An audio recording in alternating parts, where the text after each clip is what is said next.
But I mean, again, he doesn't know who Gabriel is, right? Because he didn't come from an Abrahamic faith. The people of Mecca were pagan. Quran is mentioned, if this book was from other than God, they would have found in it many contradictions. If a book is without contradictions, that has no bearing on whether it comes from God or not. I've had phone books that are inerrant, but I certainly don't think God gave them. That we believe without understanding.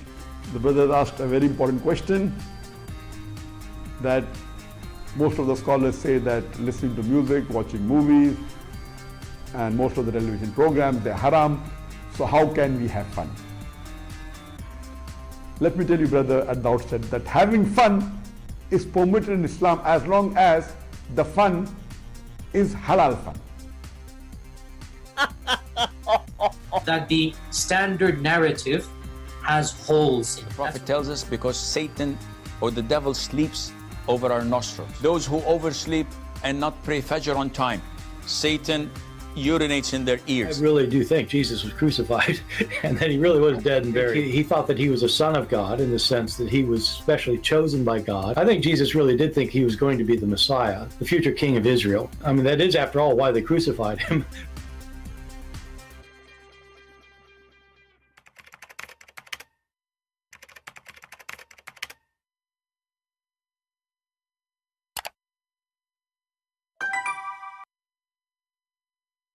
Hello everyone, and peace of Christ all of you. Please invite your friends and let us have some good halal fun.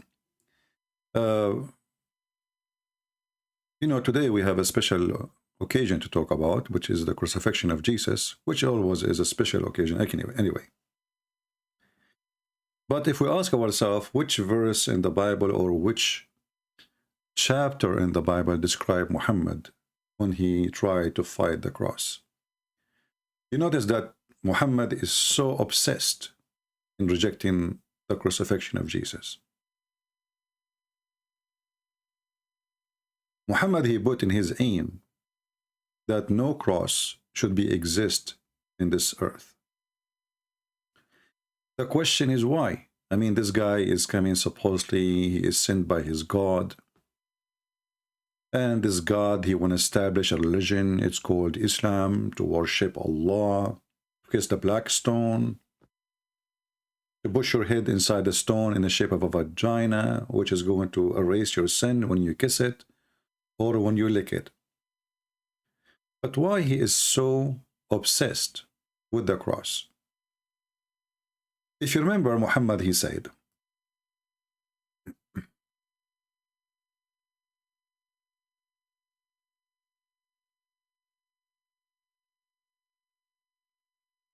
that when the Messiah come back, the Messiah is going to destroy the cross.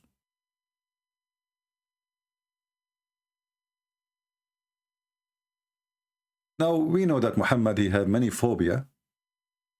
As an example, he hates dogs, and dogs hate him for sure, because he's evil. But Muhammad, his phobia focused more when it's come to Christianity, on the cross, and how Jesus himself is going to destroy the cross.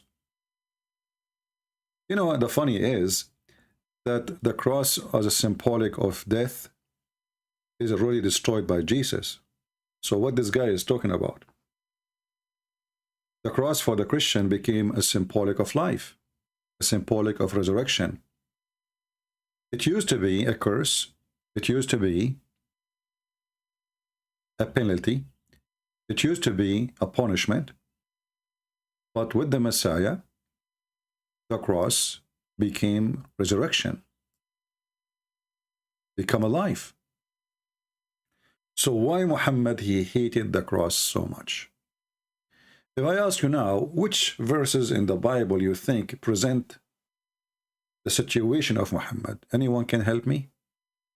If I say, where in the Bible we have like a chapter or specific verses,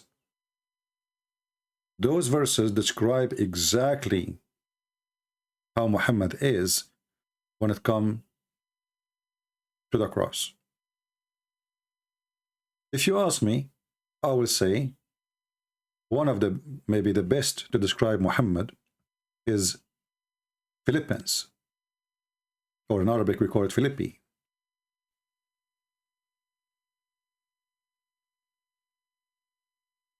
If you go to Philippians chapter 3, you will see in an amazing way that this chapter, as if it's talking about Islam and Muhammad. And you will notice it describes exactly what will happen to Muhammad too, where he will end. The enemy of the cross, what will happen to them? Nothing but destruction.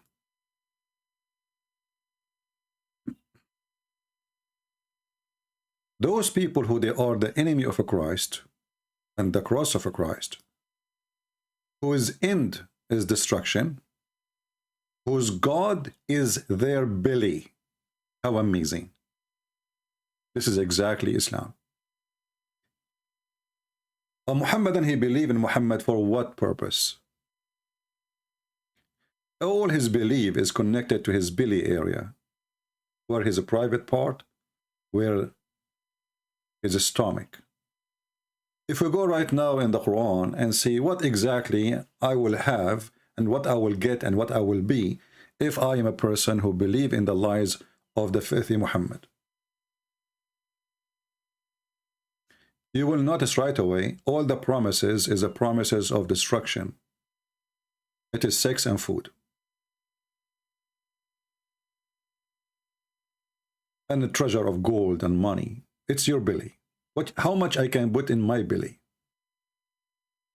A brick of gold, a brick of silver. Muhammad, he promised them in the heaven. But who want to live? Actually, even a Muslim, he will have 2 heavens. If not 4. 2 of gold, 2 of silver. And then you ask yourself, isn't it this is how destruction works? Money? Sex? Belly? Their God is nothing but a God in the belly.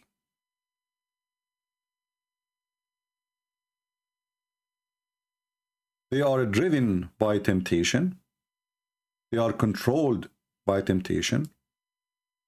They read based on temptation. Even their reading, even their study is nothing but a temptation. There's no belief in the belief.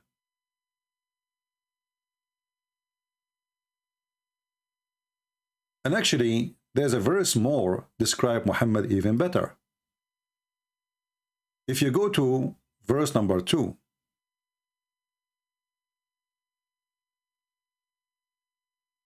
it says, be aware of dogs. Be aware of evil workers. Be aware, and you can read the rest. And be aware of those who hate the cross. Be aware of dogs. Now, for sure, here, the word dogs does not mean dogs. Dogs is just describing how low the person is.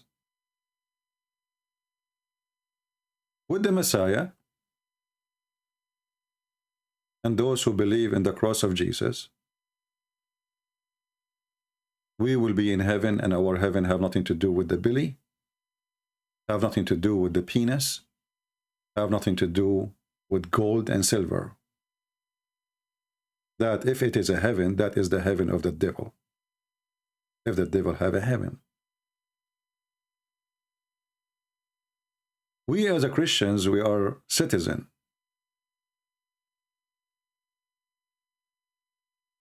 But we are citizen of heaven, not of earthly things. Muhammad is satanic man who wanted you to be an earthly thing, like a worm. You know, the worm, you put them in some composite garbage, they flourish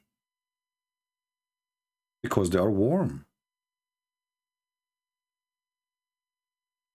This is how they are made. And Muhammad, he wanted you to be a worm.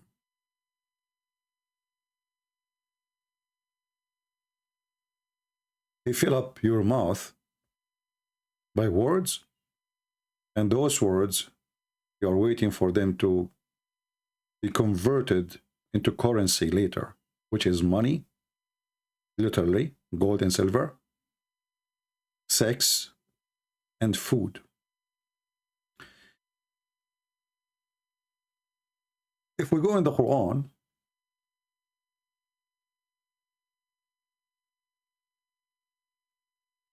you know, I never heard really of a God. He promised people, you know, fruits in heaven, and he says you will have a banana.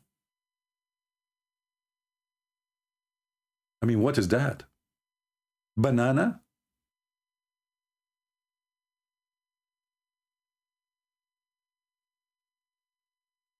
Why?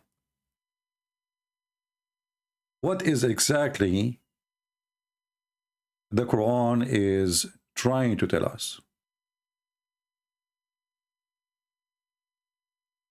Why I will have a banana? Do you think this is really from God? So this God, you will notice that banana is a fruit which does not exist in the Arabian Peninsula.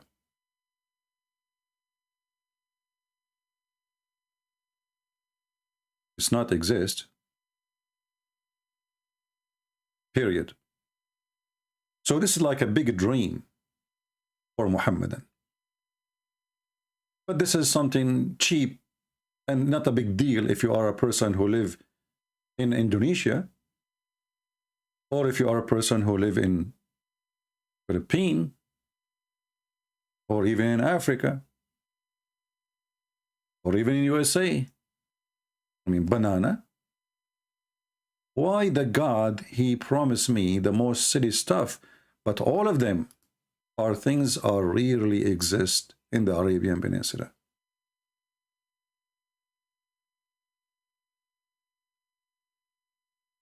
He is trying to tempt them by anything. What is exactly you don't have? What's exactly you dream to have? This is a chapter 56, verse number 29.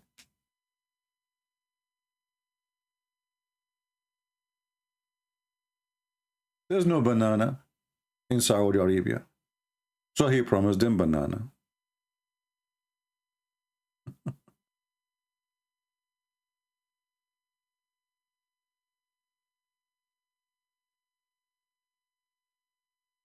Why?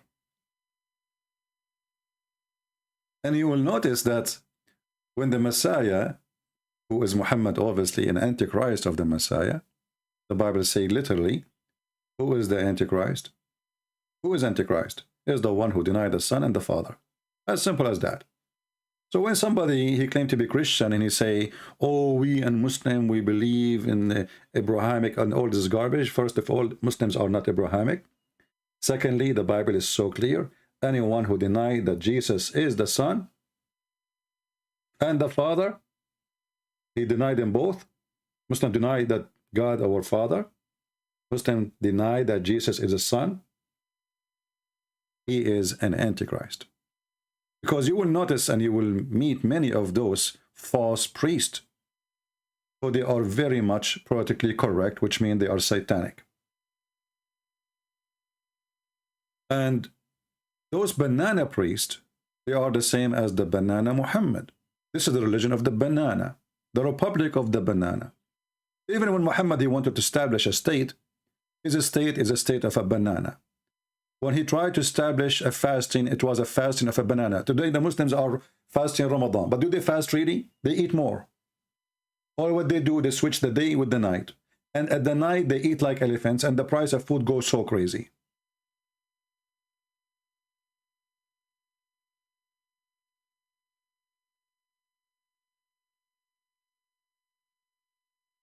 The religion of the banana Focus in the banana. Banana is a penis. Banana is a food. Banana is just what you will get. You get what you ask for. Allah will give you a banana.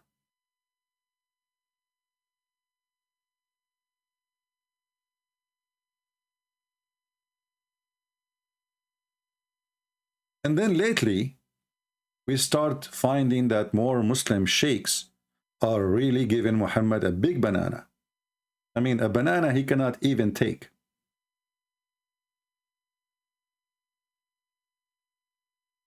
If you remember the video we just played yesterday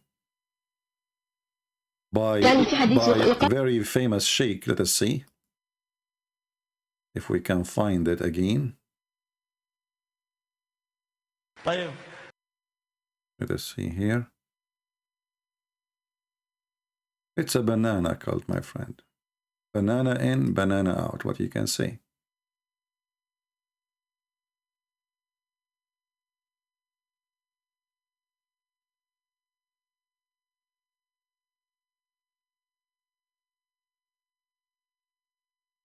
In this video here,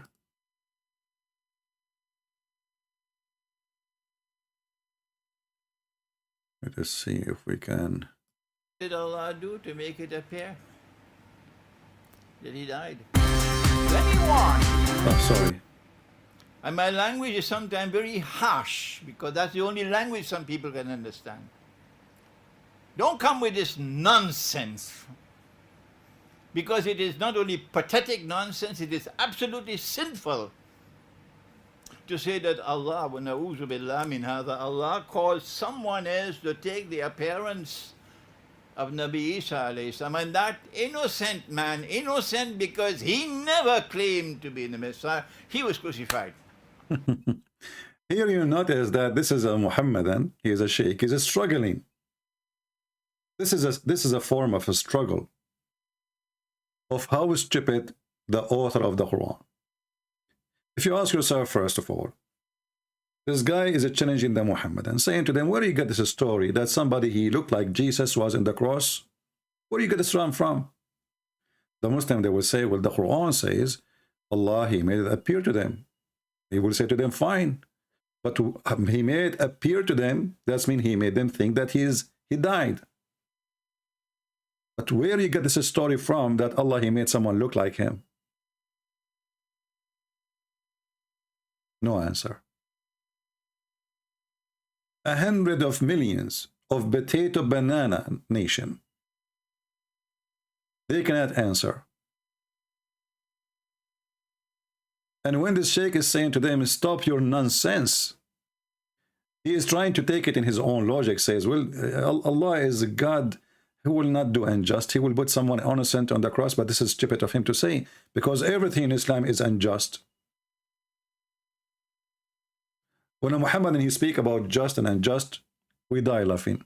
Is it just to beat your wife? Is it? Is it just that the male he have twice as the female as an inheritance? Is it just that the man can marry 4 and the woman she cannot? Is it just that the man can divorce the woman she cannot? Is it just, this is only about women. Is it just that Muhammad, he do not need to do anything like Muslims? Muslim can have only 4 wives, Muhammad have unlimited open account for sex. Is it just that he have the best of the booty? Is it just that he have the 5th of the booty? Is it just that Allah, he sent him a dish of shish kebab, he ate it, he got the power of 40 men? Why he don't send you all of you? Why only Muhammad, he got the dish of kebab to fix his penis? Islam is a banana religion. So when a Muhammadan, he tried to make his God like he looked like a God, we die laughing. Your God is a banana. Is a crooked. You cannot make him straight. If you try to make the banana straight, you will break it.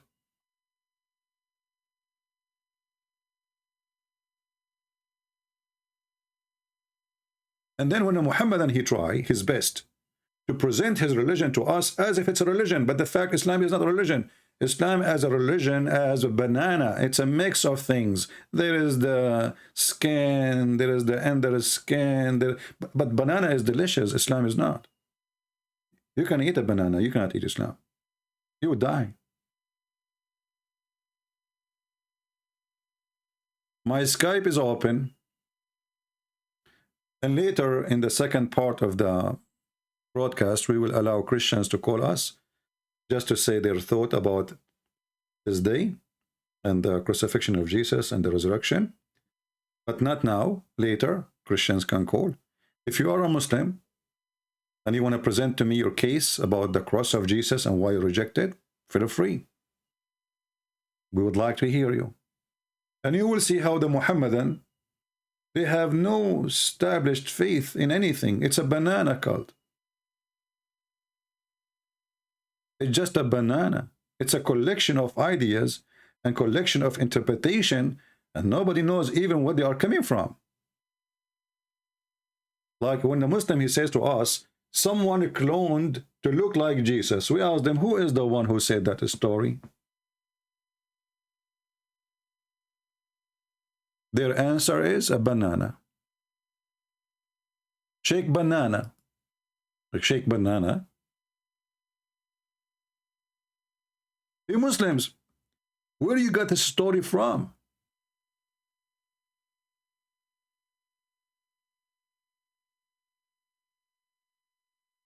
Any Muhammadan?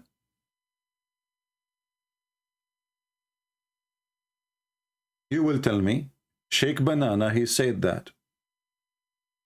You don't follow even your prophet, even though he's a banana, but this is different banana. Where you get this interpretation from? Who is the one who told you the story? Is that interpretation of your prophet? If it is, show me. Very weird cult. Very silly, very stupid. Have zero base in everything.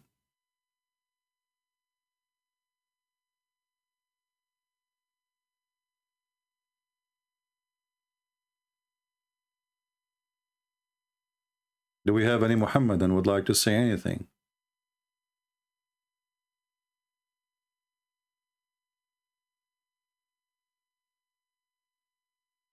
Same time, when the Quran says Allah, he made it appear to them, here you see the nature of the God of the Islam. It's a banana God again. He is deceiving us. I mean, they have a God who loud and clear, he say, you know what, I am a liar. He's not even ashamed. He say, I made them see it this way.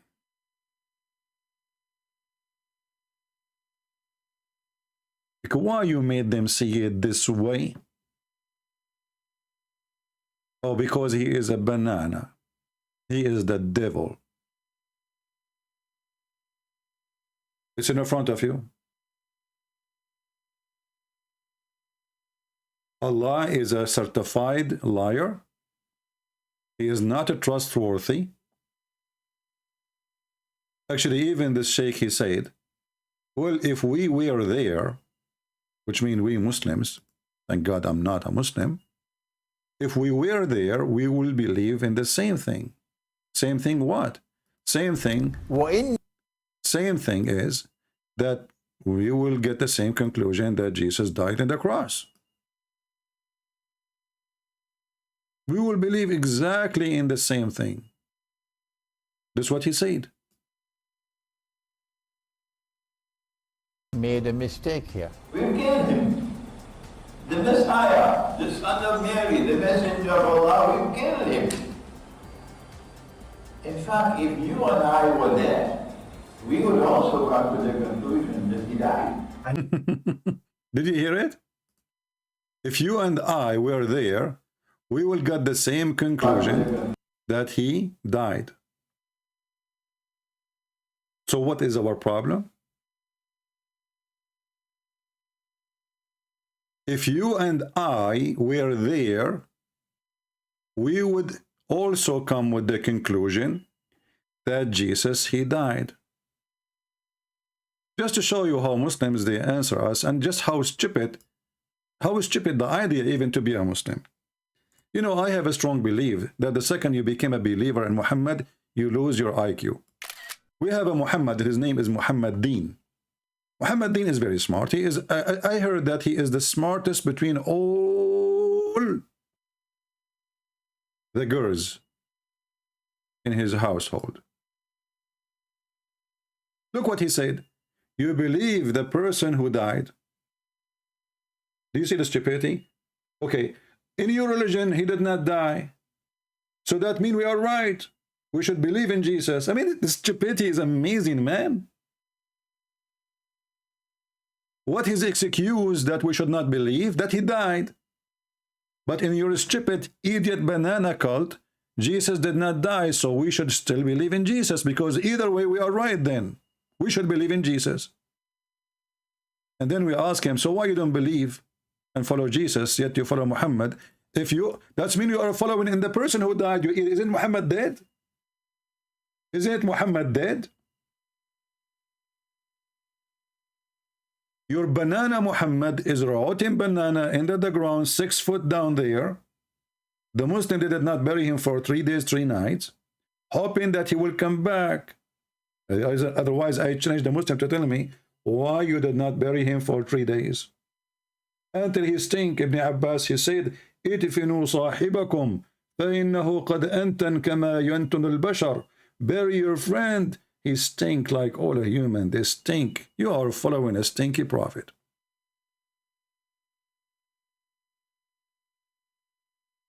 We are the followers of the living Messiah. As we speak now, you idiot, the Messiah is in heaven, and as we speak now, you banana, your prophet is under my feet. What's wrong with this religion? Banana. It's a banana cult.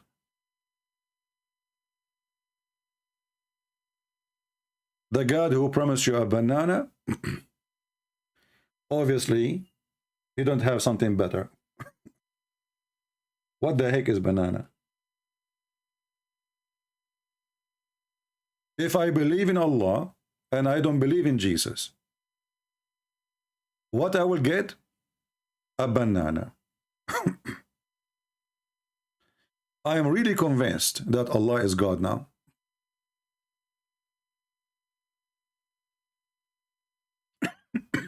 Drink some water.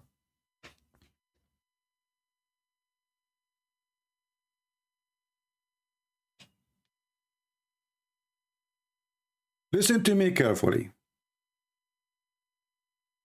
I'm going to invite you to Islam as we speak now.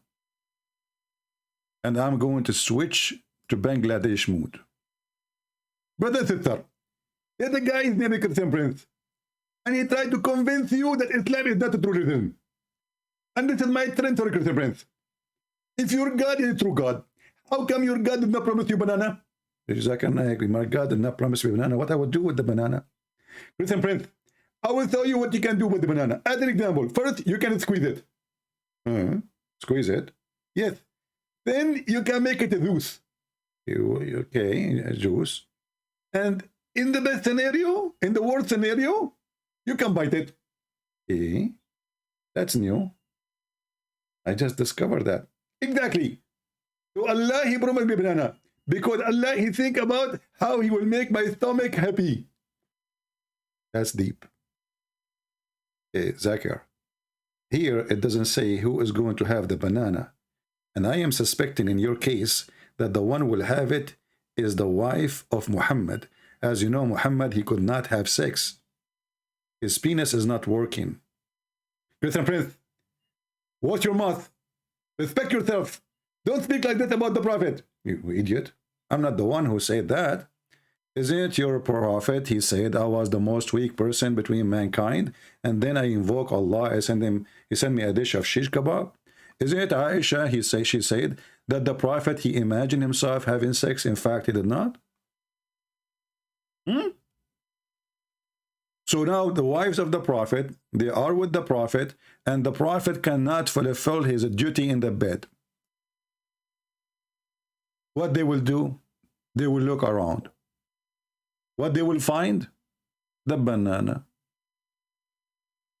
Prove me wrong.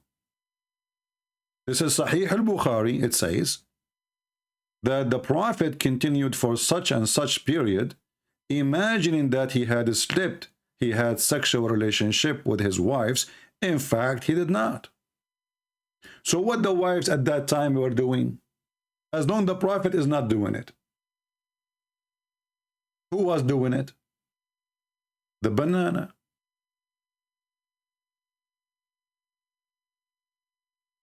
This is religion. I mean, they brought to us a person, he have every problem in the world inside him. His penis not working, his brain not working, he forget what he is saying. He says something he don't know what he said. And then he himself, he imagine things never happen. He think they happen. And he himself, he claimed that his cousin raped him. He himself, I mean, the guy, he tried to commit suicide. I mean, name one thing for him about this person is not stupid and weird.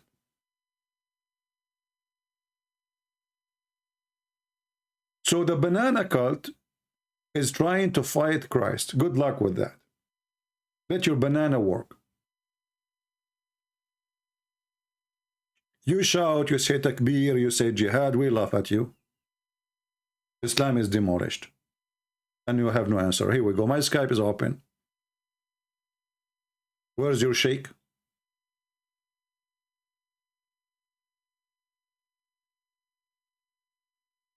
And look how Muhammad Deen, he explained to us why Allah promising a banana. Let me show you the explanation of Muhammad. Muhammad Deen, why you don't call me my friend? I can tell that you are a scholar. Guys, why Allah he promised us banana? Allah says give some of the heaven here in Al-Quran, like banana, pearl. What the heck? Well, potato, I challenge you to show me one thing Allah he promised you in heaven is not here already. You just said some. Is gold and silver here?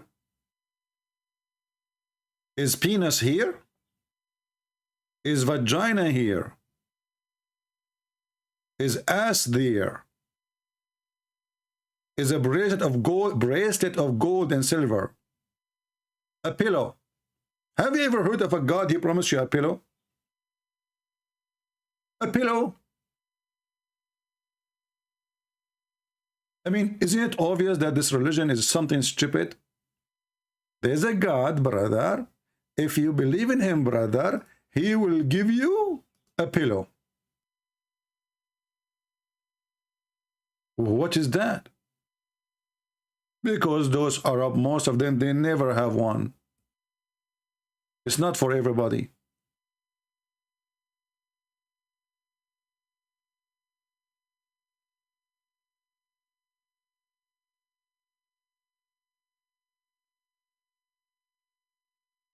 Any Muhammadan? Pillows?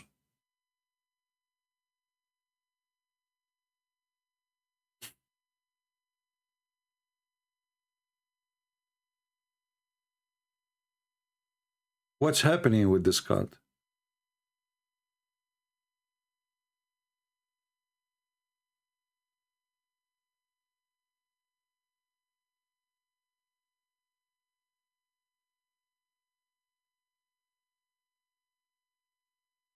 Reclining, this is the Muslim translation, chapter 55, verse number 76. Reclining on the green cushions and nice carpet. That's deep. And look, he says to you, how in the world you deny the favor of your God? Shouldn't you have it first?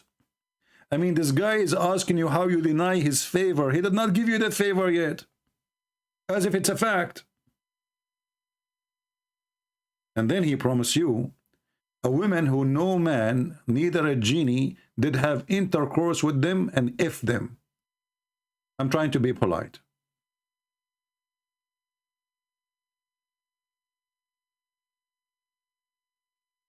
This is religion? If this is religion, what stupidity is? There's a beautiful female, brother. They are restrained just for you, brother. There are no panty, brother. They are wearing 70 panty, by the way, brother, but you can see through and they are like wearing nothing. This is what you sold Jesus for? Banana?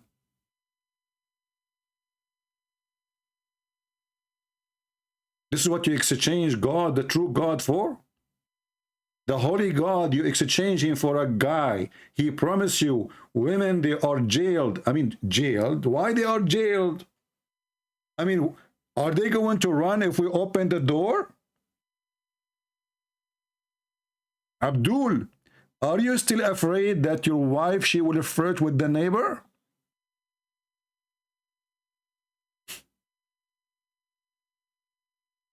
Do you see the stupidity of this cult? What this Quran implying that in the heaven of Allah, everybody is a perverted person. If your wife, she go, if those women, if they call them wives, they are obviously just sex toys. If you open the door for them, they will go to the guy next door. Otherwise, I challenge you to tell me why they are restrained. What will happen if the door is open?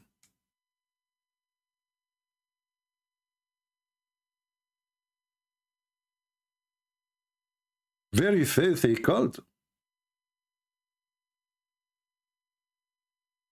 This is why they lock the door over their wife, they lock the windows, they put bars, and then the wife is still cheat thanks to the internet.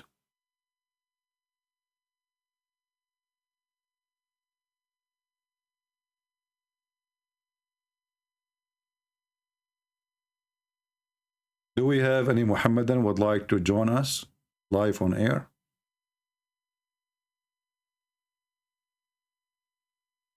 Maybe you don't agree with what we say.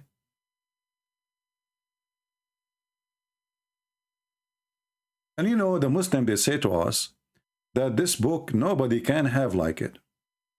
Oh, okay. I'm going to write a book and I'm going to repeat the same sentence 1,000 times because nobody can make like it. Look at this stupid religion. Look at this. What the heck is that? I mean, this God, he can repeat in the same word, the same word, the same word, the same word, the same word. What the heck?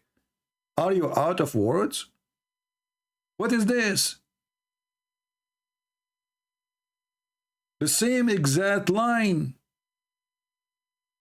Is that because he have a lot of wisdom to say, or this guy is just try to make a rap song and it's very stupid?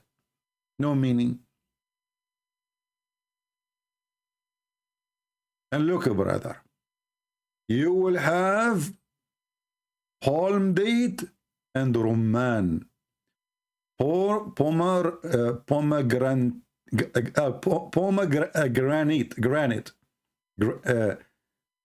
granite, yeah. What the heck? This God, he promised me palm date and granites? Pomegranate? That's amazing. Thank you, Allah.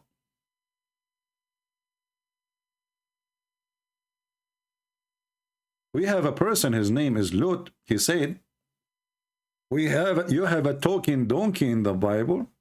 Well, my friend, why you don't call me and read for me the verse so we can laugh? Because maybe you do not know. A donkey in my Bible can speak but wisdom. A human in your Quran speak but he say stupid things.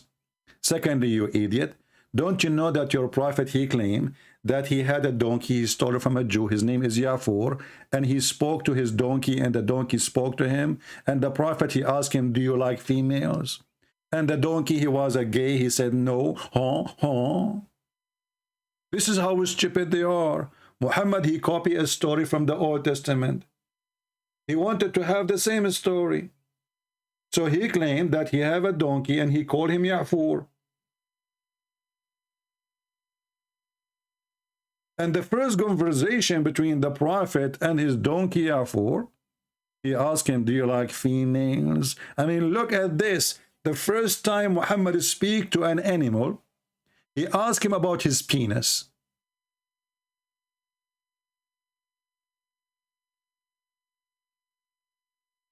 I am really convinced. In the verse in the Bible, you will see that God, he made the word as if they are coming from the donkey. It's not that donkey is talking. God, he put word in his mouth. But the donkey is a donkey. But you're a prophet. You have a long conversation with the donkey.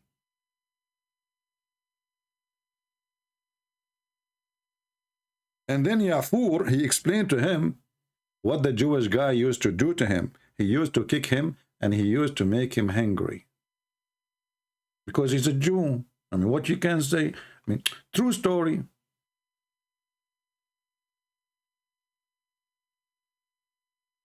A Jew makes sense, you know. I mean, what a stupid, dummy cult. And what kind of a prophet? He's still a donkey. I mean, aren't you even ashamed to mention the story? But yeah, at that time, they are not ashamed.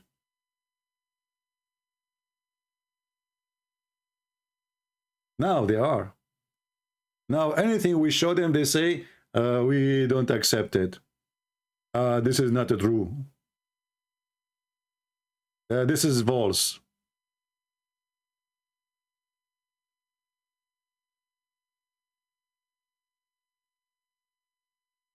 This is the book of Al-Bidayah and Al-Nihaya, volume number 6, Ibn Kathir.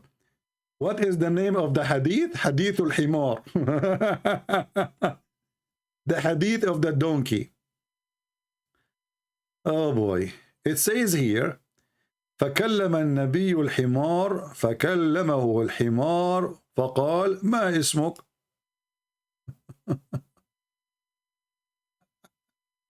Translate to English.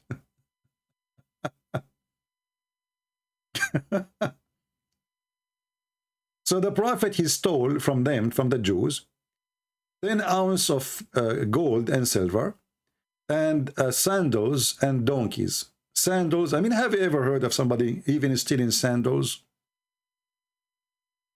This reminds me of Kadyrov men in Ukraine. His men, they are stealing underwear from the drawers of the empty houses, used underwear of women. So he will take it to his wife. Trash. So the prophet, he said to the donkey, who are you, donkey? He spoke to the donkey. He said to him, what's your name? The donkey, he said, Yazid ibn Shihab, Allahu Akbar, Takbir. Even his name is Arabic name. His name is Yazid. His father, his name is Shihab. And God brought out, which means brought him, of his descendant, of his grandfather, 60 donkeys, 60 limousines, 60 Ferrari, 60 Rolls Royce made like this. They are made only for prophets. All of them were written by only a prophet, which means 60 prophet, everyone have a donkey. And this donkey is the last donkey. Makes sense. Muhammad is the last prophet. And then he said to him, from now on, I will call you Yafur. And then he says to him, do you like females? Do you like females? And by the way, the Yafur, the donkey, later he commits suicide. In case you do not know. When the prophet, he died, he came to an empty, dry well, and the donkey, he jumped inside the well and he commits suicide. True story. Very true story.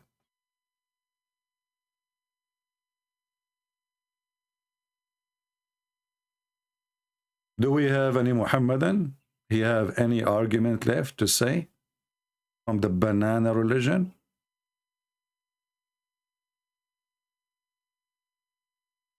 Yeah, it makes sense. The last prophet for the last donkey and the last donkey for the last prophet. What's wrong with you? I mean, the story is perfectly made.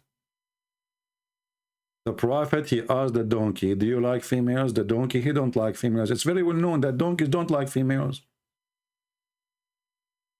What's wrong with you? They even have a gay club.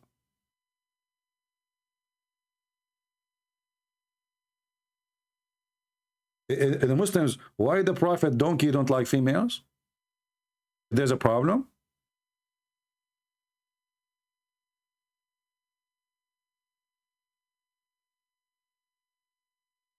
So we have a banana prophet teaching us a potato religion, preach to us about his penis and how Allah he fixed it.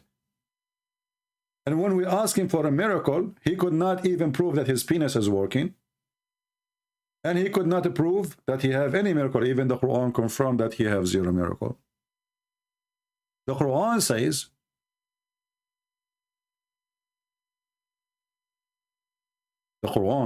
not Muhammad. Remember, Allah.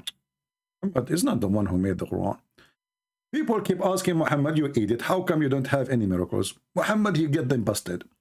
He said to them, brother and sister, they keep asking me, why I don't have a miracle?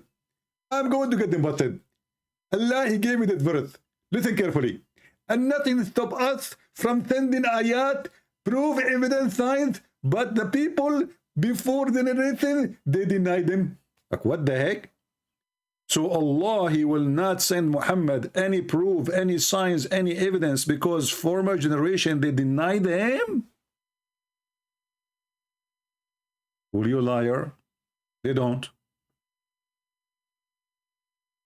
They don't. Don't the Christian believe in the miracle of Jesus? And they believe in every miracle done by the prophet before him? This was a very false excuse of a person who broke his teeth. I'm not talking about Zakir Naik, I'm talking about Muhammad, by the way. Because Muhammad, he lost his teeth too. Somebody threw a rock at his mouth, and Muhammad, he speaks like Zakir Naik since then. The story says, قَدْ كُسِرَتْ رُبَاعِيَّتَهُ. So they throw a rock, somebody throw a rock from far distance. Muhammad is a coward, always hide behind his wife. So they throw a rock at him, and then they broke his teeth. And you can imagine Muhammad reading Quran. Bismillah ar-Rahman ar-Rahim. Alhamdulillah al-Alim. What the heck? And now we understand why the Muslims, they are confused about what Muhammad said.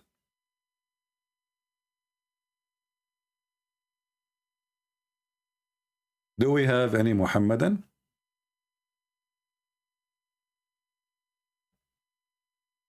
Anyone?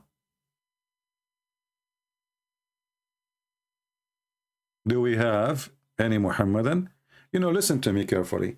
If you do call me and you show us truth about Islam, truth, you know, because Islam is religion of truth, as you know. Huh? Do you know how many banana Allah will reward you? I mean, just think about it. A God who promised you banana.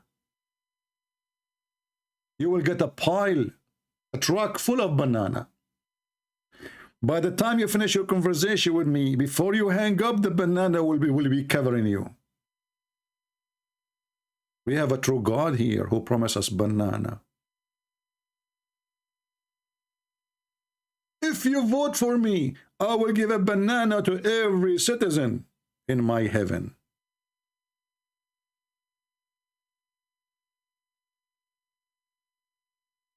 Once I was debating an atheist, and this is the only debate I lost. He asked me a question. I should thought about it carefully before I answer. He said to me, Christian Prince, do you like banana? I said, in a natural way, you know. I said, yes. He got me busted. He said, see, our origin is a monkey. And here you see a lot of similarity between atheist and Muhammadan. The Muhammadan, they want to prove to us that monkeys used to be human, and the atheists want to prove to us that a human used to be monkeys. It's like they are two opposite sides of the magnet bar. The Quran, because the Quran is a book of science, as you know, come with the details which no science can deny. That because one day, the Jews, they did fishing in Saturday.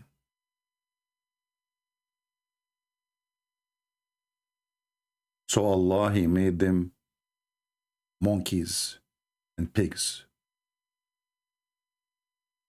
And me, myself, I have to be honest. I used to have a neighbor, his name is Jack Shalom, Yazid ibn Shihab. He went to do fishing. In the morning I saw him leave and I said, Jack Shalom, Habibi, don't go and do fishing, Habibi. He said, why not?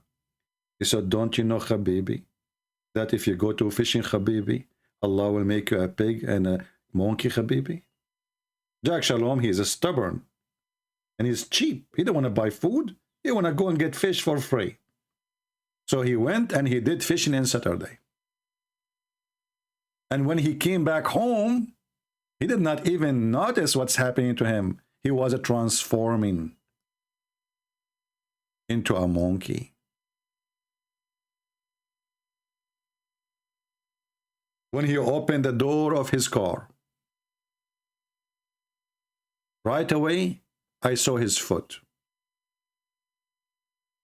Brothers and sisters, I swear by the shin of Allah and his 4 testicles that this person, he become a monkey. Chapter 7, verse number 163.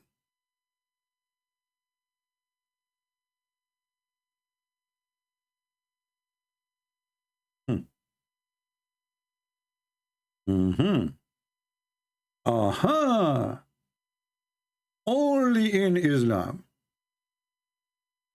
If you do fishing in Saturday, Allah will make you a monkey, not a donkey. I mean, look at Zakir Naik. He's already a donkey. You cannot punish him, make him a donkey. I mean, you cannot punish the person twice. He will make you a monkey. Muslims, how come if a person, if a Jew, he did fishing in Saturday, Allah made them pigs and monkeys? I mean, there's millions of Jews now, they don't follow Saturday no more. Is that one-time deal? Did Allah broke the stick, the magic stick he used to like make it transform people from something to something? Maybe Allah, he lost his power.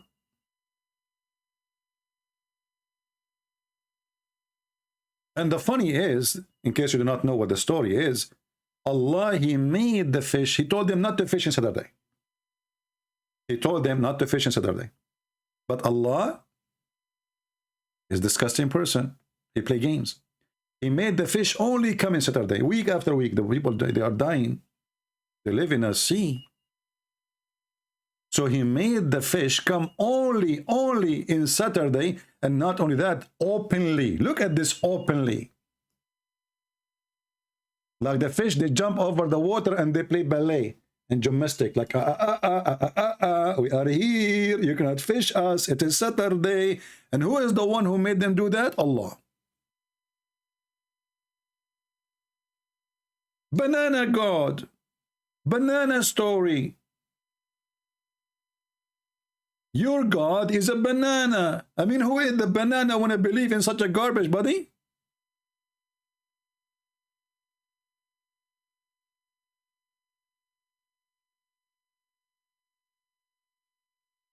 So the fish, they come in Saturday and they come to them openly. What does that mean? They take off their burqa? No bra? They are naked, aren't they? So I am the poor Jew standing in the beach, and the fish, they come to the beach. They walk in the beach, brother. Like, tick. You know, I am, you know, the fish. You cannot put me in the dish because today is Saturday. Just make a wish. Like, what the heck?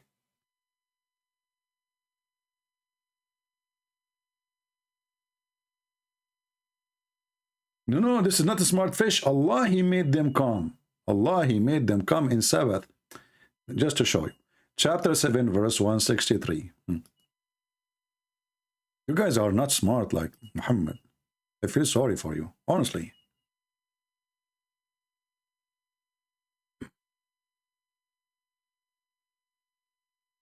So what happened exactly? And the question to them, Muhammad, and Muhammad is asking them, asking the Jews, hey, Jews, can you tell me what happened to those people in the, I know about them. Okay, what happened? In rebuke about the city that was by the sea, bordering the Red Sea. The Jews, they were bordering the Red Sea. And that was Eilat. Now we have a proof that Eilat belonged to the Jews. Thank you. About what befell its inhabitants, how they would transgress, violate the Sabbath, by fishing, which they had been commanded not to do on that day.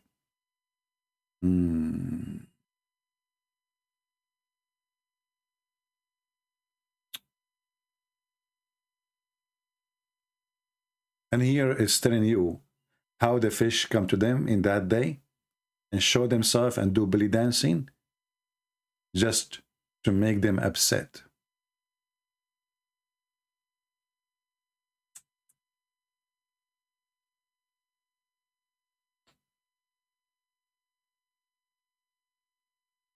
When it is not Saturday, Allah, He made the fish go deep in the sea.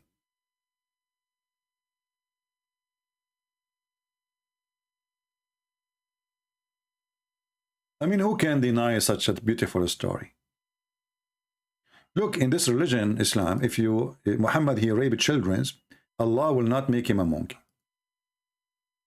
Abdul, they raped children, Allah will not make them a monkey. But you do fishing on Saturday, if you are a Jew, Allah will make you a monkey. I'm really convinced with the punishment and the reasoning. A Muslim might say to you, well, you know what? In the Old Testament, there's a guy was killed just for collecting some wood in Saturday. He was killed. God did not make him a monkey. He broke the law. Your God here, if he is consistent, and he claimed that he is the one who sent the order for the Jews to not to do anything in Saturday, why he don't follow the order he gave to the Jews if he is the same God of the Jews? Where in the Torah, where Allah, he says to Moses, if any of your followers don't obey the Sabbath, I will make him a monkey? Nowhere. Have you ever heard of a stupid religion more than Islam? This is Ibn Kathir. May Allah give him more banana. Explain to us what happened exactly in details. Ask the Jews who they are with you, the story of their fellow Jews who they defied Allah's command.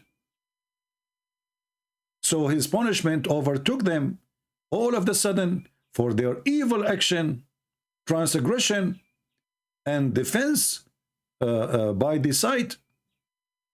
Defiance by deceit. And also warn the Jews, O Muhammad, against hiding your description that they are finding in their book. So Muhammad now accusing them that this is a story, they are hiding it.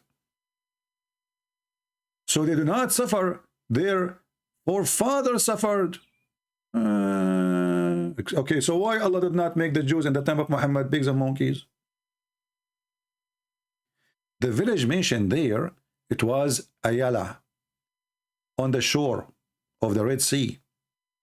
Ibn Ishaq recorded from Ibn Dawood, from Ibn Potato, the son of tomato, the cousin of banana. He said,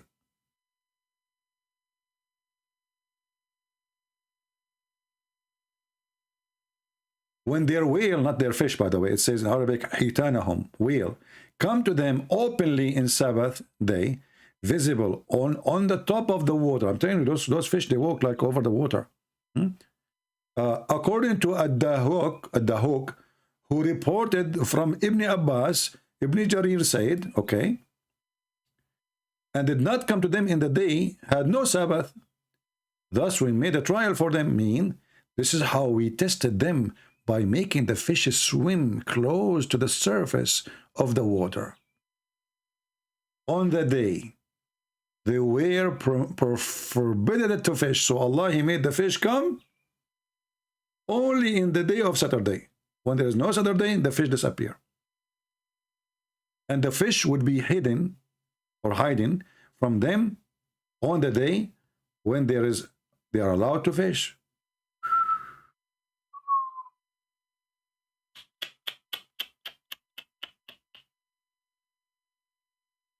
And then the Quran complains and says that the Jews are fasiqeen. Fasiqeen mean bankrupt with ethic, you know, like bad, very bad people. But why they are bad? Because they fish on a Saturday. But you made them angry.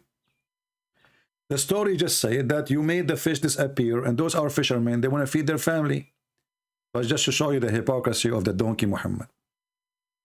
All of us, we knew that the Quran says you cannot eat pork, right? But the Quran says if you are hungry, you can. So how come the Jews, who they are obviously now hungry because you made the fish disappear, come only in Saturday? How come they cannot eat do fishing in Saturday? But Muslim, they can provoke the command of Allah not to eat pork and eat pork if they are hungry. Chapter 5, verse number 3. And by the way, chapter 5, verse number 3 is the most stupid chapters ever in the Quran. In this chapter, because Allah, He says, I made unlawful for you the dead animal, blah, blah, blah, blah, blah, the flesh of the swine. Is it? So what about the blood? The swine is okay? The flesh of the swine? And the meat of that, which blah, blah, blah, blah. And then He says, today I completed my original, my favor for you, perfected Islam for you. I mean, the guy, he is just in the beginning of the Quran. Today, this day, brother and sisters, I have perfected your religion for you. Completed my favor upon you. Like today, my friend, this is chapter 5. There's almost more than 100 chapters left. If this day you completed Islam for them, everything is perfect. That means the rest of the Quran is a joke. It's not not from Allah. Do we have any Muhammadan?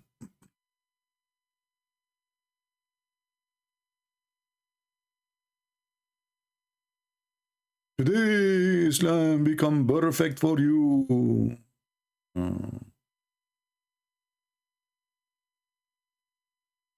A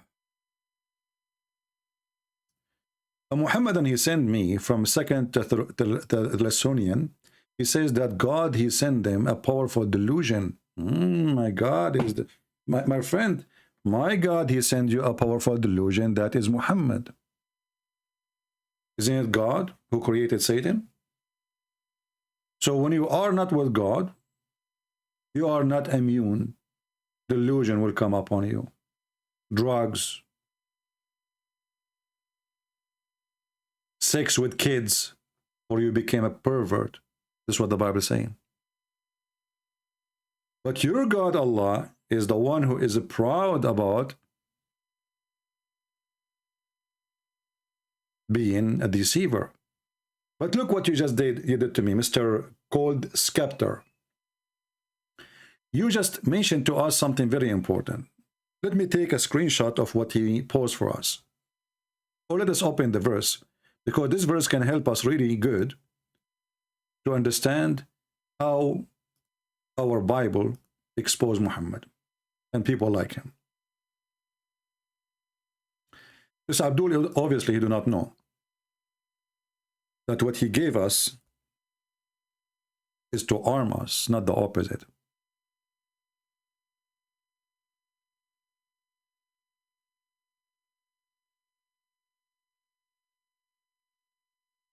So he sent me this verse saying, well, in this verse in the chapter here, it says that your God, he sent a delusion.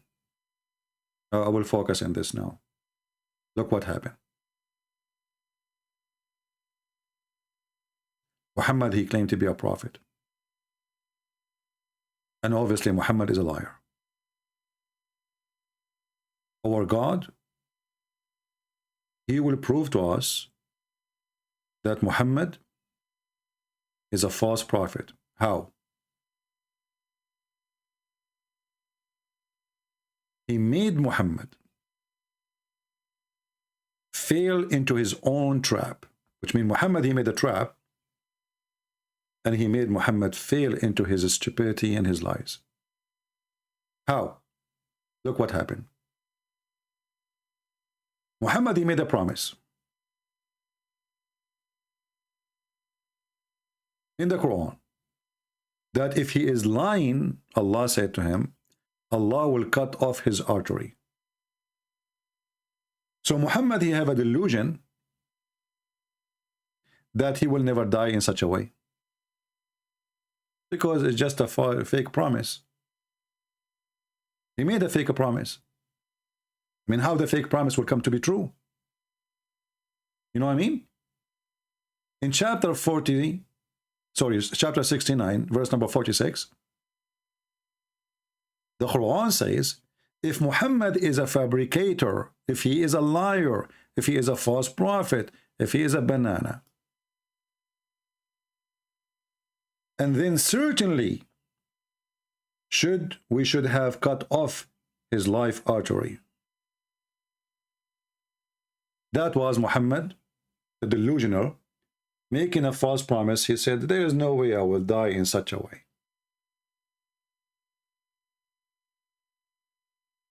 Guys, are you listening? He was a delusional. He made a lie, claiming that if he is liar, if he is fabricating Quran, his God will cut his artery. I believe strongly that Muhammad, at the end of the day, him and his God is under the feet of my Lord. And I believe this is the delusional power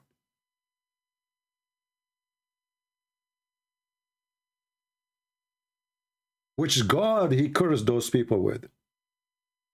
To make an obvious lie, they think it's a lie. And later it's going to happen. Who is the one who make it happen? Is our Lord. So look what happened.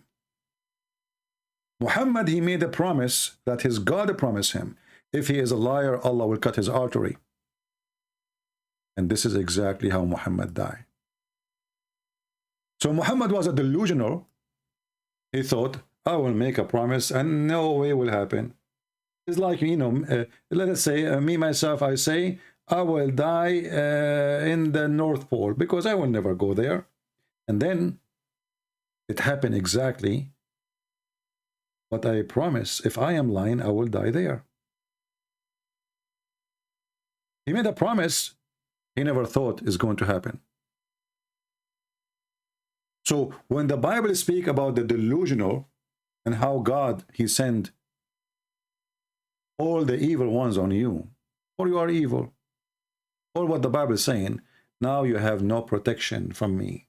You lost your immune system. You don't need me. You just said, I don't want to worship you. You just said, I deny you. Okay, you are in your own. This is what the Bible is saying. And Muhammad, the filthy man, he made a promise that if he is lying, his God will cut his artery. And guess what happened? Our God, not your God, he cut the artery of Muhammad. And he made Muhammad say those words. So we as a Christian today, we will not be fooled by this liar.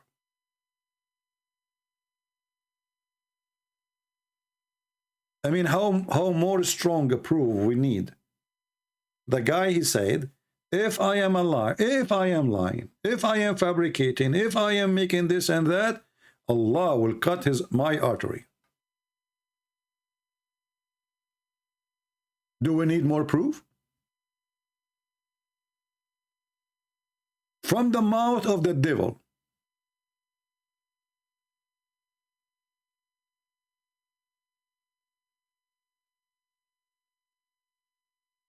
In the case of Jesus, he knew when they will crucify him.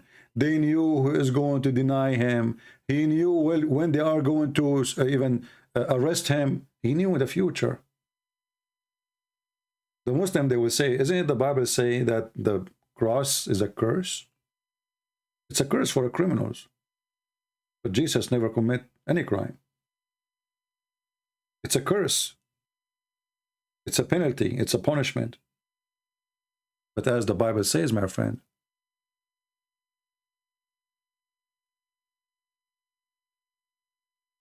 the enemy of the cross of Christ, whose end is destruction, whose God is their belly, whose their glory is nothing but a shame, who their mind is nothing but earthly things, that is you, Muhammadan. All your religion is between your belly and your belly, your penis. Everything attached to the belly. Penis, vagina, stomach, banana. The God who promised me a banana, he must be a banana God. Who is a Muslim would like to get a big banana and call me life? The bigger the better, as long you know. In case you do not know, Muslims, they believe in size. That's why they say Allahu Akbar. Allahu Akbar. Akbar means bigger.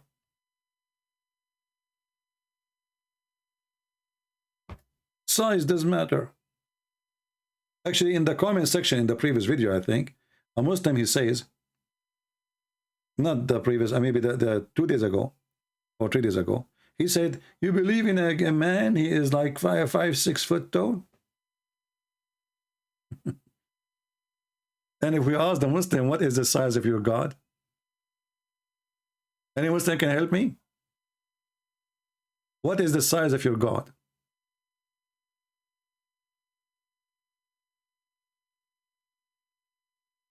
If your God is so big, but yet his action is so small to the point he promised you a banana.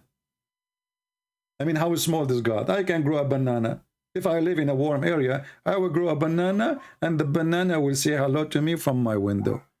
Does it make me God?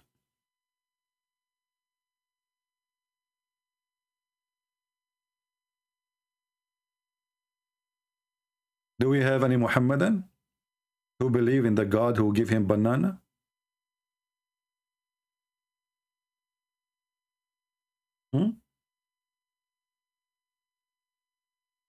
Actually, if you go in the Quran, you will see the Quran describe the size of Allah.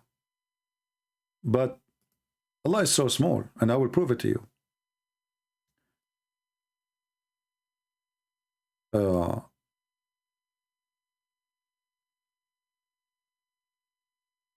One of the most funny things about Quran describe the size of the chair of Allah. Chapter 2, verse number 225.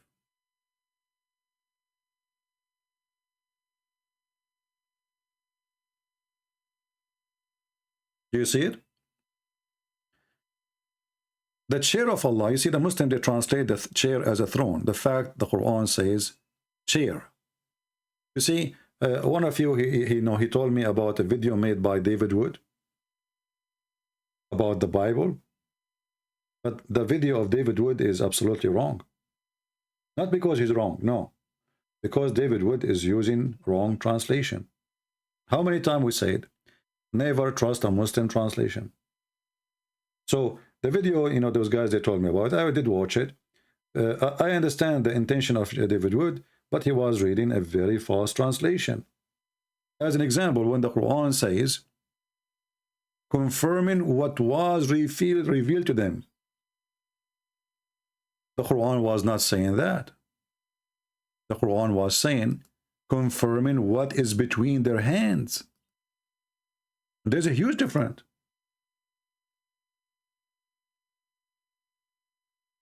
You know what I mean?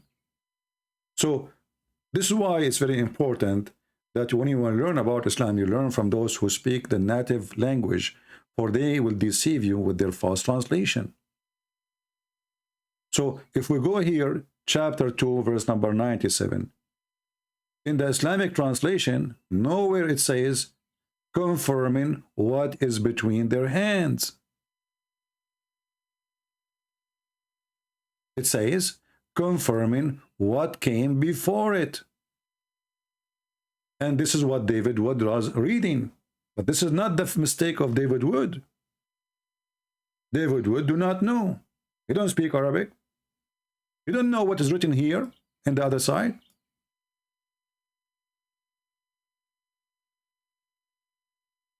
There's a huge difference between confirming what came before it and what is between their hand. مُصَدِّقًا لِمَا بَيْنَ يَدَيْهِ. مُصَدِّقًا, not only confirming, actually. مُصَدِّقًا mean believing in.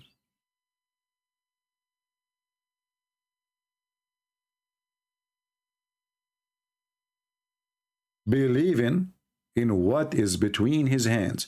The Muslim translation, confirming what came before it. And there's a huge difference. So he made a video. I mean, his videos are good. I like the short video David Wood he do. But because he is short in the knowledge when it's come to the Arabic language, he is using the false fiction translation of the Muhammadan.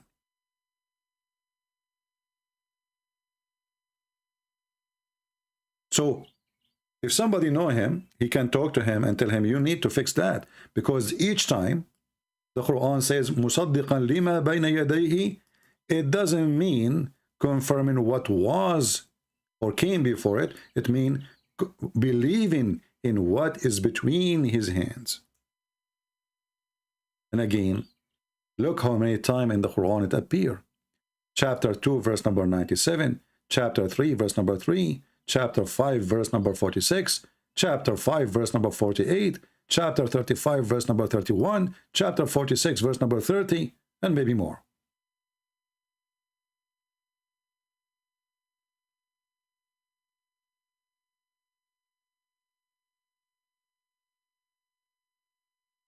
He explained that. Okay, I did not watch the whole video. I watched like maybe 30 seconds. He was start reading the verses and he was saying, confirming what is between. All right, so he did. Oh, okay, I did not see that. Sorry, I thought he did not mention that. I did not watch the whole video. You know, for me, I don't really watch other people's videos. That's good. If he fixed it already, and then there's no need to tell him, because this is how they lie to us. I mean, there's a huge difference between confirming what is between their hands and what revealed before it. Why they take the word between and why they take the word hands off? Because this is embarrassment. Because this doesn't mean we Christians are right. And all if Muhammad here is saying that confirming what is between our hands, that's mean all what the Muslims they have today is a lie. That's mean maybe Muhammad at that time, he was a decent man. Maybe. He's confirming what is between our hands. Which means everything is not confirming our Bible is not from Muhammad then. Do you notice how dangerous those verses are? Because if the stupid Quran confirm what is between our hands, that means every single verse in the Quran in this agreement with the Bible about Jesus is a false verse, is a false teaching.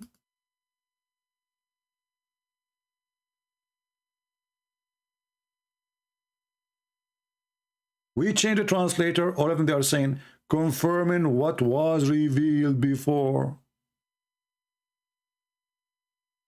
You can take this word by yourself and you put it in Google translation. Yadayhi. Yadayhi, his hands. Ma bayna. Bayna mean between.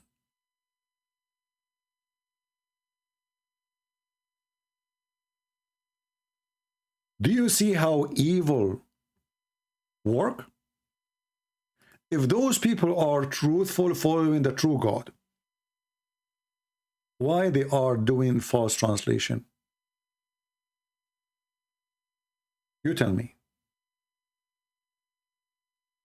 You see, when we speak to Jehovah's Witnesses, the first thing we notice that Jehovah's Witnesses, they fabricate or they add words into our Bible. That's why their Bible is not Bible. Why they do that? Because they knew that they are a bunch of liars. This is Google translation. I will copy in the front of your eyes. Copy. And then we go to Google translation and we paste. Live on air. Do you see it? بين يديه. بين يديه. Translation is not perfect, but it's okay. Between his hands. In his hands. You can do the same. And then if you are a Muhammadan, asking yourself, well, if the Quran says hands, and if the Quran says bain, which means between, why none of the translation using the word hands?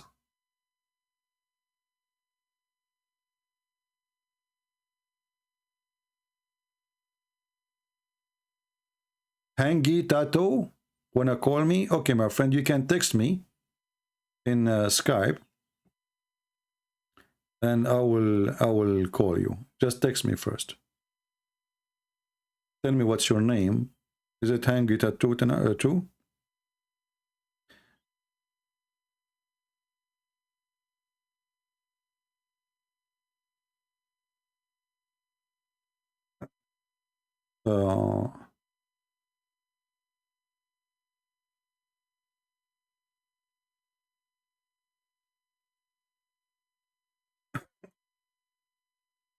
I mean, people, they send me messages, was really weird. I mean.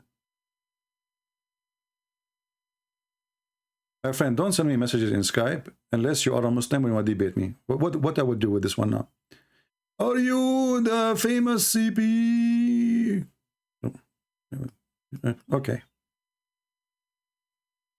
The famous CP. Do we have any Muhammadan would like to explain to us the famous Muhammad lies?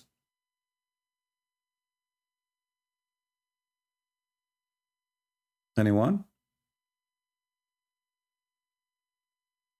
Who is a Muhammadan would like to call us?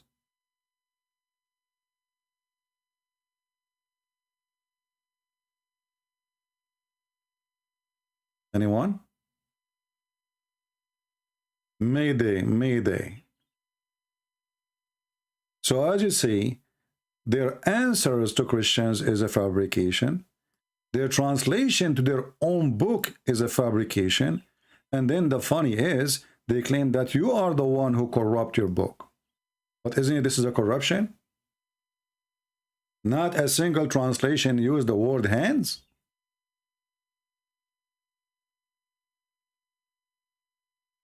How come Allah, he say, between his hands, you Muslim, you delete it?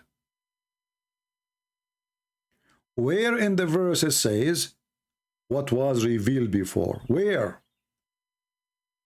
Where is the word before? Where was the word revealed? They are adding words to their own false book. It's already your book is false in Arabic. Why you want to make it more false?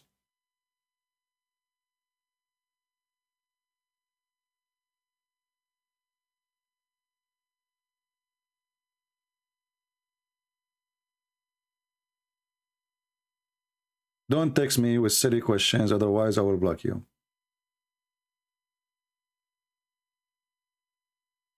Do we have any Muhammadan?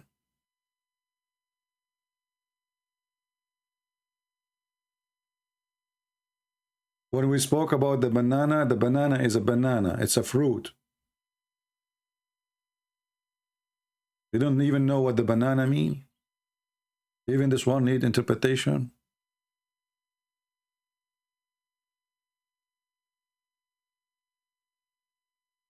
Do we have any Muhammadan? If you don't understand what the banana mean, that's mean you are Abdul. And you need now Ibn Kathir. Good luck with that.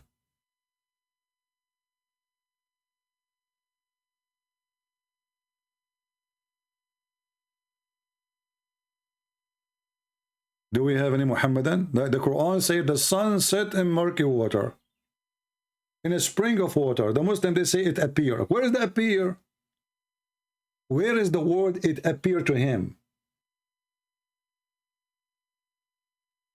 I mean, your God, he is very... And they say to us that the Quran is a perfectly made. Well, if it's perfectly made, then we should not have a perfect word to fix it missing. And obviously, you need to add those words now to fix it. So how it's perfectly made?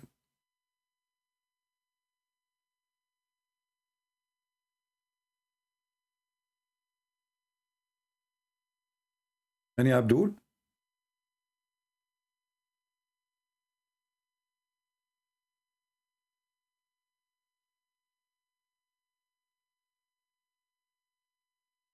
You know, the Quran supposedly is a book of God, right? And then when you read, you will find that there is no connection between the verse before it and the verse after it. If you read, like, what is that? I don't see any connection. Look at this as an example.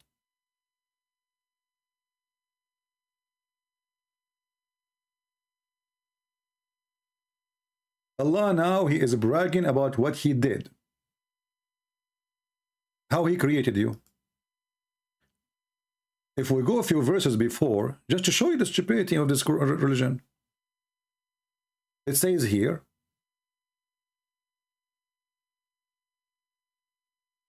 Allah, he mislead who he like or deceive who he like, and he guide who he like.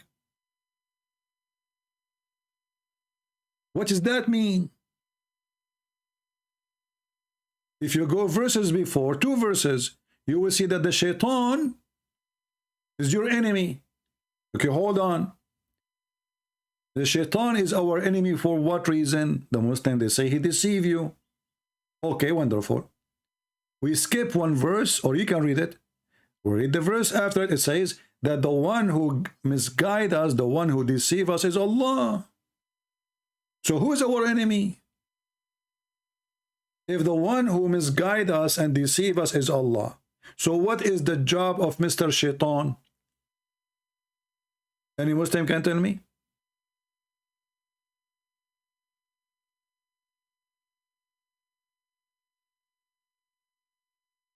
Any Muhammadan?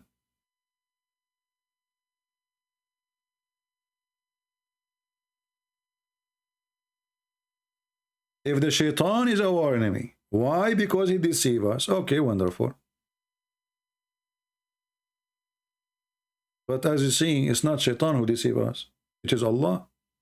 And here again, the false fiction lie about the translation. Look what the Arabic says. فَإِنَّ اللَّهَ يُضِلُّ مَنْ يَشَاءُ. I will copy the word yudil as it is and paste it in Google Translation. Let us do that in front of your eyes. Let us delete the previous one and pause the new one. We are still copying the same word. Hold on. Look like we did not copy the highlight. Okay, now. This is Google Translation. Misled. Who is the one who misled you? Allah. So what shaitan do for living? يضل. يضل. I mean, the software of Google is like a woman. You are putting her inside under a truck. I mean, what her voice is like that? Yudillu. What she is saying? يضل. Look, what the heck?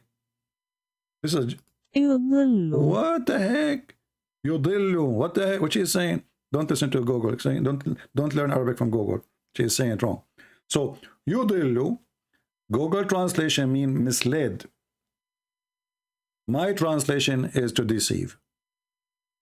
So Allah, He deceive who He wish, and He misled who He wish to, and He guide who He wish.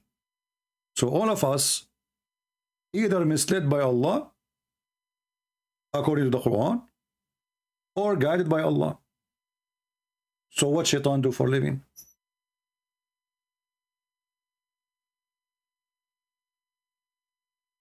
Any Muhammadan? Shaitan was selling banana. Allah make banana, shaitan he count them. If the one who misled and the one who guide is Allah, but there's no place for shaitan then. Because that's it. The whole world is either misled or guided.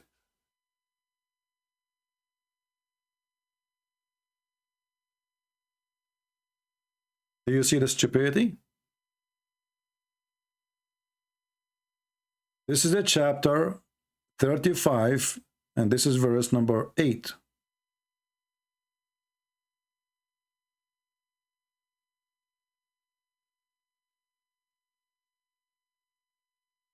I remember once I was speaking to a Muslim and we spoke about the Quran, and I wanted to show him a verse in the Quran, so I have a book with him. So he want to give me the book. Other Abdul next to him, he said, no, no, no. He said to him, لا يمسه إلا المطهرون. Look, what the heck? He said, nobody can touch it except the one who is circumcised. I said to him, do you want me to unzip? I mean, you give your Quran, you coward, you hypocrite, in the street to everybody in the street. And now you don't want me to hold the Quran because only those who they are circumcised. What my penis have to do with your book?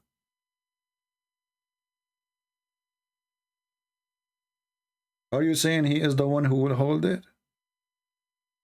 As I know, he don't have two hands. As I remember.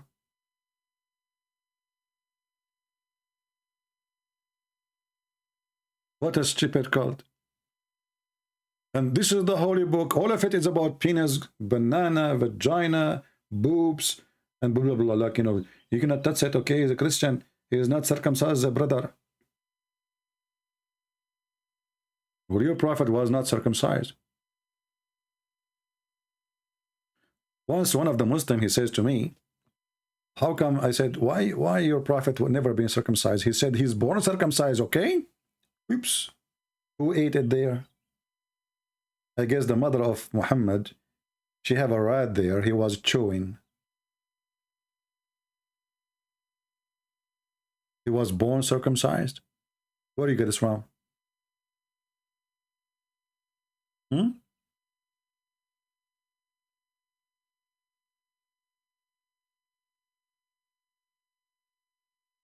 Do we have any Abdul?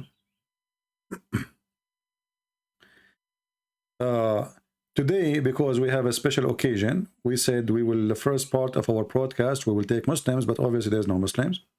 So now we will take calls from Christians. So if you are a Christian, you want to share with us whatever you want to say about the crucifixion, what the crucifixion mean for you, what this occasion, what this day, what this time in the year mean to you. If you like to do so, feel free. You can call me. This is a special time, and that's why we're allowing, as you know, I don't allow Christians to call me because we want people to hear the Muslims. So it's a best comedy, you know. But as long as there's no Muhammadan, what we can do. So if you're a Christian and you'd like to call us, please text me first. You cannot call me right away. You have to text me and say I'm a Christian. Be sure you say I'm Christian, and I will call you. And be sure you want to speak about the occasion, which is the crucifixion of Jesus, what the cross mean to you, what do you understand about the cross, or if you have a question.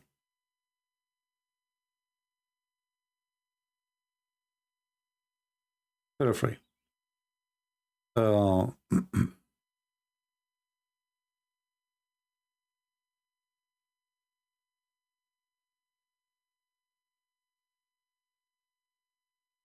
Yahya?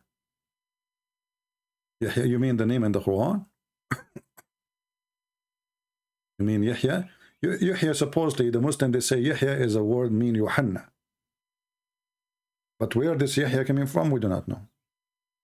Everything they have is wrong. All the names they have is very funny. Yeshua became Isa. John became Yahya. Paul became, in Arabic they say Bulos.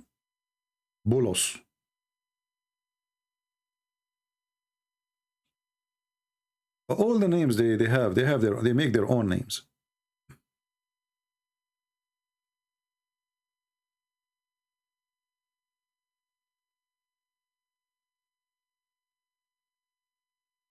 Do we have any Muhammadan? And if you are a Christian, you would like to join us, feel free. It look like everybody is. Nobody there. Nobody want to talk to me. I mean, what's happening here? Man.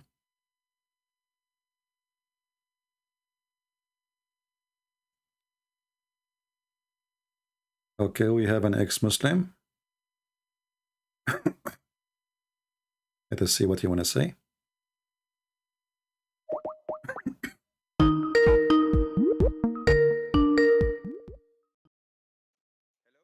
Yes, my friend, you are live on air. Yeah, let me just to mute you too, please. Can you hear me now better? All right, go ahead. Yes. Well, hello. My name is Muhammad, and I'm an ex-Muslim Christian now, follower of Jesus.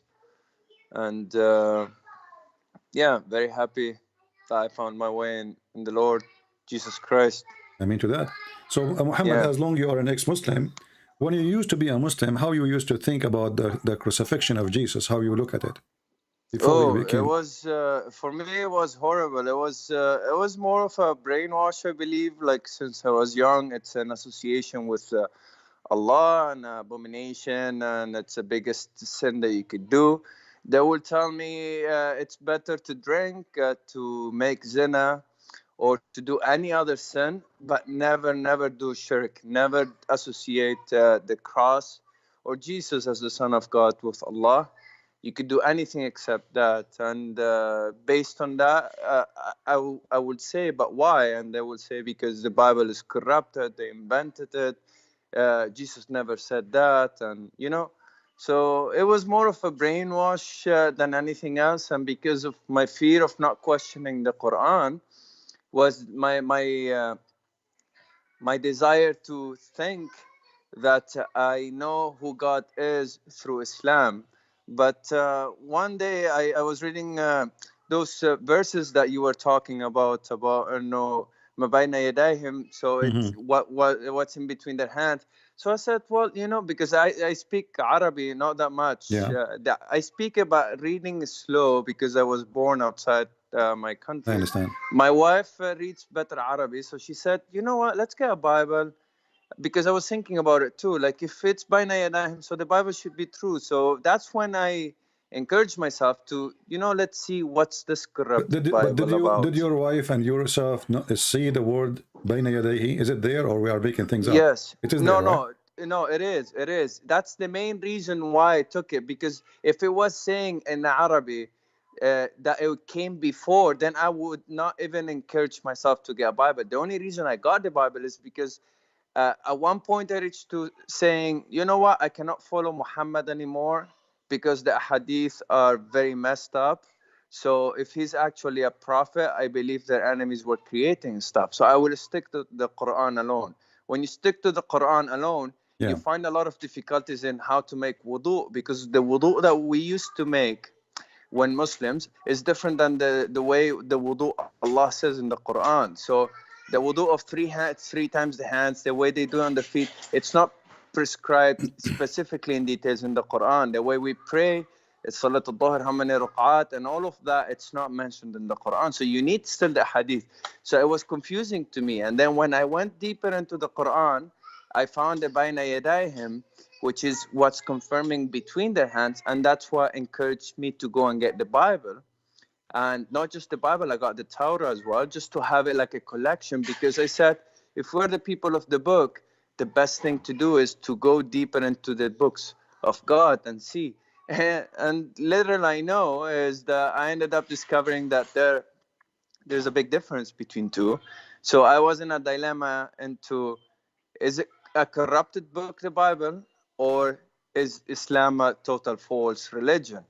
So I was leaning towards atheism because I was hurt. Like I would dream to live on the days of Muhammad, the prophet, supposedly, and be fighting next to him, you know, and that desire of spreading Islam and, you know, that brainwashing life, and to not being true anymore, to now being Jesus, the Son of God. So I said, this is nonsense. And it was very hard for me. I had a very, very difficult spiritual period of time.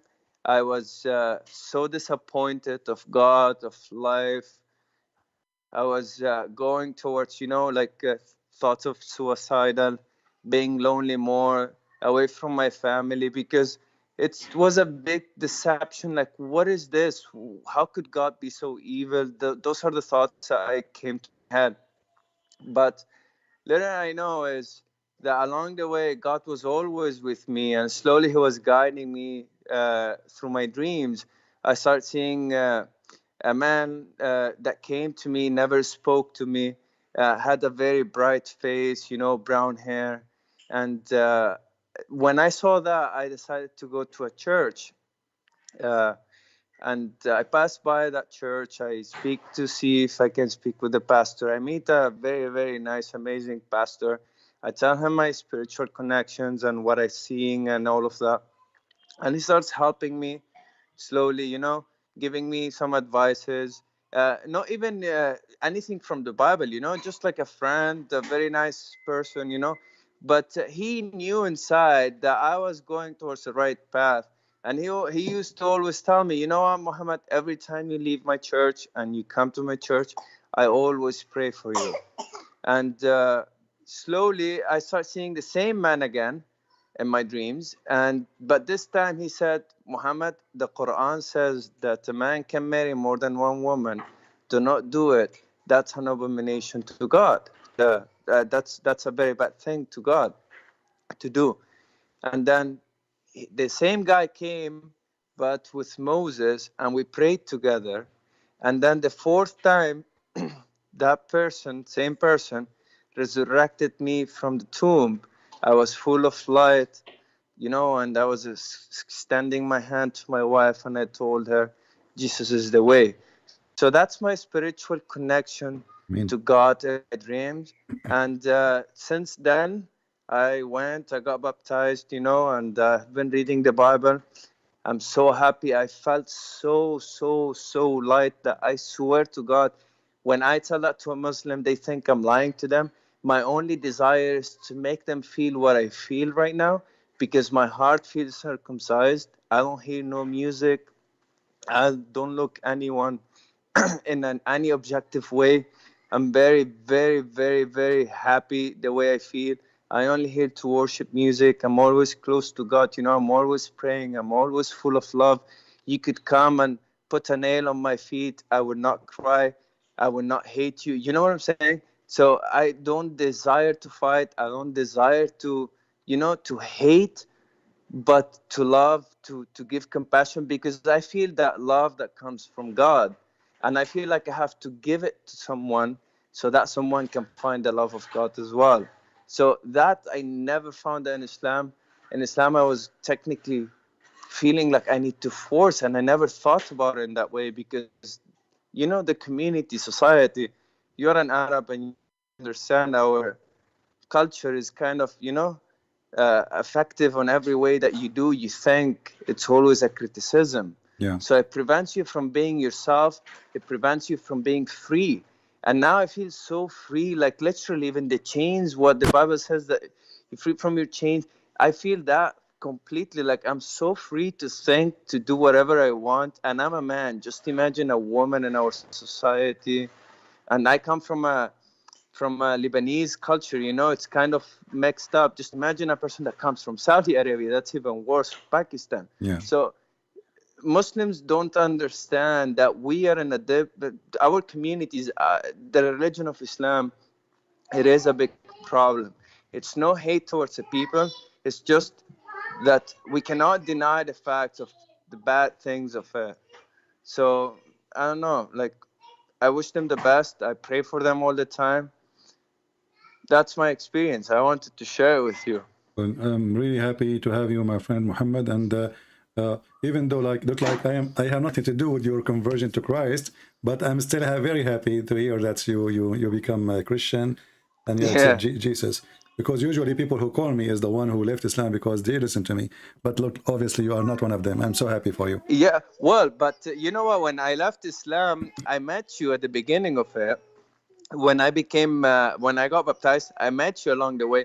And since then, I've been watching you for about 7 months.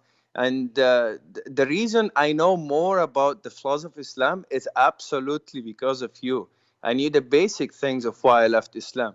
I left Islam because the confusion of Allah saying that He revealed the Torah and the Gospel. You know, the basic stuffs, I knew them. But the reason I left Islam was more of a spiritual connection with God rather than an academia or like you're doing. But you absolutely helped me to understand the academic part of it, like the flaws, the actual. But the way I see it is that I live by what I believe, not by what I can see. So I converted and I found God because I believed, not just because I saw. But now I can see, not to increase my faith. And thankfully, I do see your videos just to increase my knowledge, because I plan to help my Muslim friends and family members to find the truth.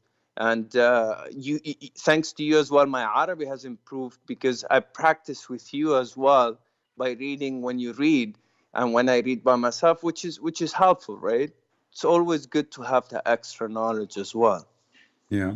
Well, what about your wife? How like your wife, she became a Christian now? Yeah, absolutely. We're all right. in the family of Christians now.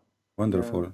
So the whole family, they are, they believe and they go to the church. And what about your family? I mean, the bigger family, like your parents, etc. How they think about you? Well, we haven't technically told them completely about that, although we live outside of the country and, we're far. Yeah. But, we definitely know that we're not accepted. So we're just keeping it neutral. It's not because of fear, but it's because I feel like it's not the right time. My dad is not in a good situation. I don't want to increase that pain. And although I wish they could know and they could find a way, but I feel like it's not the time yet for them to know. Yeah. Well, my friend, I'm so happy for you. If you like to read, because obviously you are very passionate about love, you can go to 1 Corinthians chapter 13, and you will see where it says that love never fails. And obviously the Bible have a special look at love. Love is not about a man and a woman loving each other, because a man, he love a female for a reason, and the female love the man for a reason. But love in the Bible is above all those reasons. Is a heavenly love. It is above. It's not the love of need. It's not the love of take. It is the love of giving. So with the Messiah, this is what the Messiah, he did in the cross. His love never failed. He give, he never take. And in the top of that, the only take he took, actually, it was an insult. Like the Muslim now, they insult him non-stop. So his love is still, when Jesus was on the cross, he said, "Forgive them, Father, they do not know what they are doing." And here you notice that with the cross, you are a new person, as you said. You don't want to fight with anyone. You don't want to argue and hate anyone. For simply love never fail, and love who made you a different person, which is Jesus. Yeah, True, like before, I always wanted to be that wolf, you know, that fights, and you know the way Islam always portrays with the, you know, musalsals and Yeah. like series and stuff. Mhm. But now all I want to be is a sheep and waiting for Jesus to come back and be my shepherd, you know. So there's a big difference of perspectives of how you see life when you are a Muslim to what is following Jesus. So it's if Islam, if Muslim means like if they claim to be the ones that submit to Allah for real, well, they're mistaken, because to actually submit to Allah, then you give the whole will to God, and God will always fight at the day of judgment for every mistake that people did against you. In Islam, if you insult me, I have the right to kill you. If you do this, I have the right to, you know, like No, it's they kill you so actually, even if you don't insult, even if you do nothing. It's just because you don't accept yeah, Muhammad, and this is why they kill each other. I mean, look at the Muslim countries. You know, yeah. they have never stopped war, and why? Nobody even knows why they are killing each other. You know, it's just and anyone who disagree with them, they call him a kafir, even if he is a Muslim.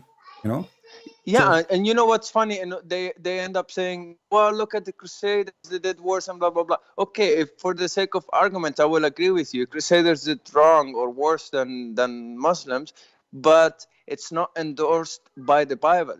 Jesus said, "If someone hits you on one side of the face, give the other one." yeah, Jesus I never have a correction commanded. here, Muhammad. I have a correction. The Yes, crusade was a reaction, not an action. So yes, if you come to my house and you are, let us say you used to be a Muslim, and I am a Christian, and then you come to my house and you took my house, do I have yeah, the right to fight you back or not? I do. So yeah, the 100%. crusade, Yes, is the crusade. What they did, it was not their fault. It was for 600 years after Jesus. We never have a crusade, correct? Never. yes, The crusade happened after the Muslims attack us, not before. And you, as a Christian, you say, yes, Jesus, he said, if somebody hit you in your cheek, give him the other one. But doesn't mean that somebody can take your wife from you. The Bible says yeah, 100%. the one who live by the sword shall die, which means he shall be killed. So the Bible doesn't teach us to be coward. Remember that. The Bible does not teach Yeah, us to let people take our wives and our women and our life. No. The Bible says don't be correct. evil. Don't fight evil by being evil. So if they are attacking you to take a wife, do not attack them and take their wife.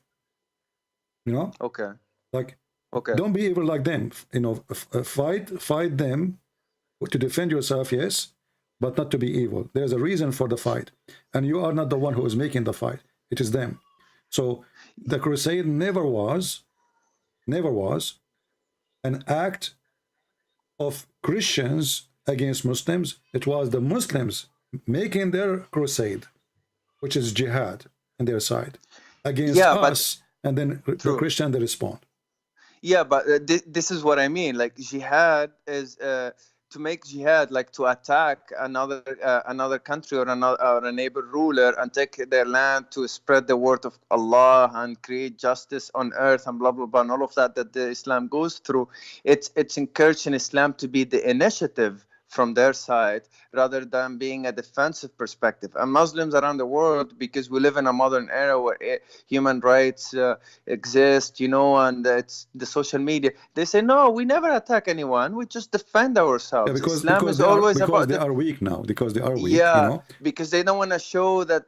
Because if they say that, it's like when the verse says "Ma bayna yadayhi," but they're saying came before us, you know. And then there's a lot of messed up stuff that when the Quran in Arabic, I never questioned, and I used to read. Like, just imagine myself. At one point I imagined myself me praying in Arabic, reading Quran and saying that I will have 70 wives or 70 virgins on heaven. Like, how could you be praying if you're sinning at the same time by saying that I will have virgins on heaven? Like, my mind, how could be connected to God at that state when I'm praying that supposedly I'm connecting with God? If I'm talking about a pornographic scene, or you know, or a desire to have women or boys and all of that you go through, like, it doesn't make any sense.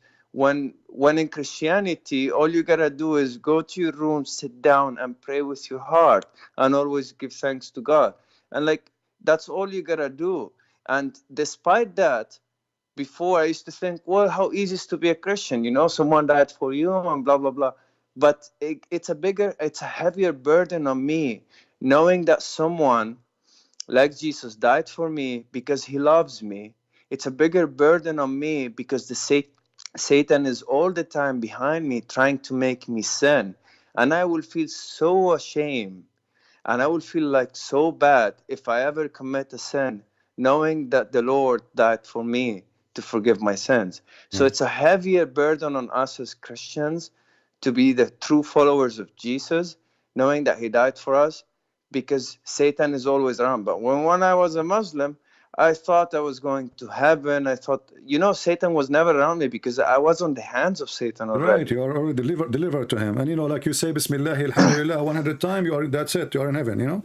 Yeah, 100%. You know? I mean, or you do Shahada and that's it. I never heard of a stupid religion. If you say a sentence 100 times, you go to heaven. What is that? I mean, so what? So I go now, I do all garbage. You know, my grandfather, my grandmother once said, if you say Qul huwallahu ahad 10 times, it's like you read the whole Quran. And then my grandfather stood up and he told her, "What, are you crazy? Then why did Allah create the rest of the Quran?" Yes. And like if Muslims between themselves, they're, you know, debating this kind of ideology, just imagine that, you know? Stupidity. Yeah, this is stupidity. Anyway, thank you, Muhammad, for calling. And we wish you and your wife, you know, very good life, and your family, for sure, your children's good life for the Christ and good future, and for sure you are in a safe hand. It's his hands, for sure. Thank you. I'm so grateful for your videos. We'll keep watching them to get better education and, you know, and be always up to date with the new stuff you find, and we'll pray together for always help the Muslims, you know, find a way with Lord Jesus Christ. Amen. Thank you very much. Amen, my friend. Okay, God bless you. Take care. Bye-bye. All right, so here we heard our friend Muhammad. We have another. I will take you by order. You text me, and then the one who texts first, I will call you. Now I guess we have a Christian. No? Let us see.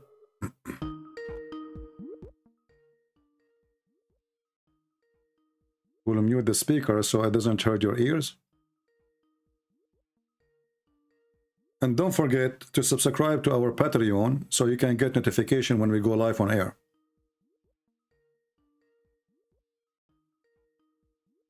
Okay, we're trying to call. You know, YouTube is not sending notification mostly to people trying to join us live.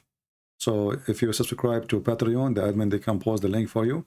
You will receive notification by your email for sure. Let's call again. See if he will answer.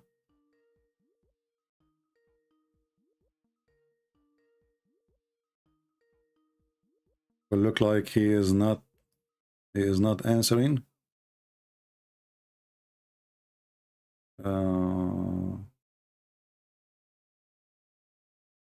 Let us try now one more time. See if it works.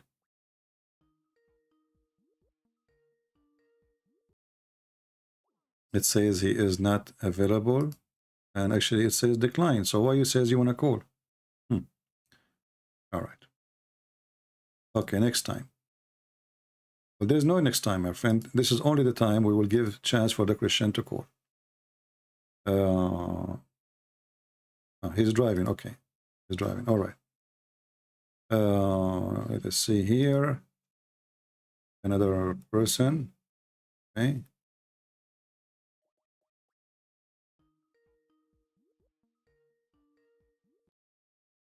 Hello? Hello, sir. Yes, my friend, you are live on air. Yes, praise be the Lord Jesus Christ for giving me this opportunity. I just want to make a short message really for this Easter, because Christ is Lord. He died for our sins. He rose again from the dead, and whosoever believeth in him will not perish but have eternal life. Amen to that. And I want to give a short testimony. Okay. Before I got saved. Hello? Are you an ex-Muslim? No. Okay. No, I'm a Christian. All right. No, Christian. Yes. I want to give a short testimony. All right.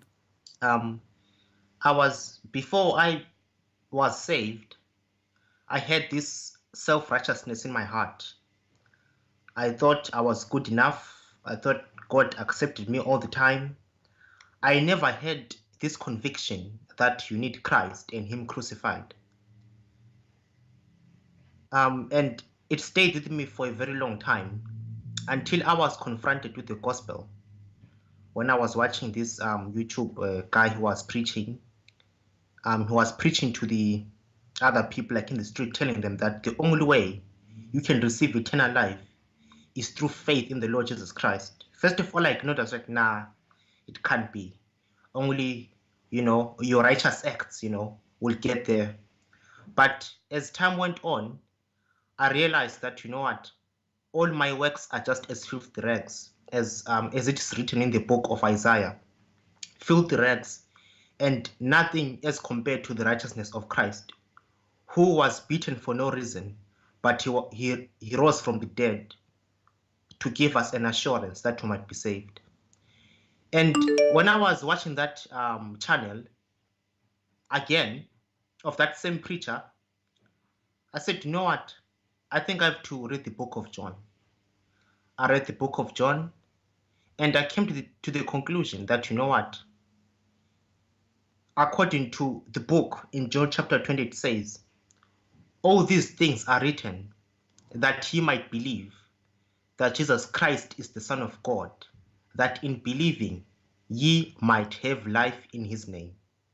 And it melted my heart, and I was convicted, and I turned out to God to joy and said, oh Lord, not only am I broken, but through this verse, I have found an assurance that if I put my faith in you, if I put my faith on the one who died for my sins, if I put my faith on the one who said, I am the way, the truth, and the life, and no one cometh unto the Father but by me, if I put my faith on the one who never sinned, but he died for the unjust, so that we who are sinners may be just before God, I might have eternal life. And from that day I knelt down before God. I said, oh Lord, my self-righteousness is over. Here am I. Save me. And he did save me. I told my aunties that, you know what? I even said in that same verse of John chapter 20, that Christ is Lord and through him we have salvation. And I want to tell everyone in the chat that Christ is Lord. Christ died for our sins. This is Good Friday, amen? He died for our sins. He rose again. And he said, I am the bread. Whosoever eateth of me shall never be hungry. In other words, if you partake of Christ, if you receive Christ, you shall have eternal life. I want to leave a verse before I leave. Well, thank you, my friend, for your sharing. May I ask you which country you're from? Like you have an African accent, if I'm not wrong? No, I'm from South Africa, sir. South Africa. Oh, okay. Yeah. Well, yes. South Africa is it Africa? It's Africa, right? Yes. All right. All right, my friend. Thank you very much. God bless you, and happy to hear your voice. Take care. Okay. Thank you for sharing. Okay. Thank you. Yeah, like today, usually we just talk about the garbage of Islam, so it's good to take a break from the garbage. You text me, please. Just tell me, and I will take your call one by one. We have a caller. He is an ex-Muslim from Russia. Hello? Hello? CP? Yes, my friend, you are live on air. Hello, CP. You hear me? Oh, thank you for calling me, CP. Yes, yes. All right. Do you hear me? I hear you. Go ahead. Yes, I'm a Christian from Russia. Yeah, you are an ex-Muslim, right? Yeah. Okay. So what do you like to share with us, my friend? CP, I just want to say that it's a very glorious time for all the Christians right now, because the Easter is coming, and now it is a great fasting for Orthodox Christians in the Eastern Church. So The first time I decided to dedicate this fasting to writing a Bible. I just literally buy some paper and try to write the Bible by the pen from my book, from my Bible. And now I just finished Genesis. So I would like to write an entire Bible and to look at how it will be look like, you know, how many Does papers it it will be. like, does it give you like a special feeling when you do that? Like, you know, what made you think of writing the whole Bible again by hand? What the purpose? What made you do that? You know, when the war between Russian and Ukrainian started, Yeah. I felt very sorry for my Ukrainian brothers and sisters because before the war, I subscribed to some channels, some good Christian channels. All of them were incredibly wonderful. And after war started, I just found out that all of them were Ukrainian, you know, not Russian. Yeah. And they spoke in Russia, but as I found out, they live in Kiev or Lvov or etc. You know, all over in Ukraine. So I found out that Ukrainians are extremely wonderful people.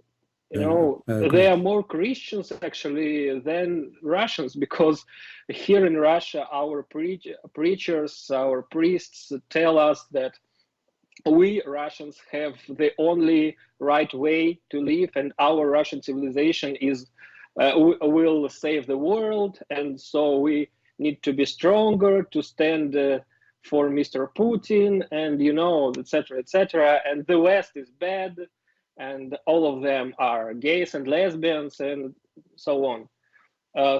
But you know, Ukrainians have incredible balance between West and East.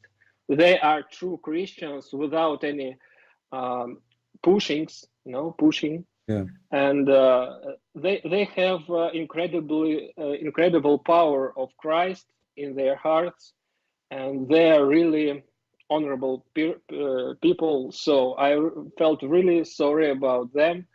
And I just wanted to cover me by the word of God, you know, I mean, to escape from this bad situation. You know, my heart was bleeding, you know, and I just wanted to be closer to God. So I decided to write down my Bible to the paper. So, and now I feel much more better, and I pray every day for this war will be ended one day. Well, my friend, you know, I think you and people in Russia and Ukraine, the Christians I'm talking, you have a duty to fix the evil is done, because war is evil, and killing Christian cannot be justified anyway by anyone, doesn't matter who do it. And you can still always build the bridges with those Ukrainian, and I know that this war will create hate, a lot of hatred for sure, but evil is evil, and true Christians always condemn evil. It doesn't matter who is doing it. We will not side with the evil one no matter what. And there's nothing can be justified by invading a country, claiming that you are going to liberate the country, and then we find that you are just shooting everybody in the way. That is not from Christ. And not only that, he brings an Islamic army to invade a Christian country. That is a pure evil. So we pray that the Russian, they will see the truth, and they will not listen to such an evil man like Putin. I used to think about him highly, actually. I used to think that he is a smart person, and now I'm very convinced that he is really stupid, and he made the most stupid mistake ever in his life, in his career maybe. But the important now is to finish this war, because at the end of the day, both the one are killed and the one who, doesn't matter who killed who now, both are Christians, and this war cannot be you know, justified in any way. So the one who invade my house should leave, and he should apologize for invading the neighbor, And the one who is hating the Russian because of Putin, he should not hate them. All those soldiers, they are just doing an order, you know. None of them, if one of them he tried to run, they will shoot him, you know. We know that. And we know that this is a dictator, he controlled the whole country. And we know that many Russians, they oppose what Putin he did. And anyone who opposes him, actually, if he know them, he put them in jail. So we know what kind of evil act he is doing. So my friend, we are grateful to have you. And maybe one day, if you are going to go to Ukraine... Just a moment, please. Yeah. Just a moment, please, CP. I just want to say that, you know, in Russia, all of the priests of Russian Orthodox Church, they praise Mr. Kadyrov. They praise him and his army. They say that those Chechen fighters, they are our brothers in arms, you know, they're like us, you know, they are closer to us than those Christians in the West. So now we are one nation, so we should be together and to fight against evil in Ukraine, etc. You know, but this is totally false. It's only propaganda. Yeah, and I'm sick the of verses, it, you know? I want to just... Yeah, the verses Kadyrov he read in his book, it says that you as a Christian, you are evil and you should be killed. So those priests are a bunch of, you know, coward, and they are not priests. That's why, you know, the Bible speak about them, about false teachers, be aware of them. They will come to you in the clothes of a sheep, but in fact they are wolves. So we as a Christian, we should not, this is why we should follow the Bible, not a priest. The Bible says who is the Antichrist? Is the one who denied the Son and the Father. That's it. What his name, what his color, what his ethnic is not important. Anyone who denied the Son is nothing but Antichrist. And those are the one they are praising. So they need somebody to put them in their place and to show them how filthy liar they are. They are deceiving the Christians. They are speaking politics. They are not speaking God. This is what they are doing. They are doing politics. They have a man. They are coward too. I saw a priest. Just because he used the word war, he posted in his website saying, we pray that this war will end. He did not say anything. He received a letter from the police that he is under investigation just because he used the word war. When he went there, they took him, yes. He went there. Yes. He said it was in city Kostroma. Yes, I know this situation. So he said, what I did, what happened? He said, you use in your website the word war. You should use a special operation. He said to them, yes. Well, I did not see anywhere in the Bible it says special operation. The only word I see in the Bible is war. You know, what special operation? So even if they want to control the mouth of every priest, Putin is practicing Islam in Russia. Dictatorship is Islam. Anyone don't agree with you, kill him. He's a kafir. You know. So this is a gang system. This is a gang system. This is not from God. And I hope and we pray that the Russian people like you, they will deliver the message to the Russian, and they will make them love the Ukrainian, and the Ukrainian love you too.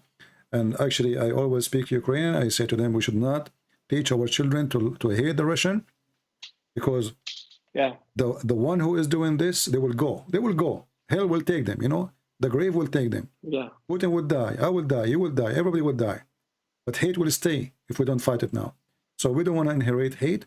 We don't want to give hate to our children. We are Christians, and Christian, they always forgive. And I believe the Ukrainian, I've been in Ukraine in many places, wonderful people. And maybe one day if I go there, I will let you know that I'm going there so you can meet me in Ukraine, and I'm sure they will welcome you, even though you are a Russian.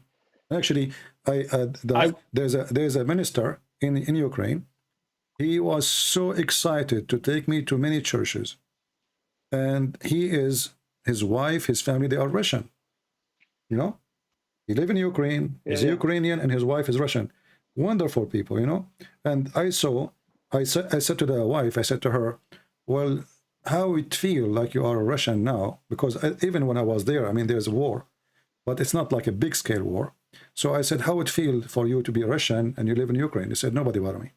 You know, and this is defeat all the lies of Putin.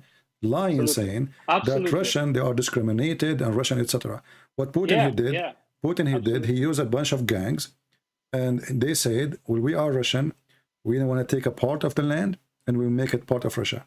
And here you ask yourself, any country in the world, if, like the Chechnya one day, they tried to be independent, right?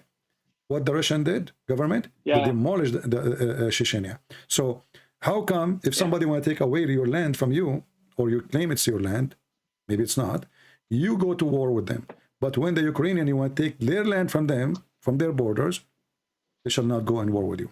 So hypocrisy is big, and we are here to fight hypocrisy. Thank you, my friend, for calling. Thank you, CP. I actually admire by you, because how you get this information, this close information about some stories about Russian priests who was kicked out of church because he said the word war. You know, you are incredibly informed person. You know, I believe the Lord he sent me those videos. You know, the Lord he sent me. You know my interest.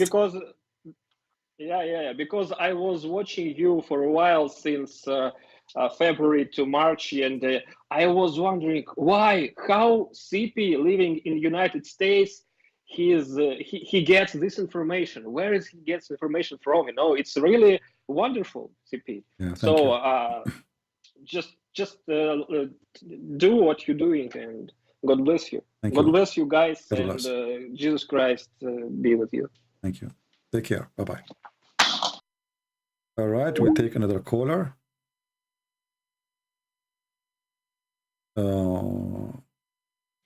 We are another person from Russia. We are watching live, and we would like to call after. Oh, so he's not from Russia. He's saying he will call after the Russian person. Okay, I don't know if he is a Muslim. The name sounds like a Muslim, but look like he is not a Muslim no more. I don't know. Let us see.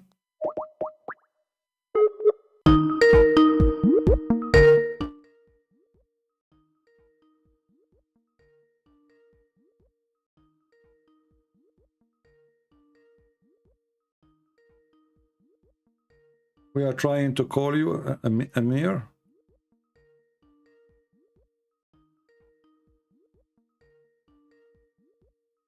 Look like he is maybe not available.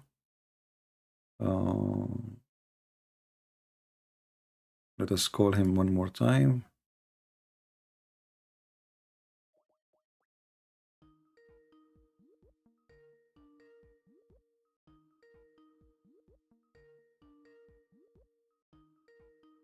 Still not answering.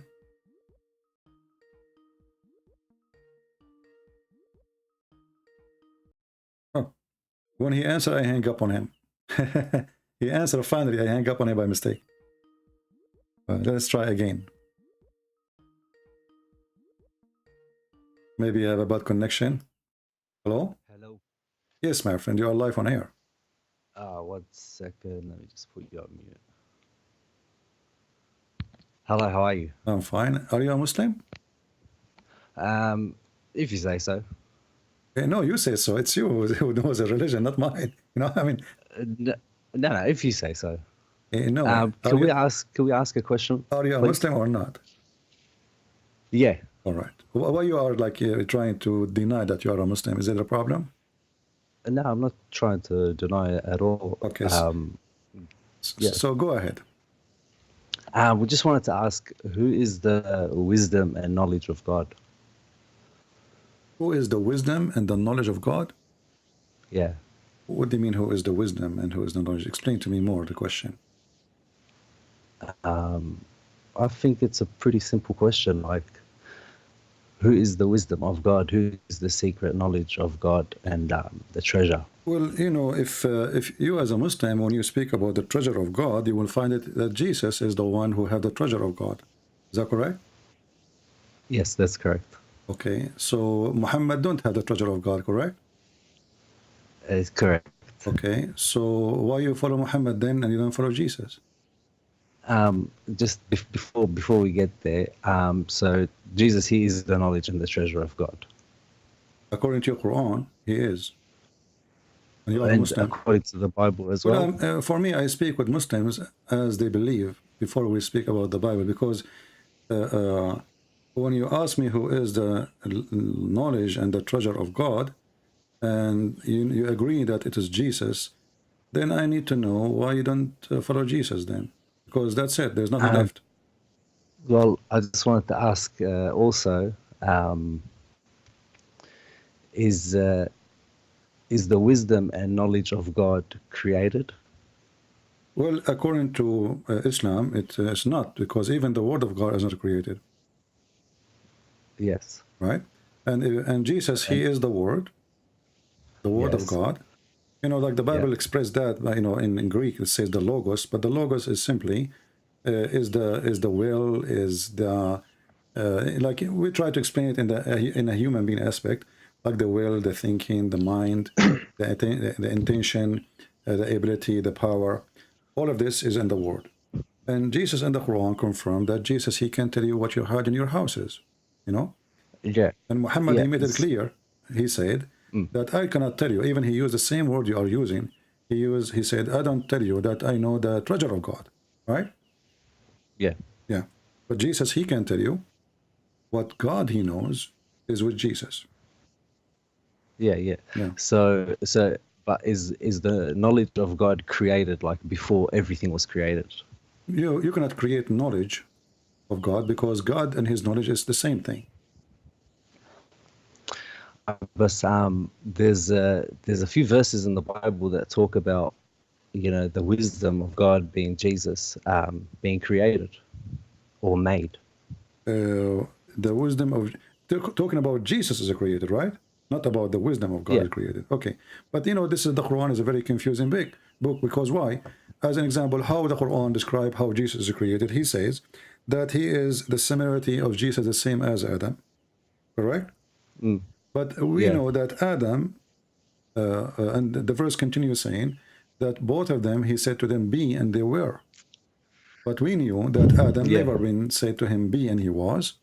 And same as Jesus, Allah, he fashioned Adam with from mud, correct? First he made mud, then he fashioned a shape of a human being, and then the third stage or fourth stage, he did breathe into him, correct? Yeah, that's okay. Right. So when Allah, he said, be before or after, what do you think? But before we get to there, like I'm still asking, and you didn't really answer the question when I asked, is the wisdom of God created before all things were created by the Lord? You cannot create the wisdom of the Lord, for the Lord and his wisdom is one. I answered you already.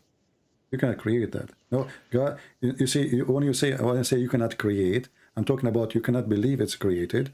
For simply, in order to believe that the wisdom of God is created, then God himself must be created. No, not necessarily, because it's of God. So God has his wisdom, but he created wisdom. The wisdom of God is something natural. It's like saying, can we create holiness for God?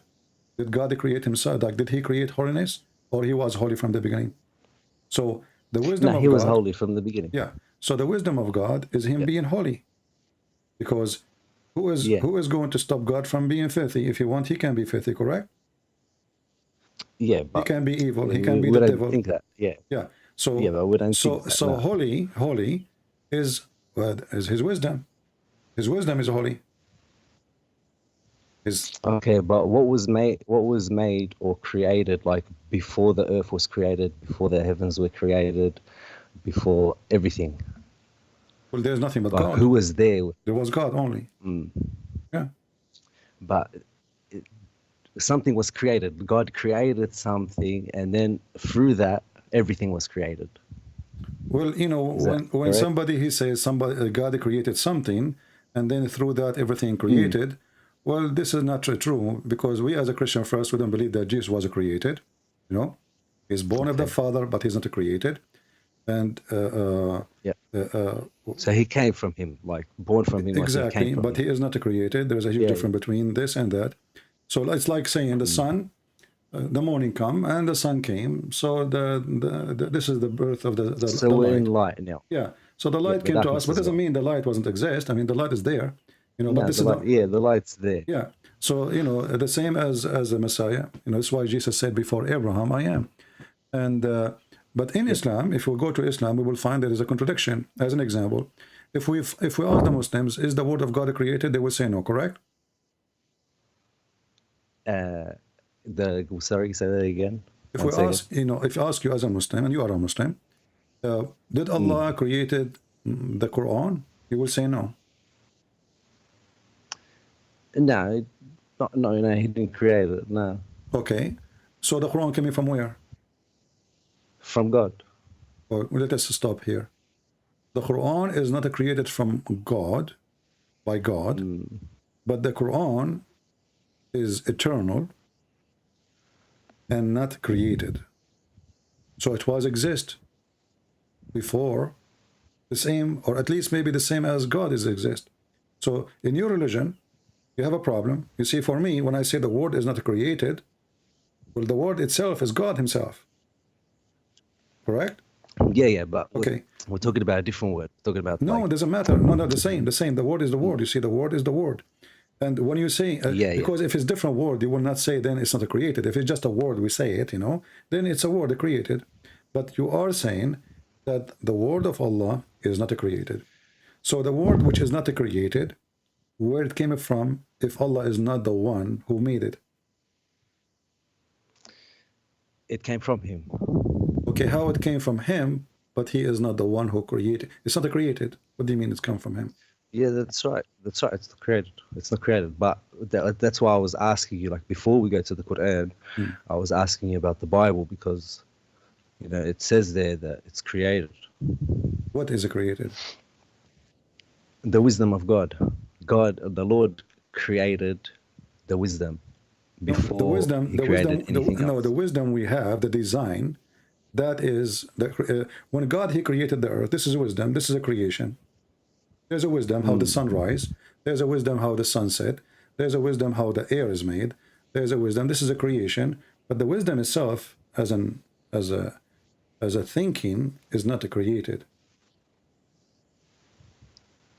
Yeah, but who was there while everything was being created by the side of God? We believe in one God. We believe that everything but created who by was him, there with him? everything created by him and for him, that is Jesus. So God is one.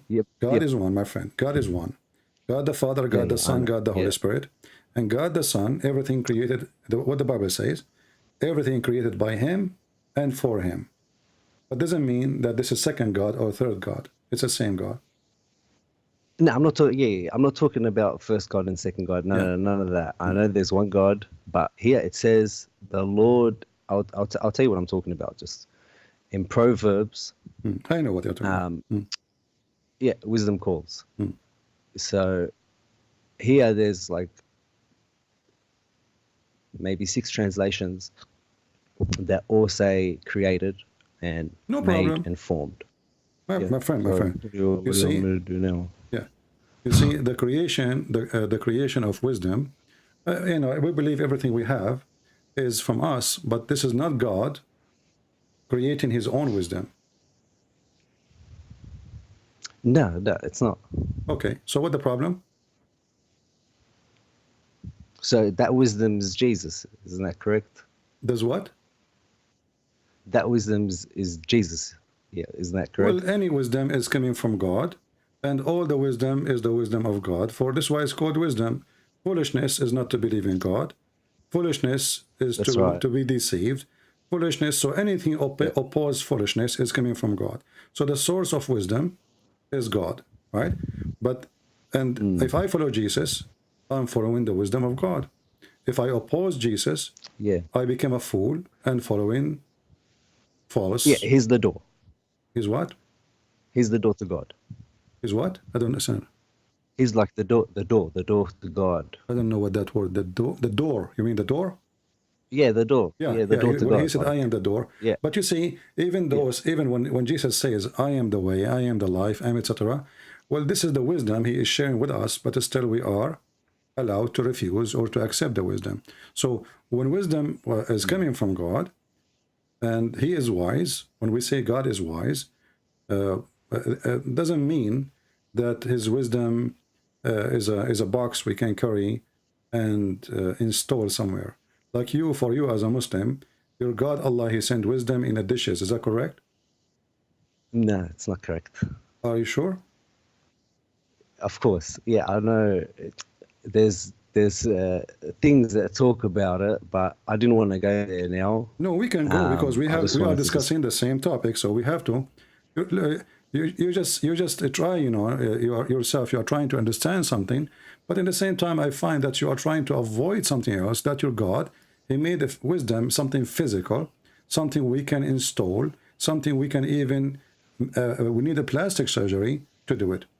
I will show you a story here in front of your eyes, and you are the one who deny, and I don't know how you deny that. I know the story. I know the story that you're talking about. Okay, so why and I'm sure your viewers know it as well. Why you said that God He sent wisdom in His dishes? You said no. Yeah, because that's not true. But I know what you're talking about. What do you mean not true? I know the story that you're talking about. It's a story. What do you mean not true? It's made up. Okay, made up by who? Some people here and there, they made it up along the way. It says that Allah Messenger, He said. Yeah, but here it says, there it says that. Here it says the Lord created. My friend, you see, you're trying to avoid the madness in your book, saying like you're trying to do your best to go around it and to avoid it. You are the one who spoke about the wisdom of creation, correct? Well, wisdom of creation. Yeah, it says it's created. Wisdom it says it's created. My friend, wisdom of creation is God Himself. Everything He did is His wisdom of creation. The earth and the heaven, the sky, the water, the human is a smart design. Do you believe or not that it's a smart design? Yeah, of course. Okay, so of course. Is it a wise design or it's a foolish design? Yeah, it's wise, of course. Okay, so as long everything something was created before all of that. So everything is created.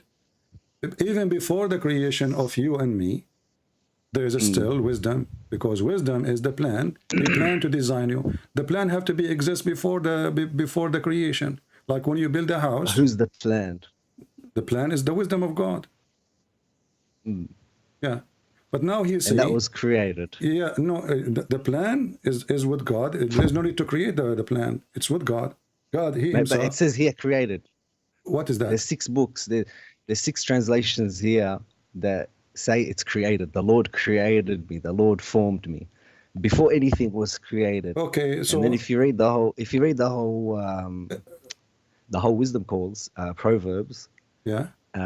You would see along the way when it got to a certain point, the wisdom would say, and I'll be by his side. And then, if you want, put it up on the screen.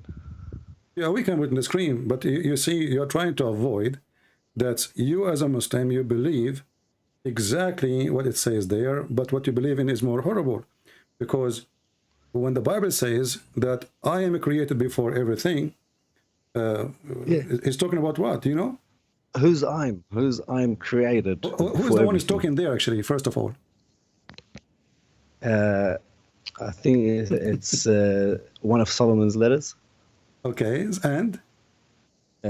Yeah, and what's the saying? No, the Lord created. Okay. So when the verse is saying, I am created, I was set up from the everlasting, from the beginning or ever in the earth.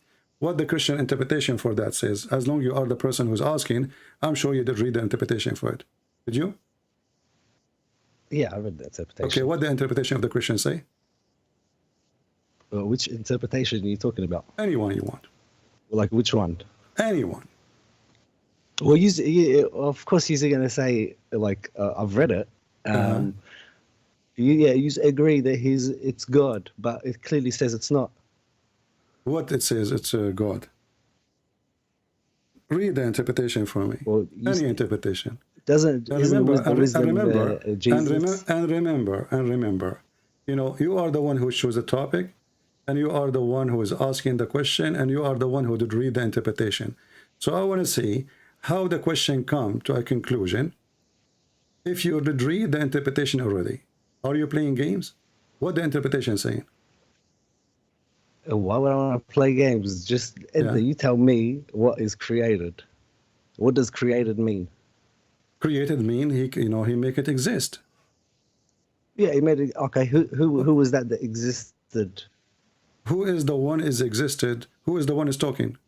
Yeah, God, the Lord. The God, he is saying I was created. The unseen. Yeah. No, God is saying I am created. No. Just the one that's saying I'm created. That's not to play games. That's the wisdom. Hold on. That's the wisdom. The wisdom's the one that's saying I'm created. Obviously, this is a metaphorical. Yeah. This is a metaphorical. It's not a person who is a created. It's as clear as day. It's created. Is it a person? No, it's not a person. So why you are saying it's a created? I'm not talking about so why Jesus you are in the making flesh. it as a created then? Because it says it's created. No, okay, so let us focus together. It says they're created. I asked you, is it a person? Is it a person? No, it's not a person. Okay, and like a person like me and you. Okay, like it's not a person. So before the foundation of the earth, everything is already created. What is that? The word of God is his decision. The word of God is his order. The word of God is his plan. The word of God is, even the Bible says, like, he chose us, we did not choose him. But this is not a destiny. This is God knowledge about who is the one who fit for my mission to be. So before the creation of the earth and the heaven, we are existing in the mind of God, and we have a plan for us. Yeah. And? Yes. Okay. Yeah, so and now let us focus together. Let us focus together. So here, this is the metaphorical meaning. Here in the Muslim belief, we have a person whose name is Muhammad, claiming that his God, he sent him food, wisdom, and you are trying to deny it, and you are trying to say it's a fabrication. So are you saying to me that you believe that the Bible is saying the truth and Muhammad is a liar? No, but are you telling me that the wisdom, which is Jesus, not in the flesh, is created? Well, Jesus as a flesh, okay. Not as a flesh. Okay, hold on. Before Jesus come to this earth, hold on. Where Jesus, he come to the earth, when Jesus come to the earth, this is the time he is born in the flesh, correct? Yeah. Okay, but before his birth... Yes, I'm not talking about that. Hold on. Before his birth, was Jesus exist? Yeah, that's right. Okay. He was. So, it says here. Okay. He was created. All right. No, nowhere it says he was created. You're a liar. Where it says that? No, I'll tell. I gave it to you. No, you did not. No, you did not. You did not. You did not. You did not. Proverbs 8:22. Okay, my friend. Proverbs 8:22. Put it on. What? Proverbs 8:22. Okay. I can tell you six different translations that say it. All right. It says Jesus is created. Yeah.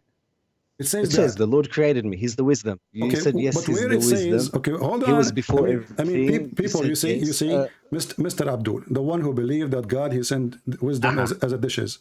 Where it says that Jesus says God created me.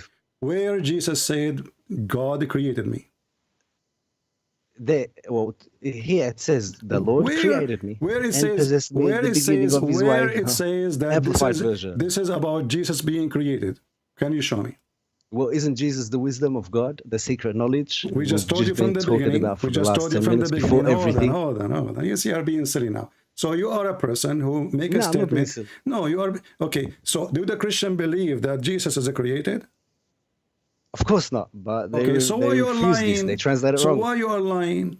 And where in the translation I'm not lying. says, I'm saying it says it there. I'm saying it says it there. I told you. Is Jesus the wisdom of God? You said yes. He was before everything. This is the verse in front of you. Proverbs 8:22. Where it says that Jesus saying, I am created there. Yeah. Okay. Is he the wisdom? Yes or no? Zero interpretation for the verse, as you said.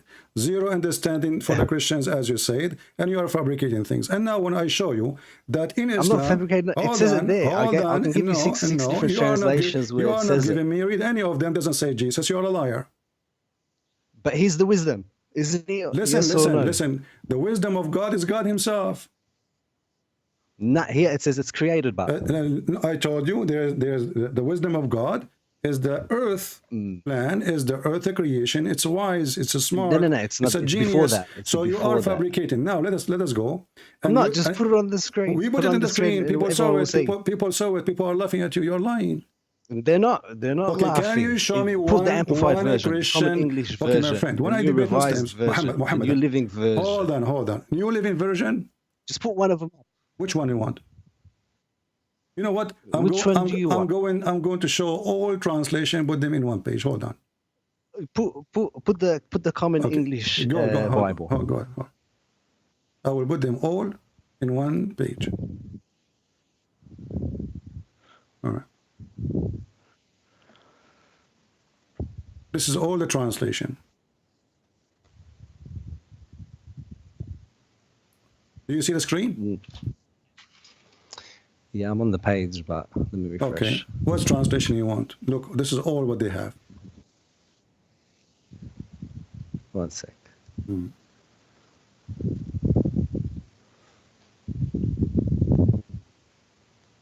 What translation you want?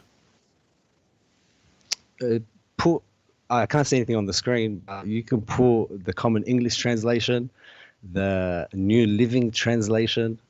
New Living Translation. Yeah, any of them. Any of them. Here we go. New Living Translation. It's in front of you. He possessed me. He created me. He made Who me. is the one who's talking? Yani the one that wrote it. I don't Solomon. know. What is your education? What Solomon? What are you talking about? Solomon wrote it. Hold on. You know, what is your education? Do you know how to write, I how to don't read, or education. you're like your prophet? Look, I will go Not with really. you. I will go with you. When Allah created the heaven and the earth, there was nothing before that? Before you go with me, we have to go with you first. Here, look, you got it on the screen. The Lord formed before me. God What created, does formed mean? Before, is it possible that this is the Lord? Is it possible that this is an angel talking? So the Lord. Listen, so the angels of wisdom. Is the angel of the wisdom? Listen. Is the angel of the wisdom? Yes or no? Everything is coming from the wisdom of God. I'm asking you. But everything's coming from the wisdom. I'm asking you. Be honest with me. Yalla. Yalla, astaghfirullah. Mr. Dishes and relax. wisdom in the dishes. So listen, you Muslims, you fabricate things. You try to make things look something, and it's not. But when you debate people, it's not. It isn't there. When you got on the screen. When you debate people, it's in the screen. You're a liar. It doesn't say anything about Jesus. The Lord formed me from the beginning. Where it says that this is Jesus being created. Well, isn't he the wisdom? Where it says that Jesus was created. Go search Google. Is Jesus the wisdom in Proverbs? My friend, you see, search. You are a hypocrite. You are a hypocrite man. The wisdom of God. No, but let us go back to zero. I said to you from the beginning, the wisdom of God is God. You said I agree. Correct? Yeah. Okay. So if the wisdom of God is God, then we cannot create God because God is not created. Do you agree? But here it says it's created. No. This is, you see, when a person, everything is created by God is his wisdom, but this is not the wisdom itself as a created. Wisdom is not an object, is not a physical object. So there's the there's the creation. Hold on, there's the creation, and there is the creator. The creator himself is wise, and he is the wisdom itself. There's no wisdom in heaven or in earth with God wisdom. So the source of all wise decision, wise act, wise design is coming from God. And now we go back to zero. Why you rejected? Yeah, but who was formed? Hold on. You're trying to play game. You are not a decent. You're not decent. No, but who was formed there? The Lord, he formed. What was formed? It's the angels are formed by the Lord. They were formed before the beginning, and they were with him. They're the wisdom. Okay, well, if we go and we read, hold on. You know, listen. Exactly. I understand what you're saying. When God, as an example, in the book of Psalm, verse number 104, it says, "How many are your work, O Lord? In wisdom you have made them all the earth full of your creatures." Does it say that? Yeah. Okay. What does that mean? Yeah. What does that mean? You tell me what it means. Go. It means that you are Abdul. You are a person. You are a person who try to fool yourself, fabricate a meaning. God created everything. I'm not. It says there before the creation. You know, when the Muslims, we know, we asked them, What was before Allah created the earth and the heaven? What the Muslims say? They say, what do they say? You tell me. You are a Whatever you Muslim. want, they say. You tell No, me. you tell me. No, you tell me. You are the Muslim. No, you tell me. If I tell you, you will tell me it's a lie. If I tell you, you will say it's a lie. If I tell you, what was possessed? If I tell you, do you accept? Go tell me. Do you accept? How could you accept something before you know what it is? Okay, I showed you that Allah, He sent wisdom in dishes. You refused. Mm. Are you yeah, before you even showed me, I already told you that. Why you? How you say to me, I refuse? It's a lie. Based on what? Based on the same idea that you say nothing was formed and nothing was created there. Hold on. No, this is your fiction. I'm asking you now. When Allah, it's not my fiction. Hold on. You see here, you see the hypocrisy. If we read for you the interpretation of the Bible, you refuse it. If we read for you your prophet interpretation, you didn't read it. I told you to read it. You didn't read it. I did. I showed it to you on the screen. Why did I refuse? I showed it to you on the screen. Yeah, you are a liar. No. So let me ask you again. Let me ask you again. Did your God Allah send wisdom in dishes and He installed it in the nerves of Muhammad, in the vein of Muhammad? He hang up. See how they play games? Where there it says Jesus was created, they love to lie. And not only that, just to show you how the Bible exposed Muhammad. And as long you are the one who agreed, and everybody heard you, and you are the one who agreed that Jesus is the wisdom of God. You said that. Muhammad is not. Wisdom of God is Jesus. That means Jesus is a pure, perfect person. Because the wisdom itself is perfect and God is perfect. Your prophet is not and Allah is not. Look how Muhammad, he explained how he received his wisdom. Try not to laugh.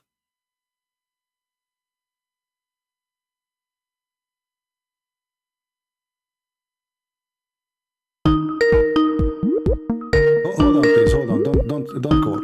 Don't call. Let us show you this hadith.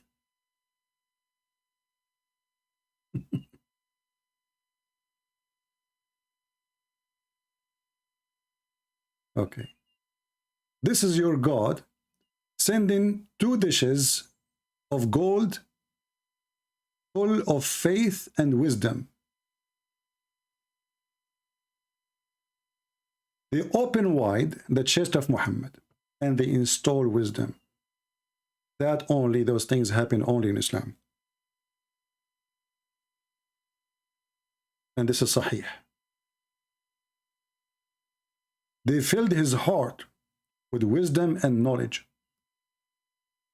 So when you as a coward, you refuse to accept, you say it's a lie. When your scholars say it's true, well, obviously you feel the weakness. But here, look what happened. As long as we accept that Jesus is the wisdom, that means your prophet needed Jesus. He have 0 wisdom. And your God was so foolish to the point he needed plastic surgery. And what the Muhammadan he tried to do? Well, okay, let us see what this verse is saying. It says, you formed me, you created me. Well, this is really about creating a physical wisdom? In Christianity, we don't have something called physical wisdom. The wisdom of God is his thought. The wisdom of God is his thinking. The wisdom of God is everything about him. Our God is a spirit. Your God is physical. Our God, he humbled himself and he became in the flesh of a man. So he exists before the flesh. Do you see how they play games and how they lie? Actually, different hadith, it says,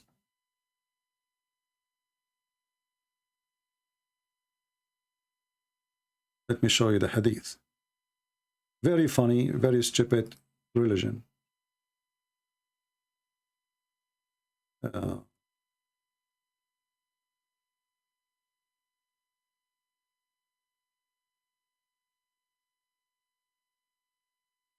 us see. They go far in the details. Muhammad, he go far in the details, and he claimed that they opened his chest and then they stuffed his vein. Here we go. Read and laugh. And you, because you are ashamed of your stupidity and your stupid prophet, you said, I don't accept it. But who are you to say? This is your prophet speaking. The two angels came to Muhammad. They cut his chest all the way to his testicles. And then they wash it with the water of Zamzam. With the hand of the angels, physically. This is physical surgery. And they cleanse inside his body. And then a golden tray, a golden bowl, full of belief and wisdom was brought.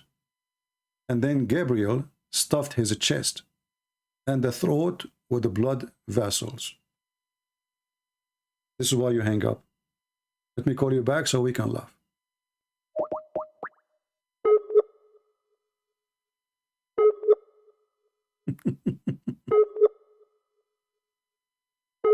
Yeah, read any translation you want to read. Any translation. None of the translation you are saying. And by the way, I don't go by translation because I can make a translation too.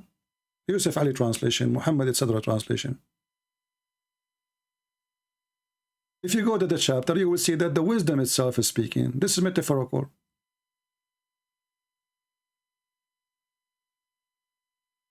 Do the wisdom really speak? Do the wisdom talk? Do the wisdom, is the wisdom is a person? Stupidity is amazing. This is metaphorical. Wisdom is talking. It's a metaphorical. What is the wisdom saying?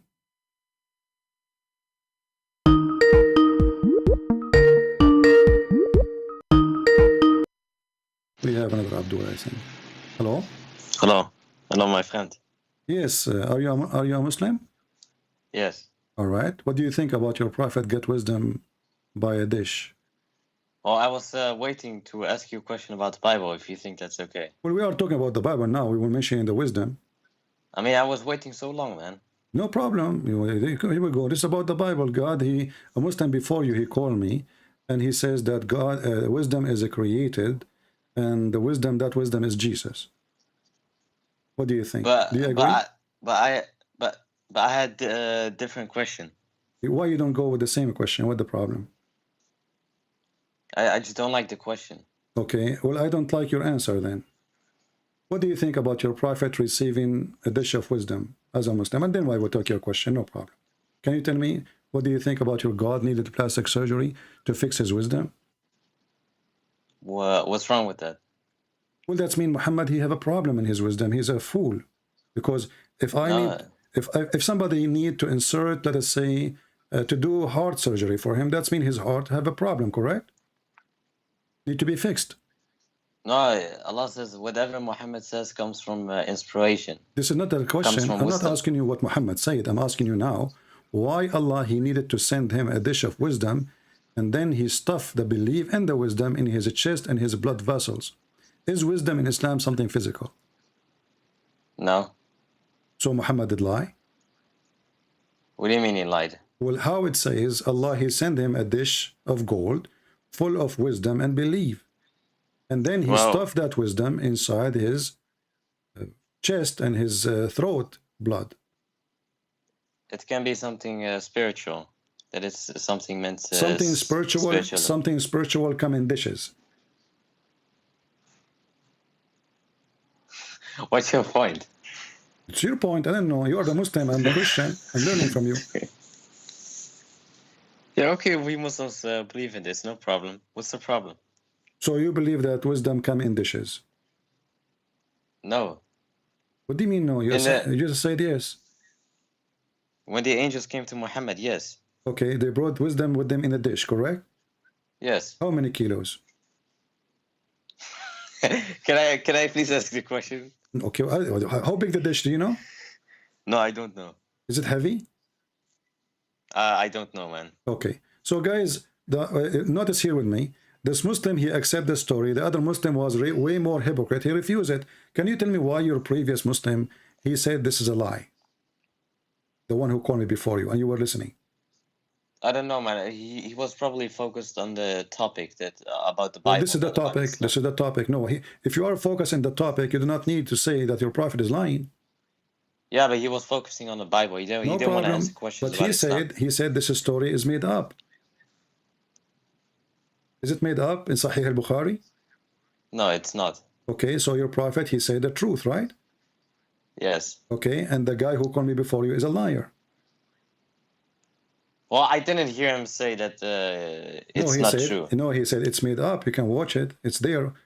People will cut this video now. We'll post it everywhere, and people will laugh. Well, right. If he said it, then it's not true. Okay, so he's a liar. Now go, give me your question. Go ahead. Okay, in the Bible, in Deuteronomy chapter 13, verse 6 to 9, it says, if your daughter or your son or your brother or your sister or your wife or your friend tells you to worship other gods other than Jesus, then you need to kill them by your hand. Do you think this is moral? And okay, so are you against that?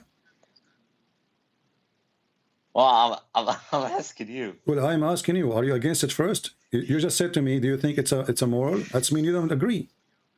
Is it moral for you or not? No, because you Christians always say Muhammad is kill this, okay, kill hold that. on. No, I'm asking you, is it good moral for you or it's a bad moral?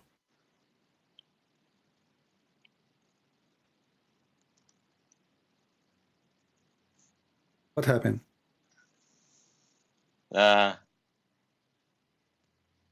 I don't know, my friend. It's acceptable. So how come you know the question? It is you gave me a question saying it's not moral. This is what the question means. Do you think this is moral? This is what you said to me. No, like you Christians always say Muhammad is killer. First of all, we are the Christians. First of all, we are the Christians. They are the Jews. The Jews are not only a religion. The Jews are ethnic. They are tribal. And if any one of them betray them, there's Allah. The one who betrayed us, he is not one of us. As simple as that. And hold on. So, and you Muslims, your prophet, he tried to follow the Jews. So he tried to be a Jew like the Jew, but he's a failure. So if a person, he leave Islam, what is the punishment in Islam for him? Execution. Execution. Where Muhammad he got that from? From the God of the Jews. Okay, so Muhammad did not follow Allah. No, the God of we Muslims believe the God of the Jews. Okay, can you show me the verse? Can you show me the verse in the Quran says that if one of your brothers or your sisters or your family, etc., leave the religion, kill him? Where it says that in the Quran? It doesn't. It doesn't. So Muhammad is stealing from the Jews. So you Muslims complain about what the Jews believe, and then we find that Muhammad himself is a thief. He's trying to follow the Jews. He's trying to be a Jew, but he is not a Jew. Shouldn't you Muslim follow? Should you Muslim follow the book of Moses or the book of Muhammad? Yeah, but whatever Muhammad says comes from inspiration from God. Okay, so whatever Muhammad he said is coming from God. So I look like Muhammad is God because his God never said to Muhammad, if somebody of your children leave, kill him. No, but he said whoever leaves Islam, kill him. Okay, he said, but he's copying the Jews.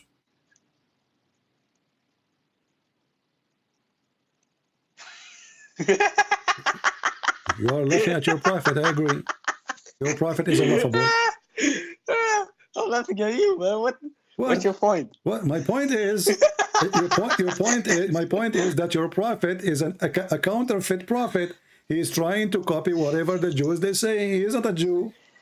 You don't have that in his book. So where he got it from? No, he tried to be different from the where Jews. He got? You said to me, Muhammad said, right? But shouldn't Muhammad say what his God said?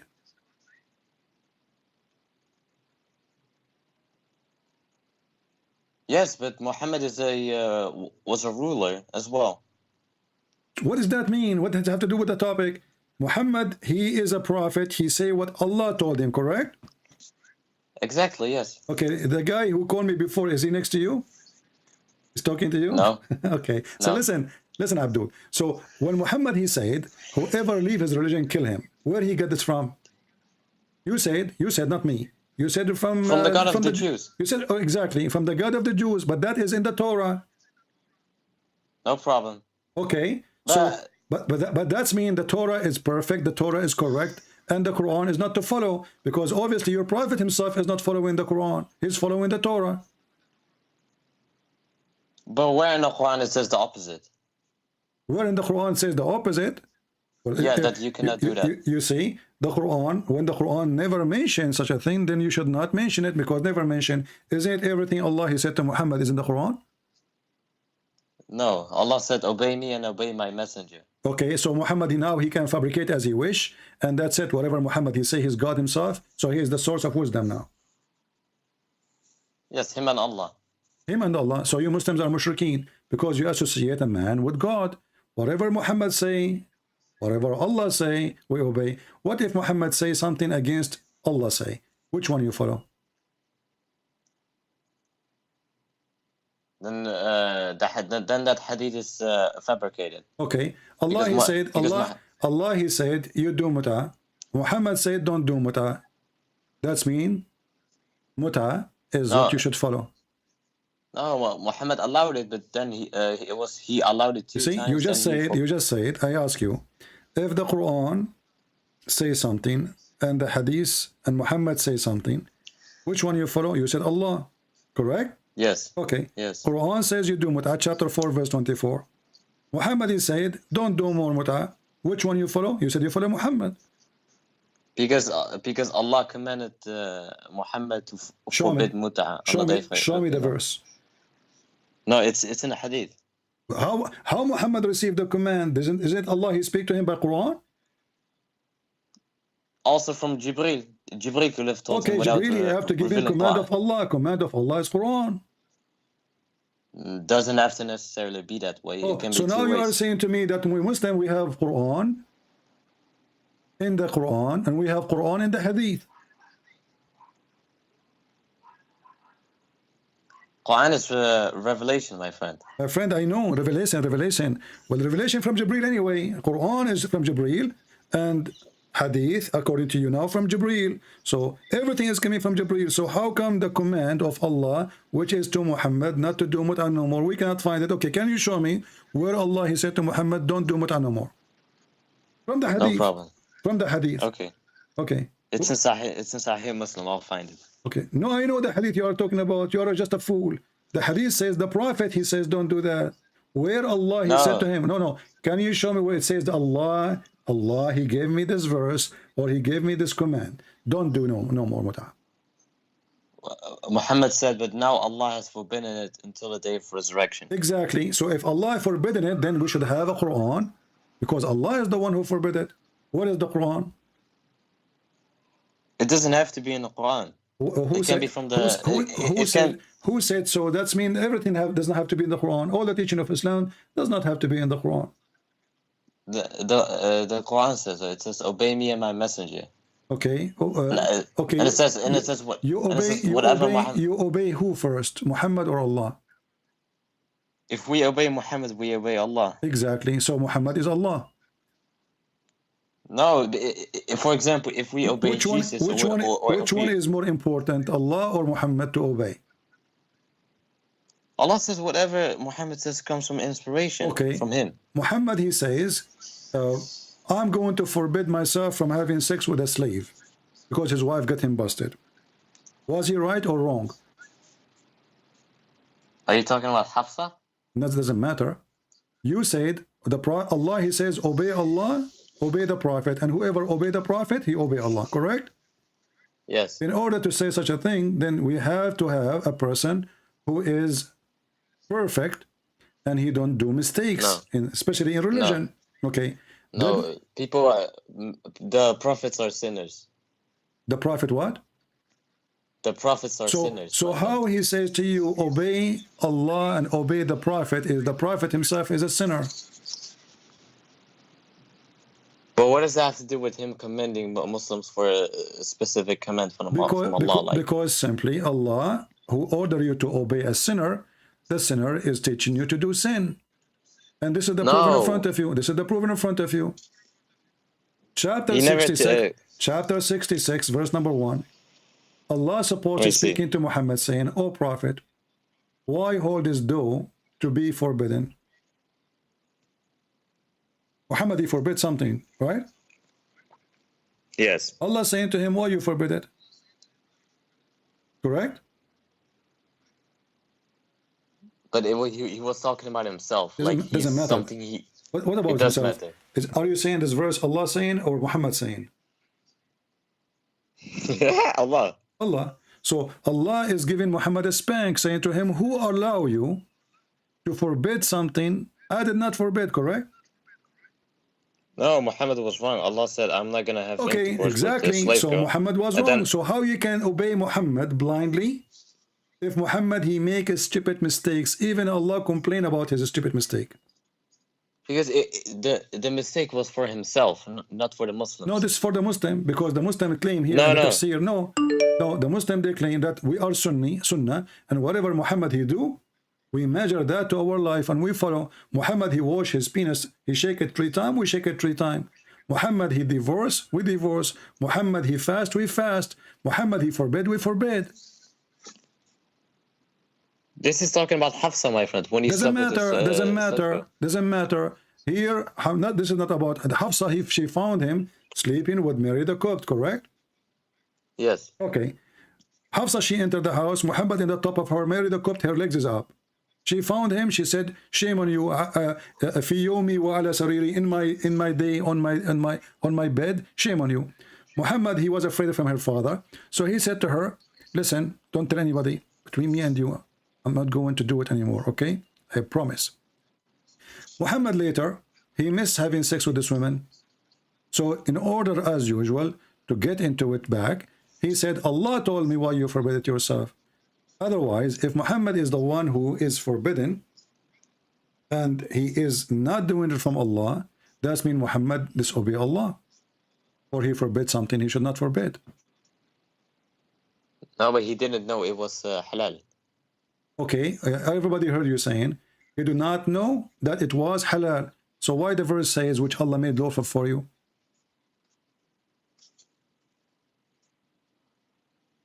Oh, Prophet. Then why the Prophet said he's not going to sleep with the slave girl? My friend, Allah, it says here, Allah, he made it lawful to thee. Made in the past, correct? Which Allah if we have to take it literally, then yes. It's not up to you. This is what it is. So he made it already lawful. So the question is, I made it lawful for you. Why you disobey me, correct? No, it doesn't say why you disobey me. Well, obviously he is complaining. He's asking him why you do that. How you forbid what is not forbidden. Can I ask another question, my Okay, friend? you can ask, but let's stop here. So you're a prophet, is a person who created verses, claiming Allah, he spoke to him, and Allah told him, why you forbid yourself from sleeping around? Obviously, this is the Satan Muhammad creating this story. Go ahead, what the second story question? It's in 1 Samuel 15. You know the story of when God ordered men to kill babies and mass babies and stuff. Do you agree with that? Are you against that yourself? Killing babies? Are you against that? Of course. Okay, did your God Allah destroy Sodom and Gomorrah? No, but he's telling men to kill them. Okay, did your prophet kill children too? No, but how traumatizing can it be for a man to kill a child? Did your prophet kill children too? He didn't kill babies, no. Okay, let us see. Here we go. We're talking about babies. You start laughing right away. Right? You know what will happen, right? Here we go. You're laughing at your prophet. Here we go. They came to your prophet and he says, we are killing the children when we are attacking those people. Is that okay? He said, so what? They are from them. But I was talking about babies. They are babies too. No, they're not. It's just children. Not only that, you're a prophet, Al-Khadr. He found a child playing in the street. He cut his throat. And he claimed that Allah told him to kill him. Is that correct? But are you against 1 Samuel, though, 15? You're against that? 1 Samuel is in your Quran, and you are a fool. Don't you know that? Nowhere does Allah mention the name Samuel. Okay, what if I show you what you will do? Yeah, we know that the Quran never mentioned the name Samuel, but the story is about Samuel. No, but where does it say killed babies? Allah, He support him. Allah support him in the Quran. If I show you, do you accept what is Show going me. to see? Show me. Okay, are you Yeah, going show then me. to apologize for being stupid? Yes, I will. All right. Here we go. What interpretation you like to read for the Quran? I don't care about interpretation. Just show me from Oh, Quran. you are a person who can do interpretation by himself. You're a genius. Just show me where Allah says kill children or babies. Okay, here we go. Your God Allah, He praised Samuel, and he was cursing and condemning the Jews for not killing the babies. Here we go.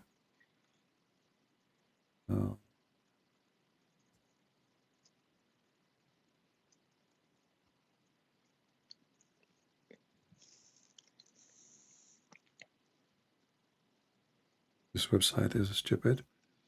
You have your Quran with you? Yes. All right.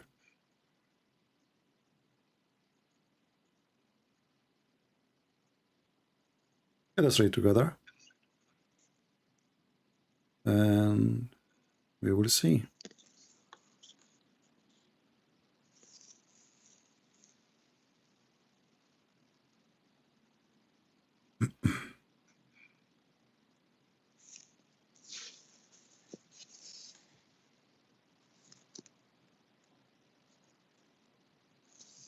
Do you see my screen? Yes, I do. All right.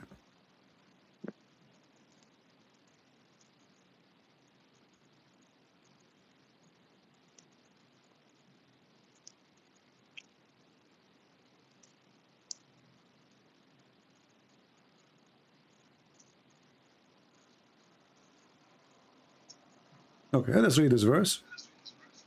Chapter 2, verse number 246. What this verse is talking about.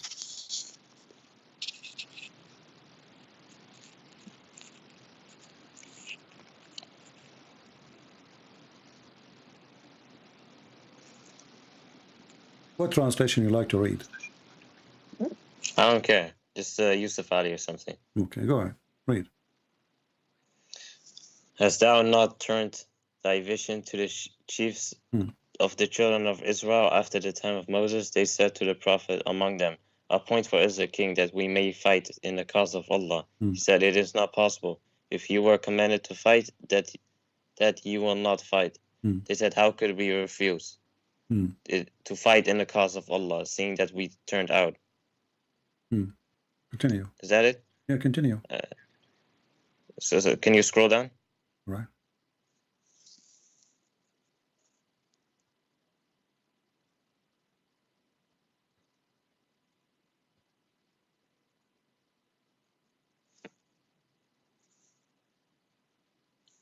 How could we refuse to fight in the cause of Allah, seeing that we turned out of our homes and our families? But when they were commanded to fight, they turned back, except a small bench among them, a band among them. But Allah is full of knowledge of those who do wrong. Okay, so what happened here, do you know? As long as you are a person who do not need interpretation, this is about what? Invading the tribe. In what? It's about jihad, my friend. What's okay, so what is it? So Allah, He ordering the Jews to do jihad, correct?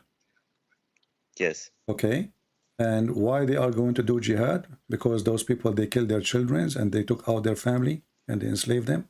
Is that correct? Seeing that we were turned out of our homes and our families, yes. Okay, so the Jews, they are attacking the one who attacked them. This is what the story of Samuel was saying. So the Quran defended. Let us go and read Ibn Kathir. Do you like Ibn Kathir? You want to laugh at No Ibn problem. Kathir? Show me. Okay, this is Ibn Kathir.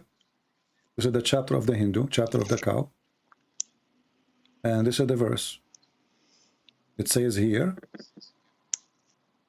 and by the way, Ibn Kathir in English is not the same as in Arabic. Do you read Arabic? No. Why you don't read? How you pray to Allah in Arabic but you do not know Arabic? I understand Arabic a little, 20%. I'm learning. Oh, okay.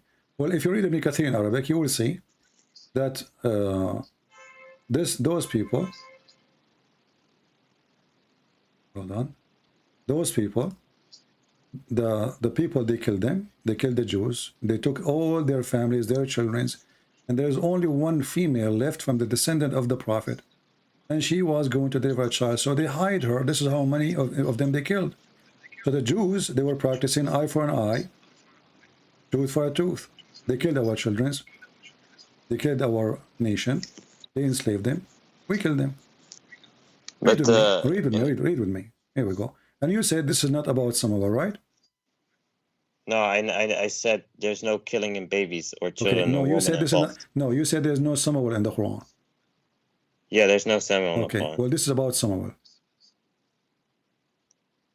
No problem. But the name Samuel isn't in the Quran. Doesn't matter. That's my point. Because your prophet is a stupid prophet. You do not know how to pronounce the name, so he avoided. Correct? No. What no? So why he did not say the name? If he knew the name.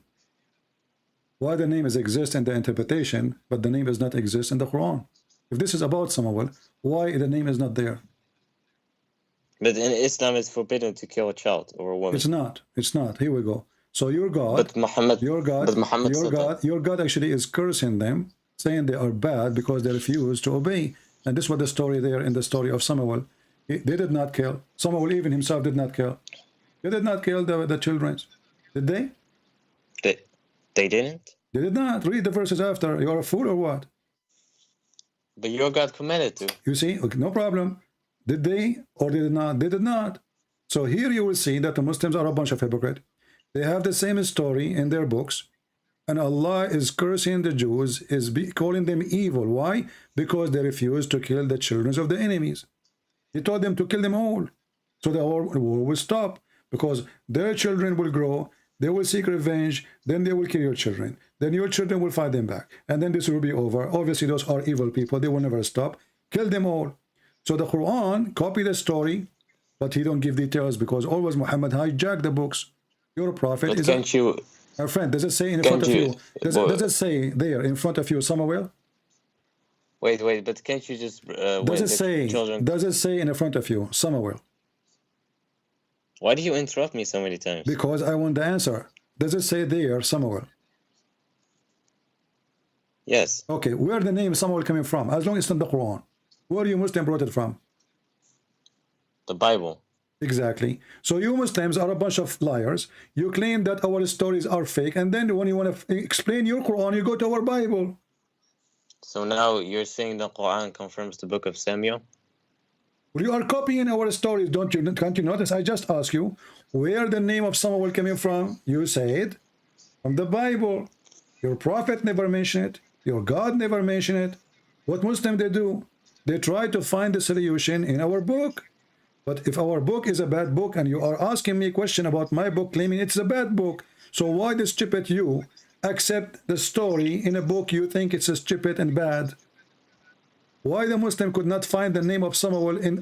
Did Allah drop his name? Did Allah forget his name? What's your point though? My point is that if Allah never says Samuel, how you Muslim come to the conclusion that this is about Samuel? Because it's in the only source we have is of the Bible. Exactly. So Quran is not a source of religion. Quran is not the source of God. You have to go to our Bible. You have nothing. Your God, he gave you a stupid book. And the Quran says this is a book we explain in details. And now we understand why Allah need to send a dish full of wisdom to Muhammad, because he's a fool. No problem, but do you agree with the story of Samuel? I agree with every single verse in the Bible. We are not the same as listen. We are not the same as the Abdul who try to defend by lying. This is a weak hadith. This is da'if hadith. No, I agree. This is what God he ordered them, and they should obey God.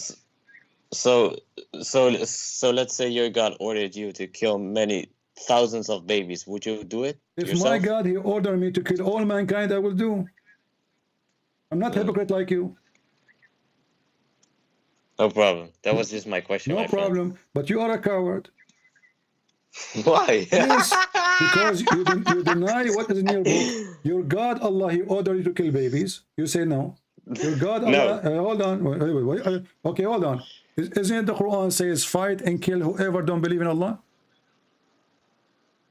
Yes, but if he reached puberty. Okay, when I show you the hadith, your prophet says, and they ask him about killing children. Children is babies. We are killing children when we attacking them. Is that okay? He said they are from them. You said No, but it's not the babies, it's the children. They are babies. This is why they are asking if they are growing. We will not question the question. Anyone who can carry a sword, obviously he is ready to fight. But children's, is it okay to kill them?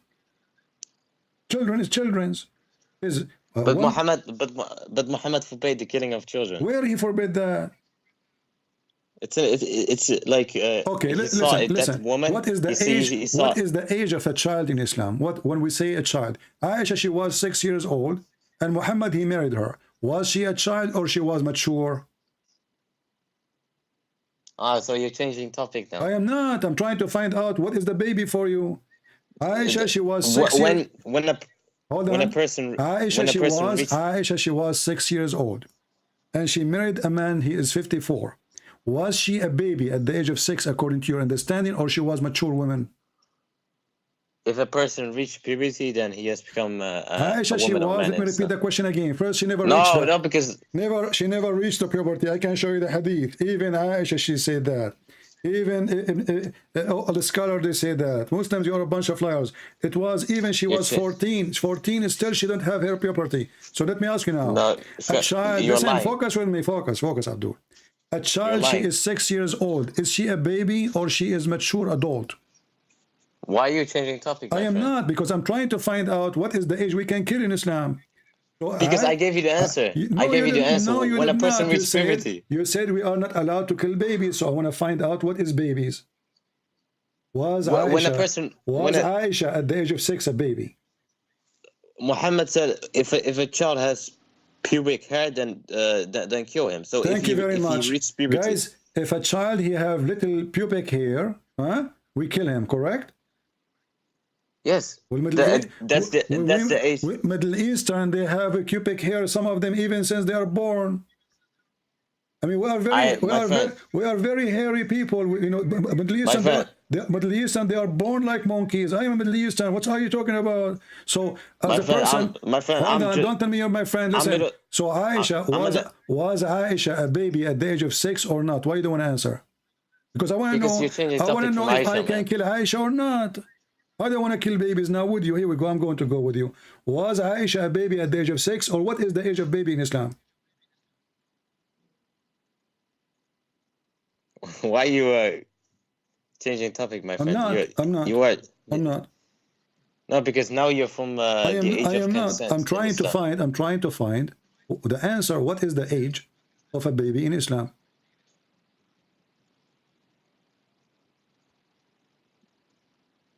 What does that have to do with anything? Did your prophet, he engaged himself, or he asked for the hand of a little child? She was an infant? He had 11 wives. One of them was not the question. minor. But no. But in that time, this is not the question. Did your prophet, he ask for a woman? She was he asked for her to be his wife. He asked for her when she was an infant. She is just born. No. What if I show you the reference? What you would do? He said if she grows up. Guys. So she's an infant now. She's 1 day old. The guy, he looked at her ass. He liked it. He said when she grows, she will be... You tell me why Muhammad want to have sex with this child? She is an infant. What make him decide to ask for her hand? She is just born. If she's gonna grow, to take care of her. Grow until what age? Grow until what age? 6? Allah, maybe. I don't know, my friend. So your prophet is horny. Even he's a pedophile, obviously. Otherwise, why a person he look at a child? She's an infant, and she said when she grow, I'm going to F her. And here we go. Aisha, she grow. She is 6 years old now. So what is the age of baby in Islam?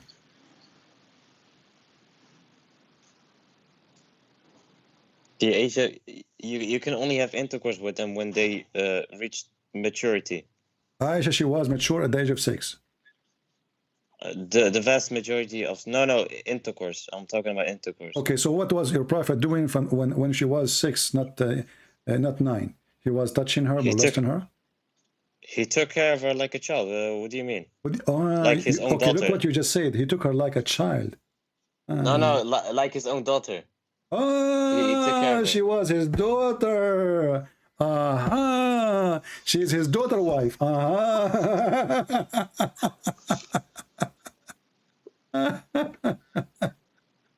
My friend, now I know why the Muslims, they think that the wisdom of God is created. But isn't it in the Bible where it's in Numbers 31 that it says keep the little girls for yourselves? The little children? Yeah, keep them, you take them, but you don't sleep with them. Does it say there you sleep with them? No, but you can marry them later on. When they are like 18, 19, 20? So? Can you show me the age of consent in the Bible? Can you show me yourself? You are the one who's quoting the verse. You are the one who's quoting the verse. Can you show me where it says that marry the children, marry the babies? Nowhere it says that. No, but in the book of Deuteronomy, it okay, gives the as long as you are that... reading that book, did you read the whole book or no? No, I didn't read all of it. Okay, go now to Google and find me where in the Bible it says you can marry children. But we have a proof now that your prophet is a child molester. Okay, hold on. Can you show me proof that marrying a child in the Bible is wrong? Well, Jesus says for those who hurt the little ones, it's better for them to put a milestone in their neck and throw themselves in the deep ocean. And everybody knows that if you have a sex with, you cannot marry a child. How you can marry a child? You have to be sick.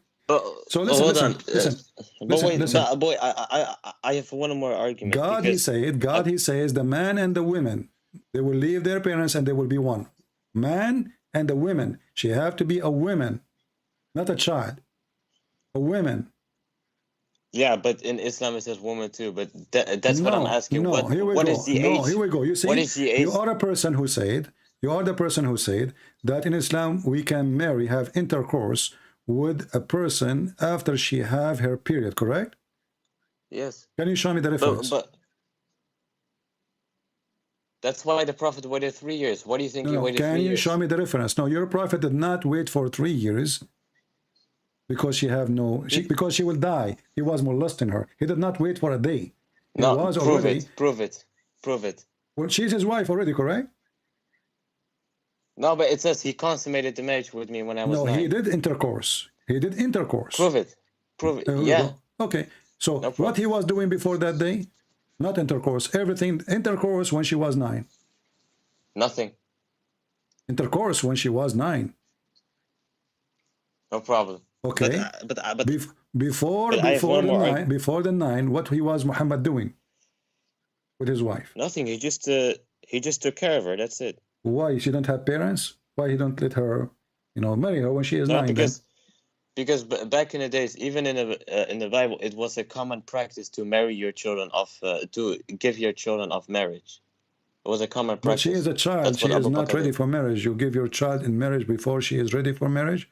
Don't you Muslim say that the women the female she have to agree for the marriage, otherwise it's not valid? Yes. Okay, did Aisha agree? Aisha loved Muhammad very much. She never complained. Her friend, she is 6 years old. Did Aisha agree to marry Muhammad? Yes, because in Islam it's forbidden to marry off consent. Okay, let's see. Was Aisha playing with the swine when her mother she took her without even telling her why, and she sent her to Muhammad? What does that have to do with this? Well, shouldn't you show me where Aisha, they asked her, do you like to marry Muhammad? Aisha, she said yes. Do you understand what marriage she is? 6 years. By the way, she is 5. Because 6 years old in your Islamic calendar, she is 5 in your calendar. Well, the hadith says she was 6 or 7. Well, 6 in your calendar. Correct? Or 7. No, yeah. not 7. She was. The hadith says 6 or 7. Some say 7. What do you mean 6? Where it says 6 or 7? Where it says that 7? Where it says 7? There's many hadiths which say 6 or 7. Where? Okay, hold on, let me see. While I'm searching for it, isn't it true that historical sources like authentic apocryphas of church fathers say that Mary was 12 when she married Joseph at the age of 90? This is what they say? But you just said those are not accepted book. And even though Mary, she gave birth without husband. Yeah, but I'm talking about marriage, not intercourse. I'm talking about how she gave. So in order to give birth, she have to be a woman, correct?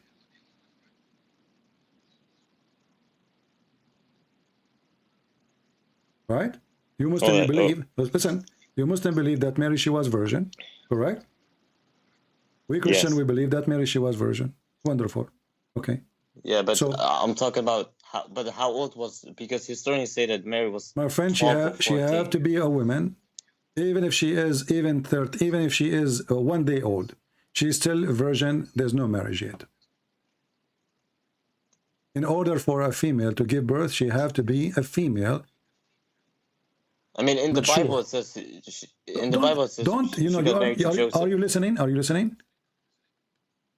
So when Mary, she gave birth to Jesus, can a child give birth? No, but that was later on.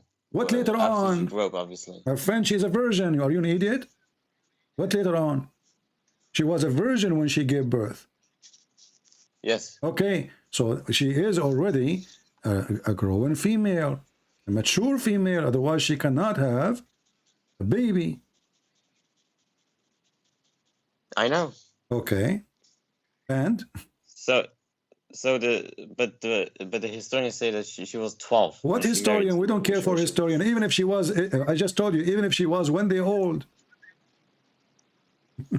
Okay, hold on. Let me read out this hadith. Sunan Abi Dawud, the Messenger of Allah married me when I was 7 years old. It says 7 years old. Yes. Okay, let me find the hadith. Hold on. It says Sunan Abi Dawud 21:21. And it says the narrator Sulaiman said, or 6 years old. Or 6. He's trying to correct. Yes, it's 6 or 7. I don't know. And there's a difference of opinion that Aisha was a lot older because of a specific reference. Okay, so a lot older too. Yes. All right. Well, and you said that Aisha at the age of 9 she had her period, right? I didn't say that. When she reached puberty, yeah, that's most likely the case. When she reached her period. Because why do you think the Prophet waited 3 years? I'm asking you when she reached her period. Okay, so what do you think the Prophet was thinking? And what do you? Because if he slept with her, she will die. He will rip her apart. She is just a little baby, 6 years old. Do you know what 6 years old mean? A baby. Yeah, but there's a study done that people back in the day, they matured differently. Okay. You see, so this is why maybe in the Bible it says kill the babies, because they mature early. Like, look like at that time, when the Bible says kill the babies, he means somebody, like in 2 days they will become 18. What do you think? I'm just using your logic now. Is that what you mean? They mature very fast? No. Listen. So how old? So what was the old of a baby to be a baby in Islam? Can you tell me? I don't know. Why you do not know? How come you are expert in the Bible but you don't know anything about your religion? So how old was Rebecca when she got married? I want you to read. Isaac? Will you tell me what was the age of Rebecca? You Muslims are a bunch of jokers. Banana religion. Can you show me where it says that? Okay, listen. Aisha, she said he did F me at the age of 9. He married me at the age of 6. Can you show me where it says Rebecca, he did this to me and that to me? Go ahead. Potatoes. Can you show it to me? Can you show it to me from the Quran why Muhammad married with Aisha? Your logic. You show me from the book 2. You show me from the book 200 years later. We don't have a hadith. We don't have a hadith. You Muslim have hadith, and you have to follow it. Isn't it you who said we have to obey the Prophet? You forgot? Yes, of course. Okay, this is the hadith. In order for a prophet to make order, you have to make hadith. But even listen, when we can you read for me this hadith in front of you? let me read.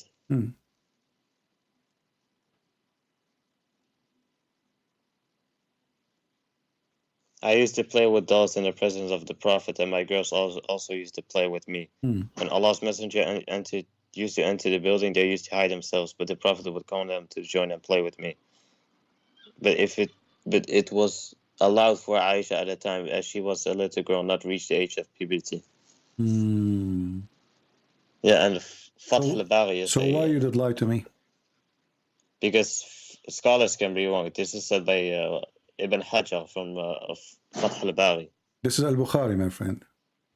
Yeah, but it's in brackets. That one it says, but it was allowed for Aisha at the time. No, this is addition. They are just giving you more reference. It says Fath al-Bari. No. Look. It says the playing with the dolls, and it's in brackets. That brackets was from. Okay, Fath yeah, al-Bari. no problem. But this is Fath al-Bari. Ibn Hajar is a liar. No, but he can be wrong sometimes. Oh, you can be wrong too. No problem. But why do you think? Look like all of you Muslims are wrong. Okay, but look at what happened now. This is Muhammad after marrying Aisha many years after. She is 14 years old. And yet, she is 14? not having her period yet. Is that correct? Can you show me where it says that? All right, let us see. What was the age of Aisha at the time of Tabuk? What do you mean? At the time of the attack of Tabuk, what was the age of Aisha? I have no idea, man. Okay, go check, calculate the numbers, you will find the numbers. Because the Muslim, they claim, not me, that this has happened at the time of Ghazwat Tabuk. And this is many years. Almost Muhammad is dead. I mean, come on, this is Tabuk. This is when Muhammad, he attacked the Roman. But there's an argument based on that. This is the end of Muhammad's life, and still Aisha, she don't have her period. Yeah, but there's an argument to show like that as well. When what argument? The argument. I mean, this is your book. The argument. This is your book. The argument basically says that.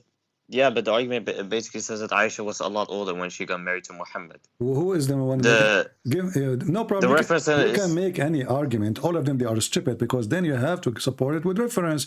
Do you have reference that says that she was older? It's a lie.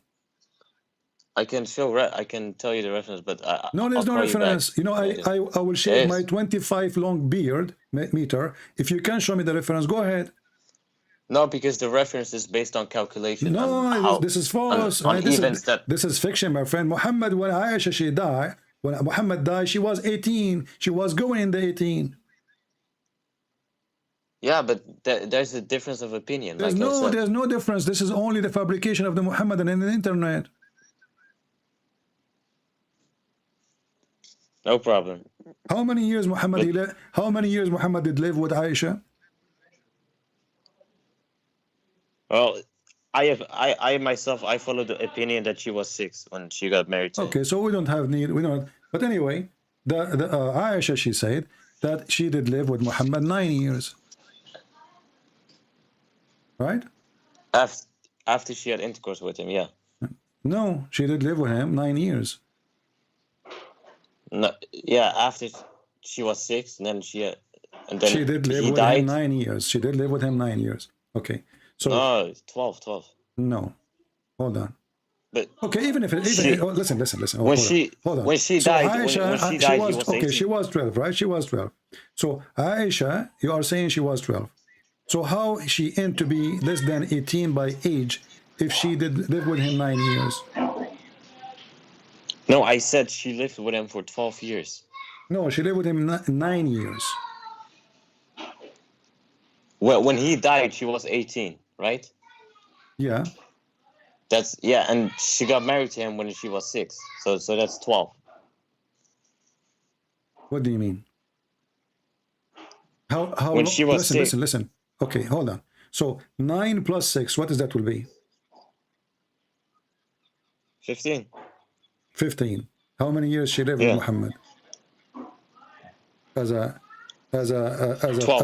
full-time wife. 12 plus 9 is 18. No, but the calculation of 9 years is done after she had intercourse with him, which was when she was okay, 9. but that means she is not 18. She was 18 when he died. Okay, but okay, you are just saying to me, my friend, I don't know how you Muslims you think.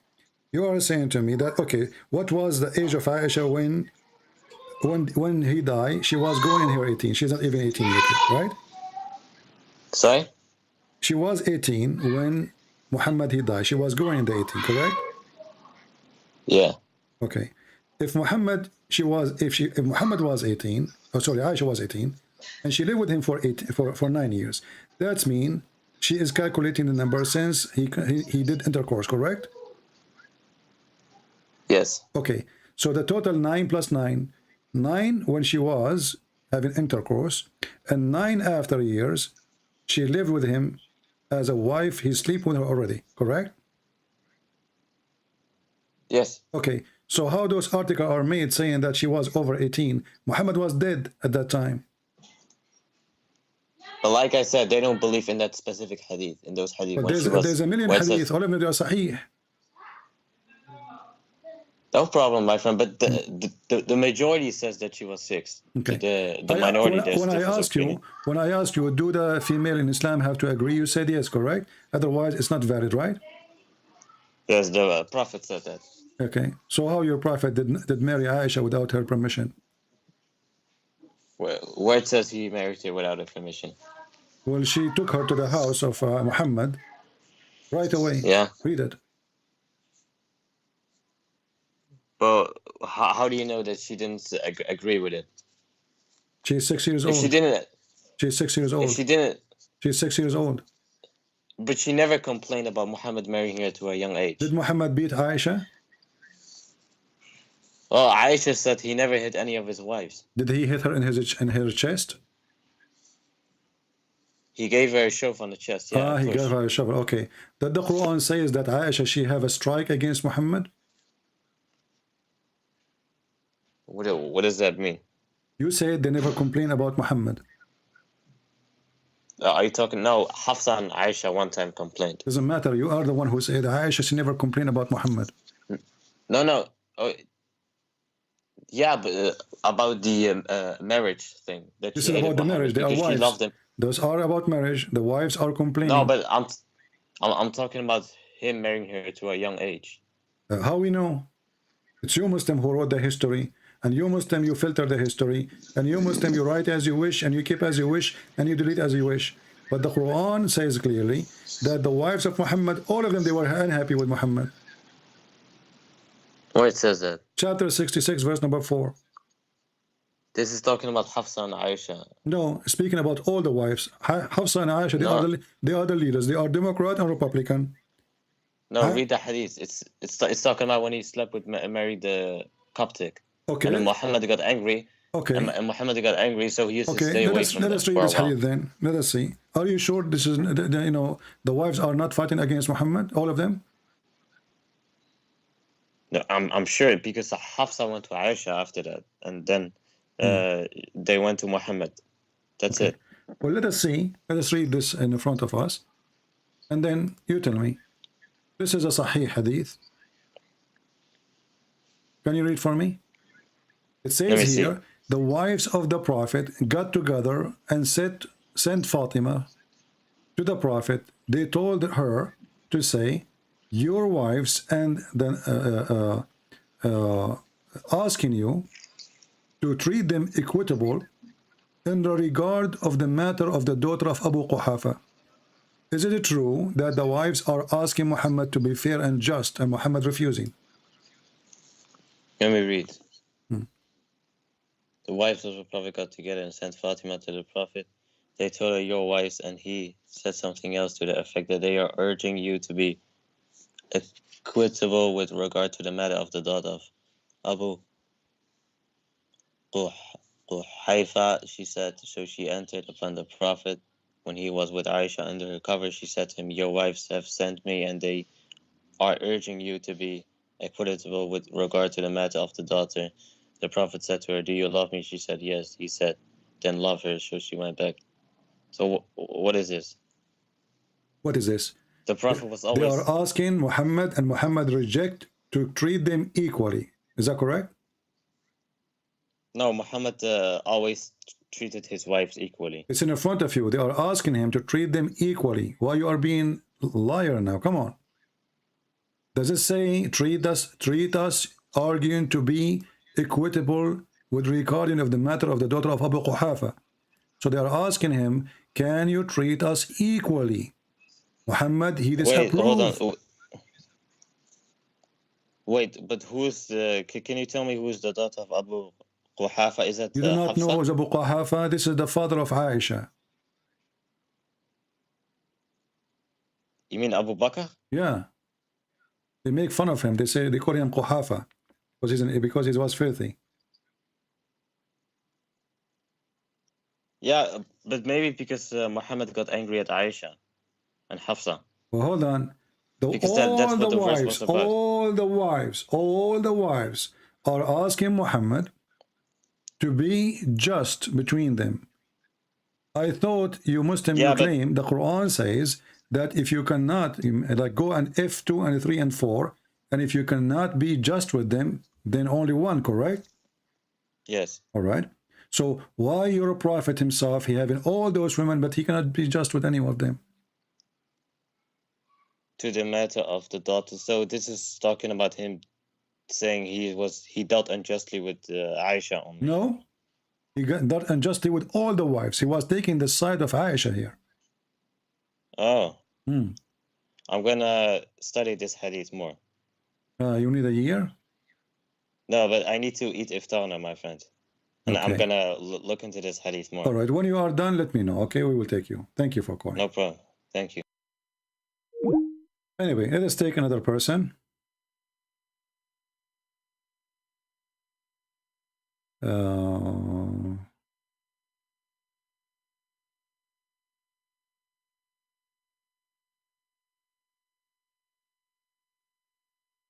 All right, we have a person. We will call you now, those who want to share. We got two Muslim, one after one.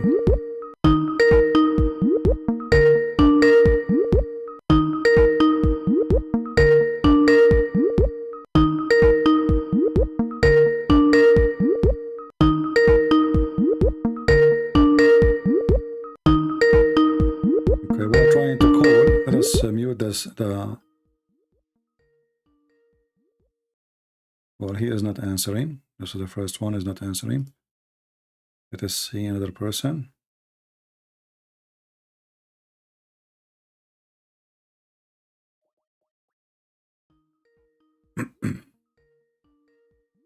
we are calling those who text they'd like to speak.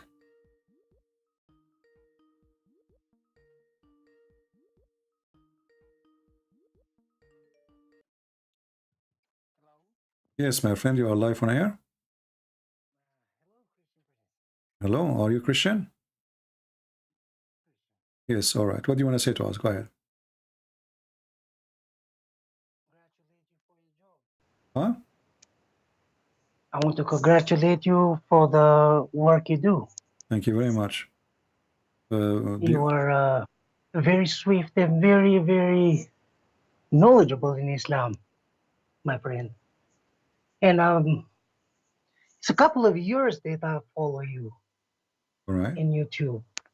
Well, I hope And you I've did learn tried to something speak good. to you many times, but huh? Well, we don't take calls from the Christians because we want Muslims to call us so people they can hear the two sides of the story, you know?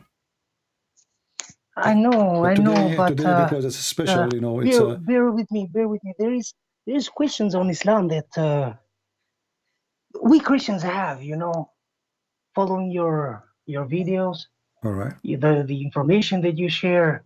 There's a lot of questions that we, for example, I have a lot of questions about Islam, the way you describe Islam, and there is I could say there's two avenues that I can see Islam now through your knowledge, the knowledge that you share with people, but I'm not certain which one you're onto, which one you'd say is the right one. For example, let me give you an example. I would say I read Quran in 1992. I read Quran then, I was an atheist, and I was hearing people talking about God, and okay, I decided to give it a go. You know, I was 16 at the time, 15, turning 16. All right. And the book was so messy, you know. It just had been translated in Albanian, and it was so messy, so messy. But I couldn't decide. I couldn't decide on that. And you can see that the verses, all the verses of Quran, they are disconnected from each other. If you want to know about Adam, you have to read the whole book many, many times and pick the verses that talk about Adam. So it's a book of confusion, you know. But then I decided to read the Bible. The New Testament had just been translated to Albanian, and I read that, you know. And I got mesmerized by the book of Matthew. I just couldn't jump onto Mark. I couldn't jump onto Mark. Couldn't go further. And after nine or 10 times reading Matthew, I found myself in the middle of a debate and saying, that's what the Lord says. And I was asked publicly, I was asked in the middle of the class, well, do you believe that? How do you know that? I said, I'm a Christian. And something that, you know, I've confessed my Lord in front of many, many people in 1992. And from then, you know, I stuck with Jesus. And every day, there was a way for him to show himself, you know. There was a way he tried to show himself into your life and the life of people that surrounded you, to make himself known. It's not just a feeling. But my friend, in the Quran, because it's very hard when you speak to Muslims. I don't know Muslims. I never met a Muslim in my life, you know. I never met a Muslim in my life. They take back everything they say. They take them back in 5 minutes in the conversation. They refer to the Bible, and then they want to object the Bible, and then they play games. You know what I mean? The They Muslim play the don't share. taqiyya, like you say. Yeah, Muslim, they don't share their religion. They share their lies. The same as the guy who called me speaking about the wisdom. And you notice here the taqiyya. He tried to agree with me when I said, is Jesus is the wisdom? I said in the Quran, Jesus is the wisdom. He agreed because May he I was say hoping. something about that conversation? Yeah, go because ahead. You promised the guy that you would show that Samuel was in Quran, and then you told the guy that he should apologize if you found that, and he did not apologize, and you found that, and still he went off undecided whether it's cool to kill the children or not. First of all, because that's why he called you. That's why he quoted the book of Samuel. If you agree on that, killing children or not. But then when you asked him the same question, he never said so. If he agreed to that, you know. Yeah. So there was a problem there. You let him slip. Well, it's okay, you know. Like we should have apologized. We because got you them found busted. Samuel, and I said, my God, this Christian prince gonna find Samuel there. The point is to And you get them found my busted. friend. The point is to get them busted. Same time, the Christian, they learn how to answer. So now, if a Muslim, he said to you, Samuel, first of all, we Christian, we are not the same as Muslims who deny what is written there. We are not people who are ashamed of our book. They are. As you see, each time we try to show them something, correct. They try to deny it. We don't. You know, a true believer, he will not say, I am ashamed. Either you believe or you don't. If you're ashamed, then why you believe? You know? It's true. It's true. Yeah. It's true. This is you are pledging. It's not just a belief, but you're pledging your life for your eternity. It's your whole eternity is hanging on it. It's not just information about how motors work or how a car works. It's your eternity depending on it. It's not an easy thing to take. You know, it's so easy. But Muslims, I don't know, Christian Prince, I don't know how it works. For example, I have a question about this. You studied for Sharia law, right? Mm-hmm. Now, you cannot say that you were the most intelligent guy in your school or in the Middle East. Many other people who are Muslims, they go and study the same thing like you do. And many of them have studied maybe 50 years. Can they not see the information you share with us? So you see, how can they still remain in Islam? I don't understand this. Yeah. in order to share information, you have to provide freedom. In a place, it's like going to a laboratory, and in the laboratory it says, you cannot tell the result of your study. This is what Islam is.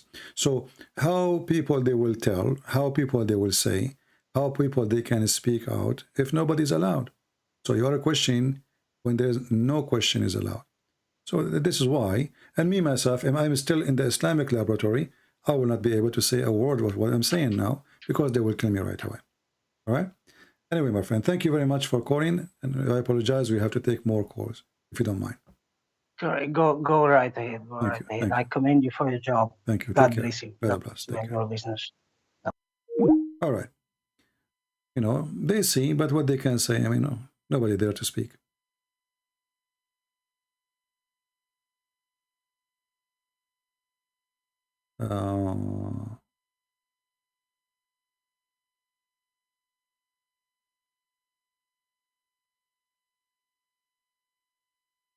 Okay, let's see if there is people want to talk.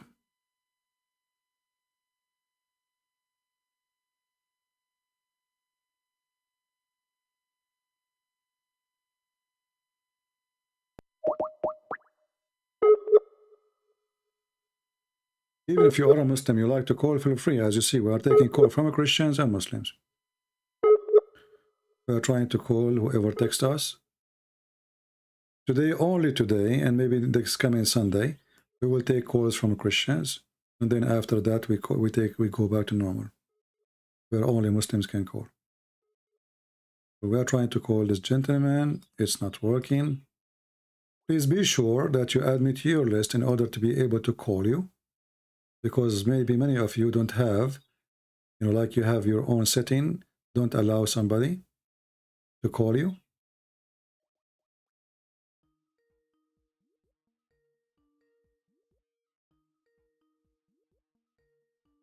Let us see.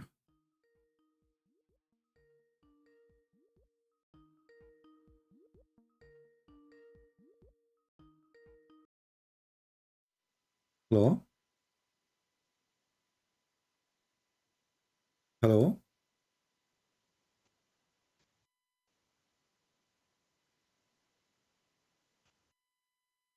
Hello? Well, we have no sound from your side. Are you there? Okay, well, we have to hang up. And we will try to call you again. Yeah, let me give you some time to fix it, and I will call you back.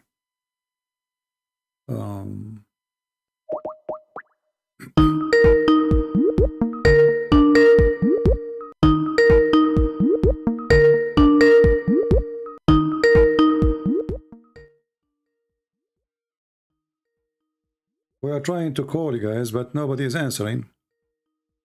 So I'm not sure why you guys text me, says call, and you are not ready. If you are not ready, don't text me, says call me. Okay, let's try one more time.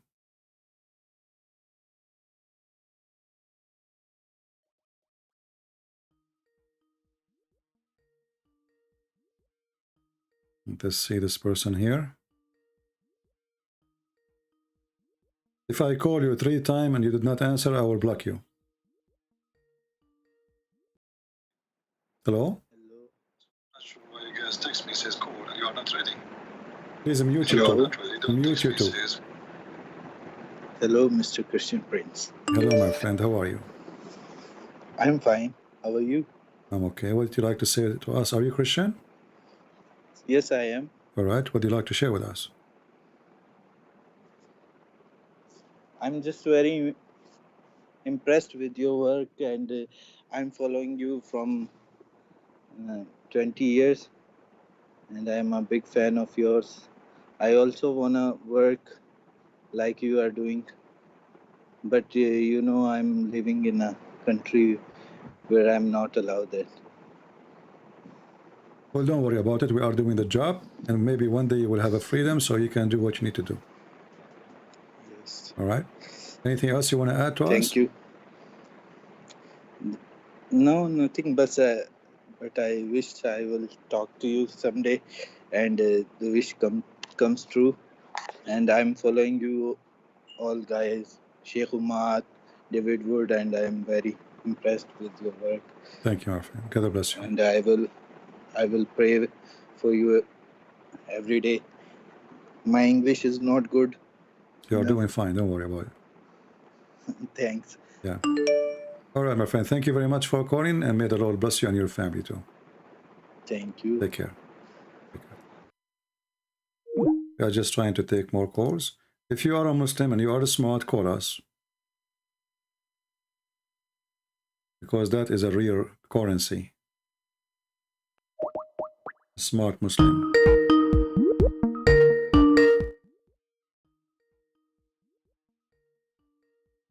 Be sure you add me to your list before you ask me to call you. Because most of your settings don't allow people to call you unless they are in your list. Okay, you see, I'm calling, there's nobody answering. But I have to block you then, sorry. I just called you more than once. Add me to your list before you ask me to call you so my call can go through.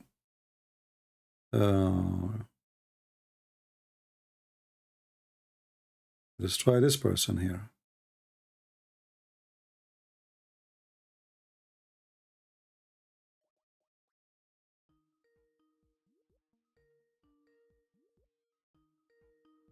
Don't forget to add me to your list. Yes, my friend, you are live on air. Yeah, hello, Christian Prince. Hello, are you a Christian? Yes, I'm a Christian, All right. and I want to share with you. I need just 1 minute to park my car.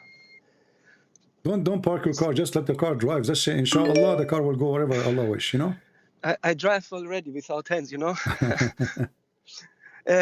Yes, I will share you my story. No story. I don't want to take many time. I want just say my personal miracle happened on the resurrection day. Okay.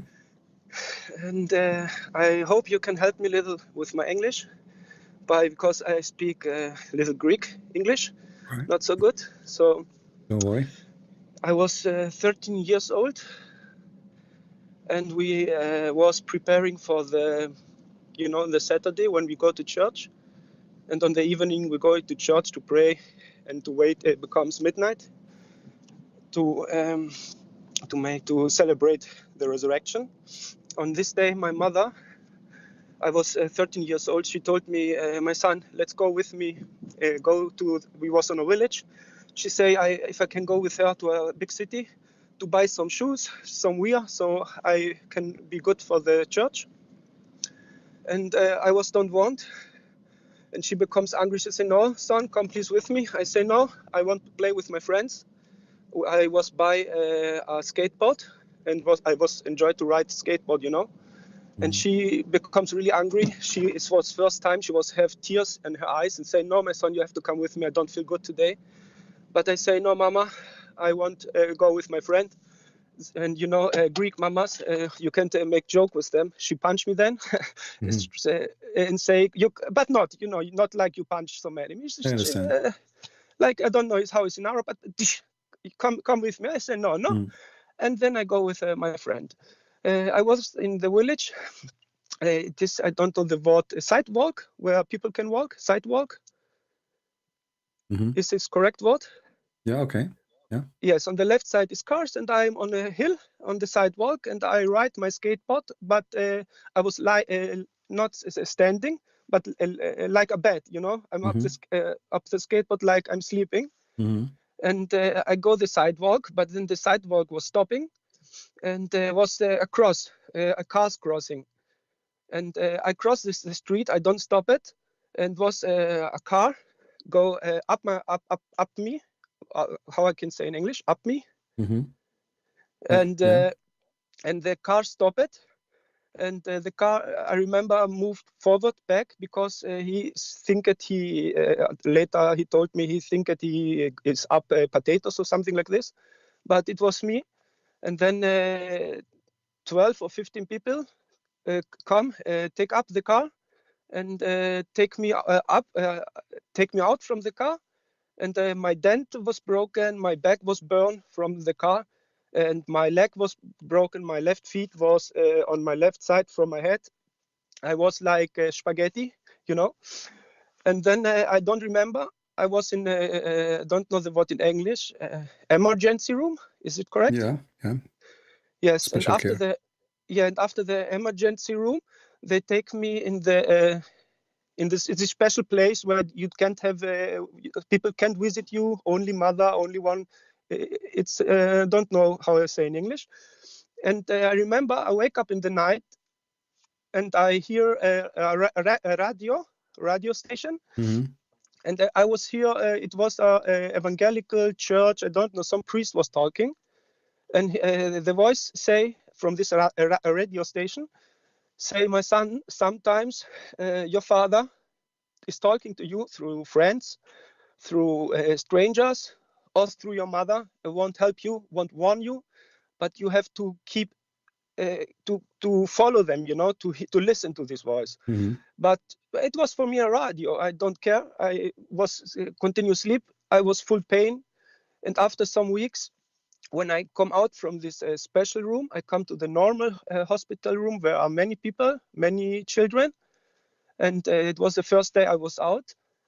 And my mother is coming. And I said to my mom, Mama, can you please bring this radio from the room? Well, she say, which radio, my son? I say, this radio. Every day I hear the radio. The voice speak to me. She said, no, it's forbidden. There was no radio. Maybe I was imagination, maybe from pain, but I hear this radio every day. This was a voice. It was talking to me. And this happened on the second day on the resurrection. And this was for me my special miracle. I was 13 years old, and then when I becomes older, Christian Prince, sometimes I became doubt in my life because I was sin. I was you drink alcohol, you don't care, you don't listen to your mother, and I was feel if you don't believe to God, you don't have this burden on your shoulder. But then always in my life, I remember was this day on the resurrection. And this was bring me always back to Jesus Christ. And now I'm more than 30 years ago. I never leave Jesus. I believe more than before, and I try always to be a good children of our family from Jesus Christ. Thank you, Christian Prince. Well, thank you, my friend. And maybe one day if I go to Greece, I will meet you then. Sure, you will not meet me because,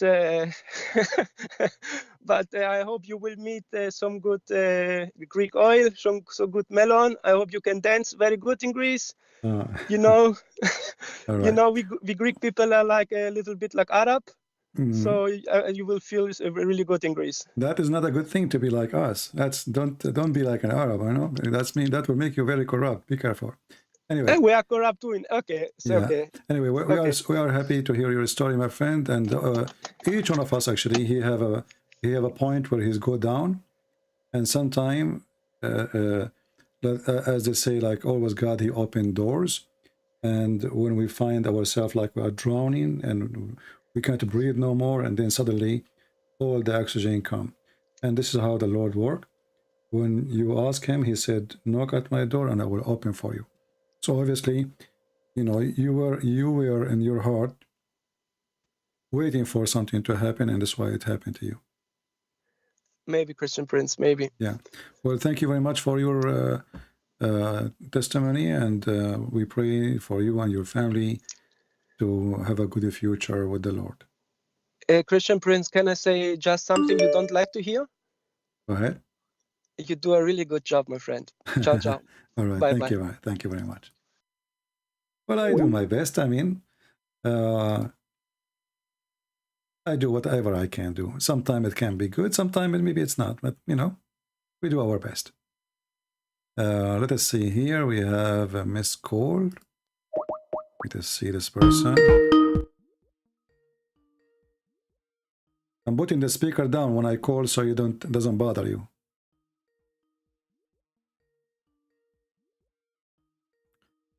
Don't forget to add me to your list before I call you, so my call will go through.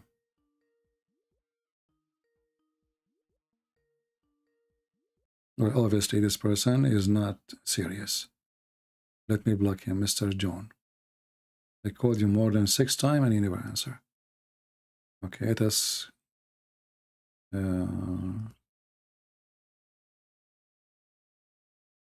okay. Let's see this person here.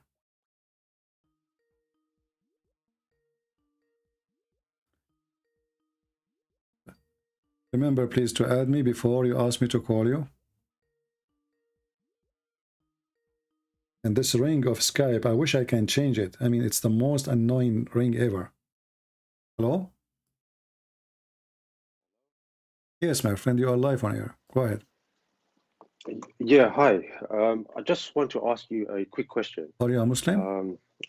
Yes, I'm a Muslim, yeah. Okay, go ahead. Yeah. Basically, it's about Jesus. Yeah. I just want to understand. Who is Jesus? Who is Jesus? According to Muslims, he's a prophet of God. Where it says that? Where it says that? Okay, no, but I thought you said what's my question, so I want to. Yeah, because I want to know you are talking about whom. You said Jesus. Yeah, Jesus. Who is Jesus? So Jesus. Who is Jesus? Jesus is Isa. So how Jesus become Isa? Okay, that's not my question. Can I ask the question? But you see, I'm trying to find out if we're talking about the same person. Is Isa the same as Jesus? Okay.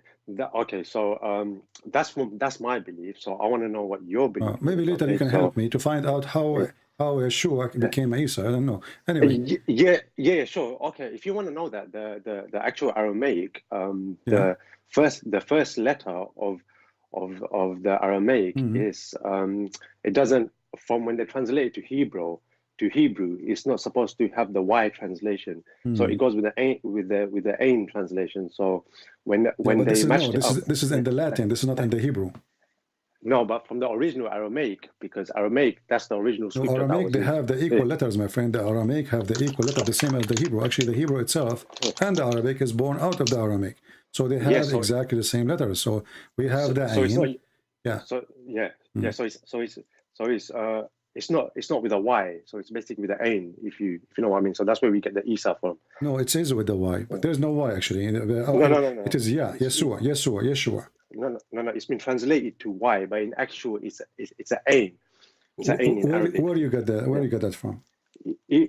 If you search it up yourself, if you look at the first letter of the Aramaic, and if you look at it on the abjad, what is the first letter in Aramaic? Pronounce it to me in Aramaic. In the Aramaic, it's that sign letter. I can't really pronounce it, but if you go on it, so how you know? I mean, how you cannot pronounce it? So you are reading it in Latin letters then? How's that the Latin when it's in Aramaic? So you see, you are confusing yourself. Obviously, your prophet, he did not know what he's talking about, and you know, to prove that, Muhammad, he mentioned that Isa is the nephew of Aaron, and Aaron is the brother of Maryam. Is that correct? I've come to ask something else. So yeah. Just to show you, just to show you that your prophet himself is the last one who can tell you about Jesus, because you are talking about a man who think that the Jesus you are talking about, he is the nephew of Aaron, and his mother, her name is Maryam, and she is the daughter of Amran. But Amran is the father of Moses, correct? Okay, this conversation is going somewhere else. I actually want to just ask a simple question. Okay, what is the question? Go ahead. Obviously, you don't want to, you want to, you know, this conversation going nowhere because you have no answer anywhere. Yeah. You told me to ask you the question go ahead. What the question? Go ahead. But you don't give me the chance to ask. Okay, so I'm gonna. So you believe in Jesus as God, right? Mm-hmm. Yeah. So my question to the Christian is, if Jesus is God, that means he would know everything, isn't it? According to your belief. According to your belief, Jesus is God in the Quran too, because he knows everything. No. Okay, no, but I'm asking the Christian. If Jesus is God to you, that means he would know everything, isn't it? Exactly, yeah. Yeah. So I'm asking you a question here. On chapter Mark 13:32, it says here, no one knows, not even the angels in the heaven, nor the Son, but only the Father knows the hour. Can you explain that? Very easy. Did he say my Father? He said, no one knows the hour, not even the angels, not the Son, only the Father. Okay, so how do you... Did he say the Father? He said, No one knows, only Okay, the did Father. he say the Father? Did he say the Father? He said no one knows, Okay, my not even friend, the Son, why you don't not confirm? the angels. Why you don't confirm Yeah, with me the sentence? Did yeah. he say the Father? But only the Father. Okay, did only he say? the Did Father, he say yeah. the Father? He said only the Father. Okay, so he is the Son. The Trinity is. No, Let me answer you. but You he asked me said, the question, yeah, my friend. but he said no. Yeah. He said no, the No Son. So problem. you can't put this. No But problem. yeah, okay. No problem. You see, okay. there's the knowledge. There's the knowledge of the future, and Jesus, he have it, because Jesus, in the same chapter, if you read it, you will see when this thing and this happened and this happened and this happened and this happened. When then the Son will come with the glory of his angels, then he will come. Okay, so Jesus already, he knew about all those things. So what Jesus is saying, that God the Father, that's why he called him the Father. You know, we say the Father, and even in language, when I say my Father, is that somebody have authority? Okay, wait. So No, you're saying to me when I say the Father, when you yeah, say, yeah. If I say to you, okay, is that your house? You say my house. But you are living in the house of your father. Does that mean you're lying or you're telling the truth? If I'm staying in my father's house, that means I'm staying in his house. Is that my house? Yes. No, Is it's it not your my house or it's not your house? No, it's not my house. It's not your house. How come? No, because it doesn't belong to me. It belongs to my dad. All right. Well, Jesus, he said, everything belong to the Father, belong to me. Okay, but okay, so, hold on. So let me continue. Yeah. Okay, so everything is given to me, from the Father, and everything I have is coming from the Father, and everything the Father do, I do. The same as the Father work, the Son work. Hold on. So here you see, when Jesus speak about the Father, he is saying us, the reason he's called the Father, because simply he is born of the Father. So it's very normal that the Father is the one who will announce the day of judgment. Otherwise, hold on. Otherwise, Jesus will not be doing what he's supposed to do, because the Son, he do a work, and the Father, he do work. It is for the Father to announce the day of judgment. It is for the Son to do the judgment over the flesh in the day of judgment. Does it say in the same chapter you mentioned to me? What chapter you said? Mark 13:32. Okay, did you read the chapter or you did read two letters? I've read the chapter, yeah. Okay, I've actually does it say in that chapter that Jesus have the authority to judge the flesh? Okay, but no, on which don't one? tell me, don't tell me. It's okay, not okay. I'm saying you said you did read. Can't see it. You said you did read. Yeah, you said you did read. You said I can't see it on my screen here. Huh? I can't see it on my screen here. Yeah, I don't have it in the screen yet, you know. But I'm asking you, did you read the whole chapter, or you are only copy and paste a verse from somewhere? No. I've taken the whole thing in context. But Okay. my question, but my question was regarding this.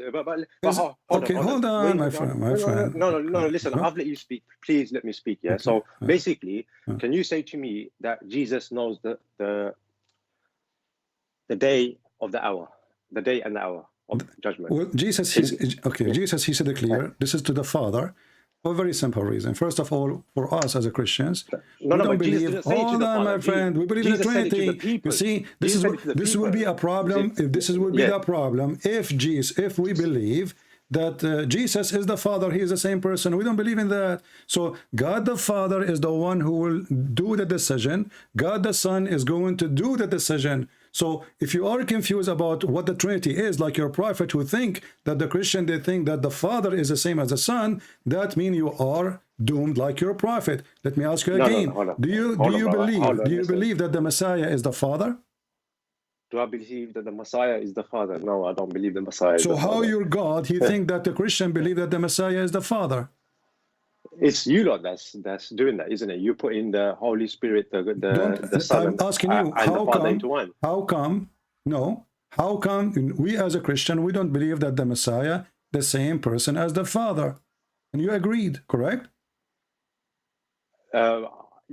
Is that not what the Trinity is? The Son, the Spirit, and whatever the Father. Yeah, it's not the same person. The Son is a person. The Father is a person, the Holy Spirit is a person. So let me ask you again. You are trying to ignore. You already answered actually, but you are trying to bite your tongue. Is the Messiah is the same as the Father as a person? Is he the same person? Is the Messiah the Father? No, the Messiah is not the Father. Okay, so how your God, he think that the Trinity is that the Messiah is the Father? I'm getting confused by your question. How does For sure you our are God confused. think? You are a Muslim. Chapter 5, verse number 17, it says that the Christian, they think that Allah is the Christ. Okay, so don't you think that Jesus Christ is God? But this is not what it says. It says Allah. Allah is not a word. My I'm not friend. talking about Allah. I'm not Hold talking on, about Allah. hold on, hold on, We're not talking hold about on. You're getting caught Allah, out here, Allah mate. is Mate, you're Allah getting is caught out Allah here. a word mean God, or Allah is a name of this God? Okay, Allah means a God, but that's not. I'm not going to No, say that Allah does you're. not mean God. Allah is a name of the God. Allah is the name of a God. Allah means Okay. God. Okay, so what does? Okay, so what does Allah mean in your hold Christian on. Bible? Okay, if What does I Allah mean ask in you your? now, let's make it What does simple. Allah mean Let in us your make it Christian simple. Bible? Let us make it simple. Let us make it simple. Me and you. If Islam understand the Trinity, and you claim that your God understand the Trinity, where we can find the Trinity in the Quran? I'm listening. Go ahead. Tell me what the Trinity according to the Quran. When you call Jesus God, I'm asking you, what is the Trinity? Give me the name of the first person, the second person, and the third person. it doesn't. The Quran doesn't mention Trinity. You are a liar. It says Trinity. Are you lying to me, or you are ignorant? I'm not. No, I'm saying it says Trinity, but it Okay. doesn't mention who the first person is, who the second person No, it is. says, it says, here we go. Okay, here we go. This is the, you see, the Muslims, they've tried to fool themselves. Did Allah, he says that the Christian, they worship Jesus and Mary as God? If you're gonna bring in, okay, that one, yeah, okay. So when Jesus will say, did you worship me and my mother as a god? He will turn around and say, no, yeah. So if you're referring So the to Quran, that, the Quran imply that the Christians, they believe in the Trinity, which is contained that Jesus is God, Mary is God, and Allah is God. Is that correct? Well, there could be some. I mean, there's different groups of Christianity. I'm not sure. The Quran never mentions anything except this. Don't tell me different version of Christianity. Okay. Okay. So your God, if your God is God, how your God he think that we Christian worship Mary? Mary become the wife of God. She gave birth to a son, and that son is the son of God. How Allah he come to such a conclusion that this is a Christianity? Okay, I'll have to look into that verse into more context. You can look for it right now. You know, there's no need to make an excuse to say I need to look. Look. Do you know what verse we are talking about, or you have no idea? No, that's the thing. I don't have my device with me. So no problem. You have your device for the Bible. You don't have device for the Quran. Chapter 5, verse 116. As I said to you, I need to look at it properly. Chapter 5, take your time. I will stay with you until tomorrow. Chapter 5, verse 116. Yeah, as I just explained it to you, there My friend, I'm staying with you until tomorrow. No problem. Explain. Chapter 5, verse 116. So I'm explaining it to you. So there could be some groups that probably believe that. My friend, nowhere it says some group. Isa, he said to the Christians. Isa, he said to the Christians. To the people, all the people, not exception, not some, not two, not five, all the people. Allah, he said to Isa. Are you sure there's no group? Are you sure there's no group? Show me.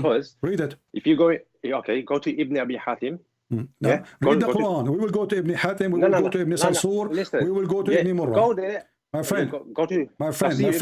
This is a fabrication. Okay, well, hold on. Tafsir under the same verse. Okay. So are you saying to me that the tafsir is trying to correct the Quran? The tafsir is trying to correct the Quran. Yeah. Well, there's a correct understanding to it, so that's what we do. I am asking you, where in the verse it says, did Allah put in the verse there is a group, or Allah, he said to Isa, did you tell the people, all the people?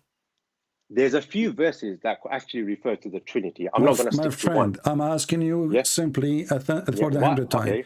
Does the verse says anywhere a group of people, or you Muslims trying to fix it? It says the Trinity. There are a few verses that mention the Trinity. I'm asking you, chapter 5, verse 116. Is it a group of people or all the people? Can you show me the word group?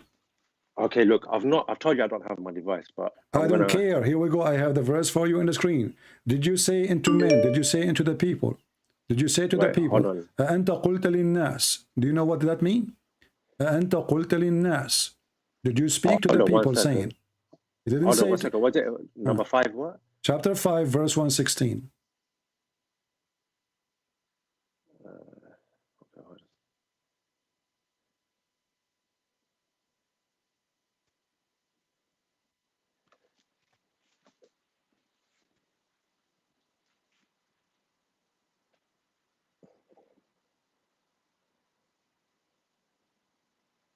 Yeah. Okay. Does it say some people there? To the people, yeah. Does it say some people, a group of people, or you are making things up? Linnas, Linnas, it says people, yeah. Okay. To the people. All the people. All the people. If we search the same word, the nas, we will find it exists in the Quran. It's mean all mankind. Do you want to go there what the word really means? Because you know the word. If I'm telling you the word means what nas to mean? The people. Okay. To the people. What people he's talking about? To the people. So it must have been.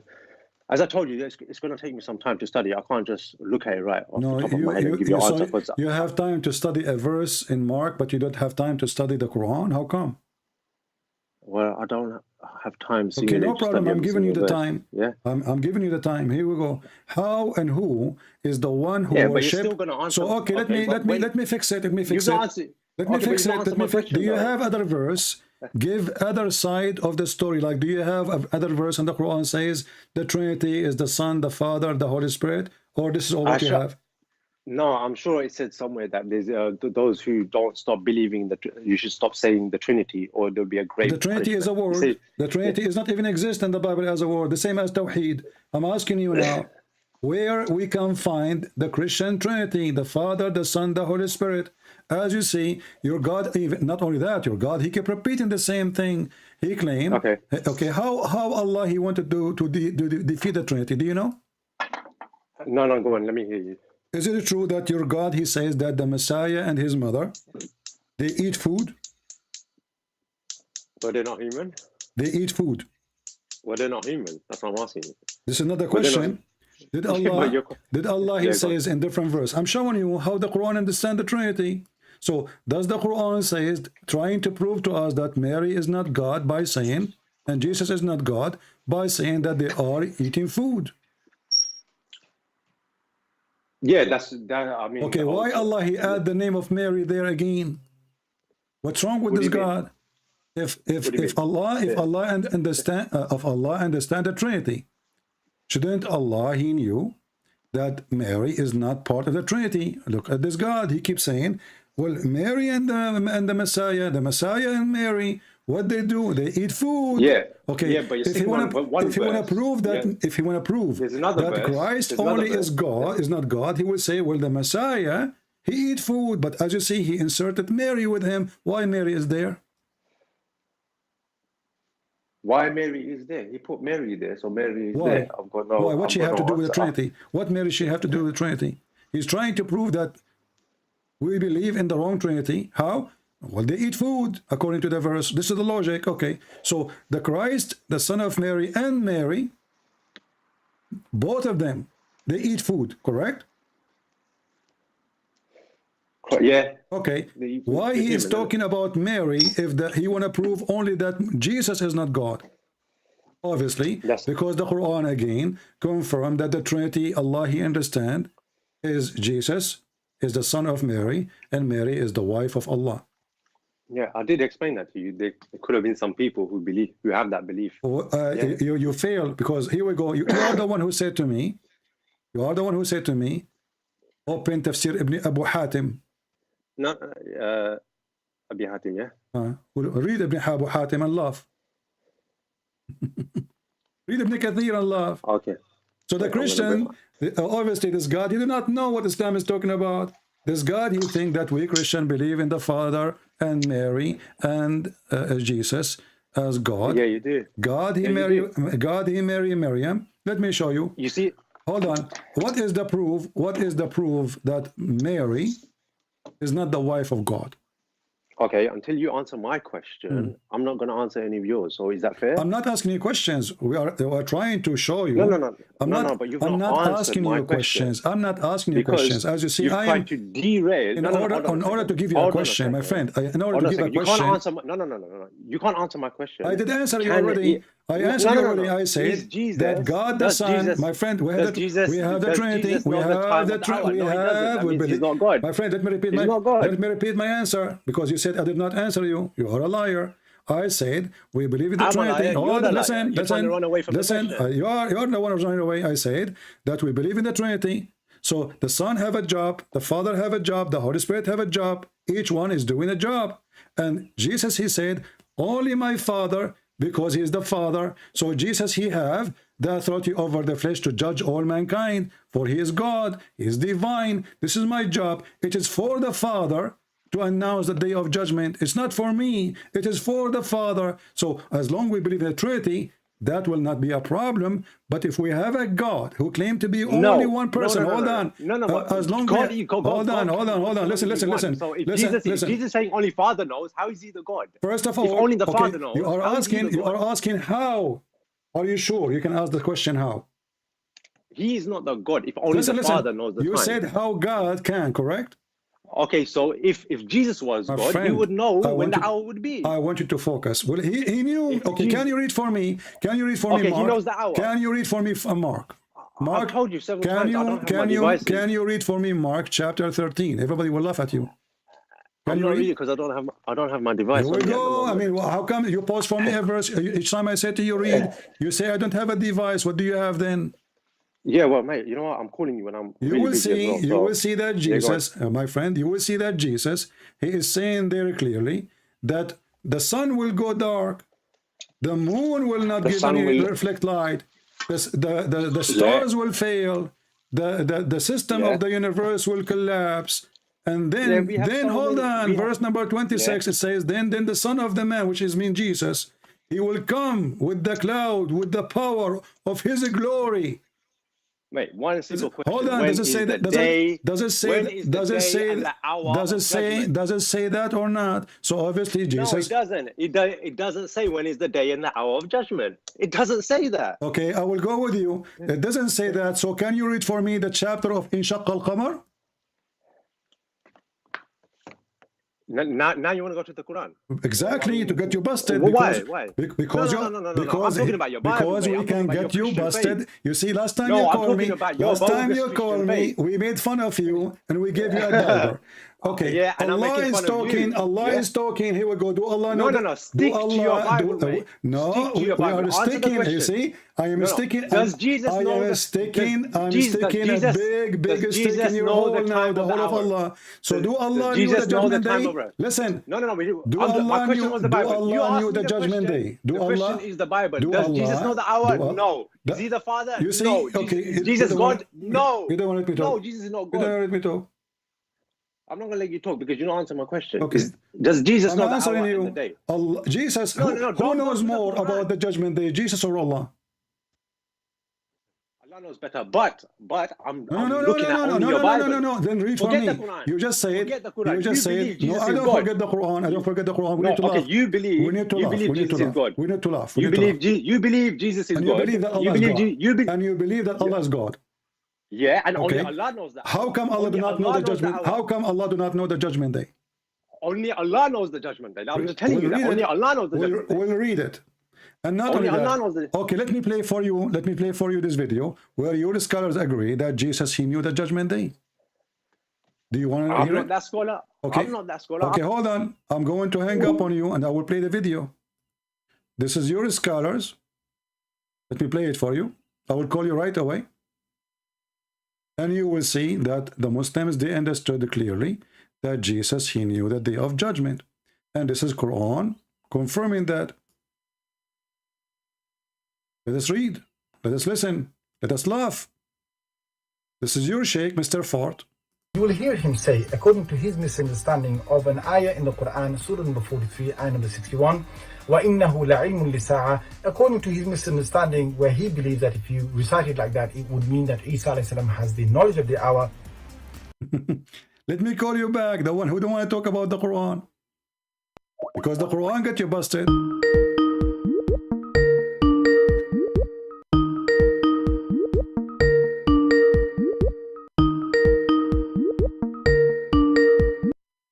Did you hear the video?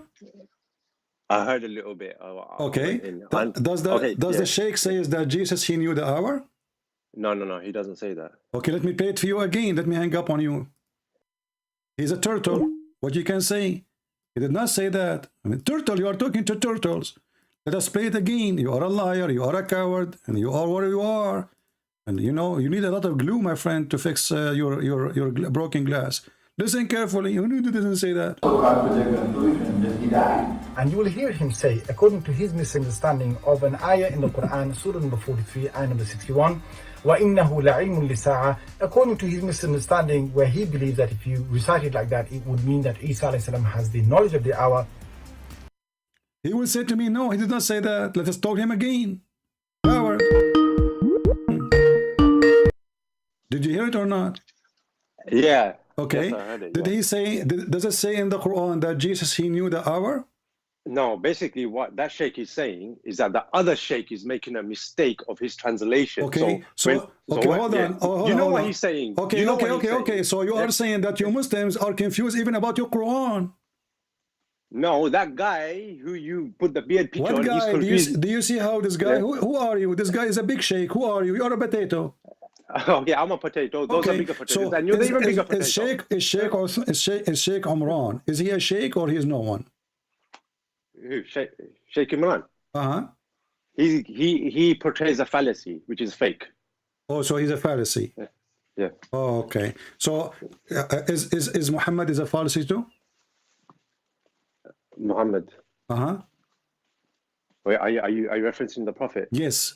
If I show you that your Prophet said that Jesus, he knew the hour, what you would do? I mean, look, you got all your crazy ideas, yeah? This is not Muhammad. my crazy idea. Yeah. I show you reference and you are refusing to read them because you are ashamed of your book. Do Jesus, he knew? No. Yeah. Okay, what is stopping somebody from knowing the unseen, the future? Can you tell me? Look, my only question is, you seem your to only believe question, that... I answer you, you are a coward, you are a potato, you have no dignity. When we show you the Quran, you refuse to read it. Because for me as a Christian, and you know that, in order to get you busted, I have to use the Quran. Because whatever I say to you about the Bible, you don't agree. We know the game. We know the game. It's not because it's convincing or not. It's just because your God says to you, well, don't believe in the Trinity. That's it. You don't believe in Trinity. If your God says believe in Trinity, you believe in Trinity. If your God Muhammad says so, why Muslims don't make fun of Jesus is born of a virgin? They don't do that. Why? Because the Quran says so. Otherwise, it doesn't make any sense. Why Jesus is born of a virgin? It doesn't make sense in Islam. It doesn't make sense. It makes sense only in Christianity. For Jesus is the son of no man. Do we understand, people? When the Quran says Jesus is born of a virgin, what the Quran trying to prove? Nothing. Stupid statement there.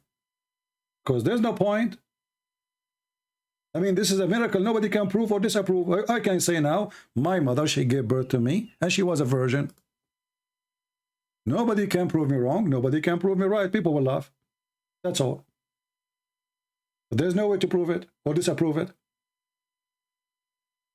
For already it's done, and the woman, she is not virgin no more. So the story of the Virgin Mary makes sense only in the Bible. For Jesus is the son of no man. That's why Jesus says, I am from above, or from below. And we as a Christians, when the Christians say, well, God the Father, obviously there's a Father. Why do we call him the Father? Who is let us say, everything is coming from him. The Father, Jesus himself is coming from the Father.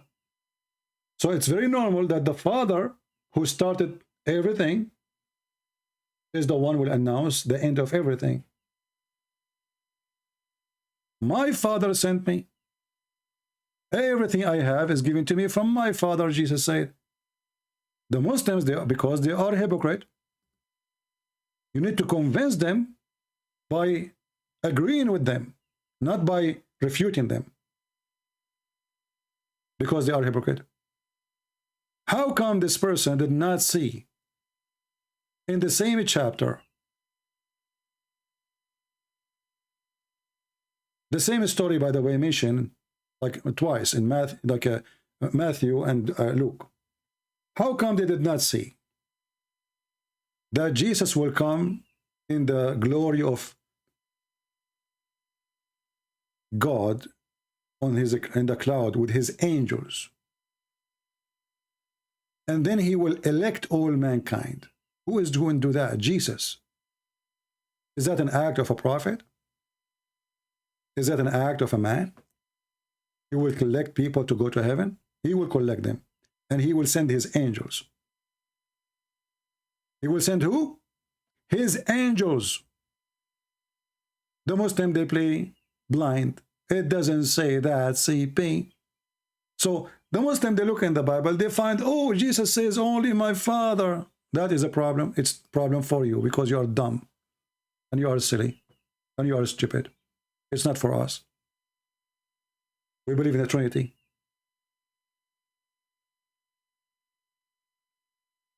But when we have a God, he claimed to be God, and then he tell Muhammad that this child will not grow old before the judgment day will come, and nothing happened. When Muhammad, he said that this little child, before he grow old, the hour will come, the judgment day. And then nothing happened. Where Muhammad, he got his and the Muslim, they try to fix it. Look what they add between bracket.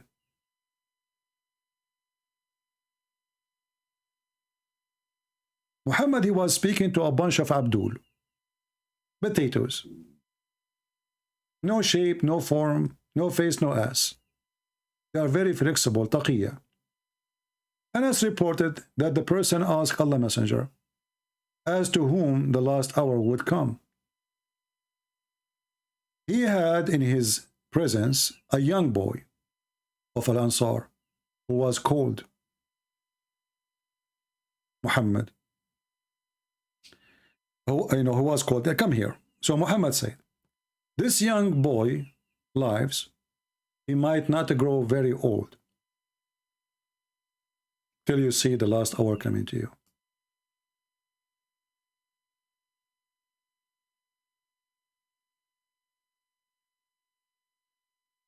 Do you see it?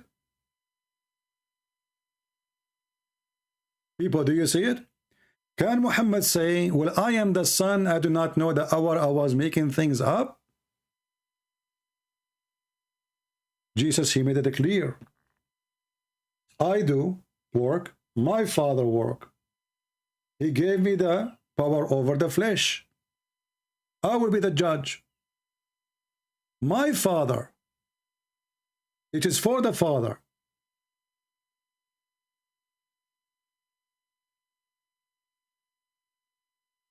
What is for the Father? The Son, he do what the Son do, the Father do what the Father do. If the Son is the same as the Father, then we do not need to call them Son and Father. It's the same person then. But we don't believe in such a thing. And then you will see that Jesus, and here you see the hypocrisy, how they skip all the chapter, which is amazingly showing us the divine nature of the Messiah. They skip all of this. And they go to one verse. And they don't want you to read verses before it or even verses after it. All of this is about the future. Do you see it? Jesus is talking about the judgment day. All of this is about judgment day. When those things happen, and this happened, and that happened,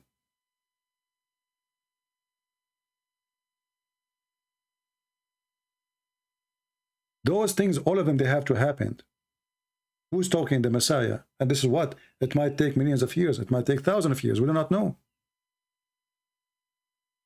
If the Messiah do not know, then the Messiah do not know this too. For this is the future. If the point is saying that if Jesus is God, he should know the future, well, the whole chapter is about Jesus knowing the future. If the point is to prove that Jesus is not God, well, here it says that the Messiah, when he comes, he is coming in the cloud with the great power of a glory.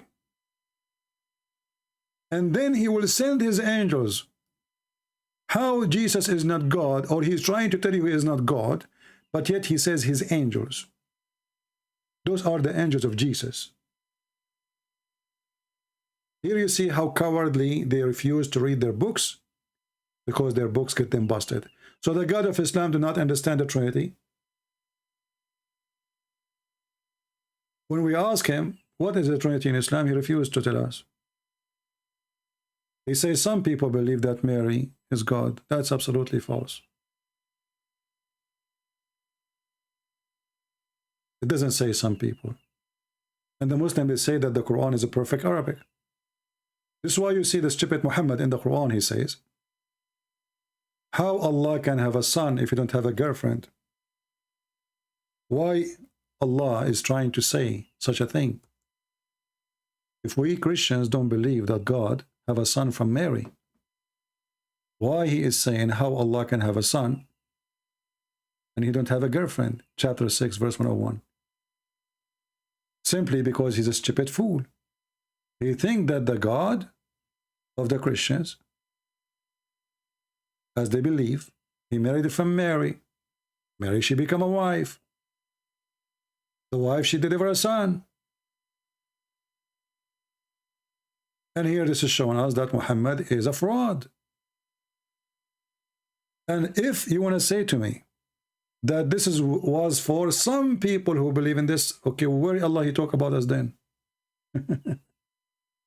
You know what I mean, guys? If this was for some people, where the Quran speak about us?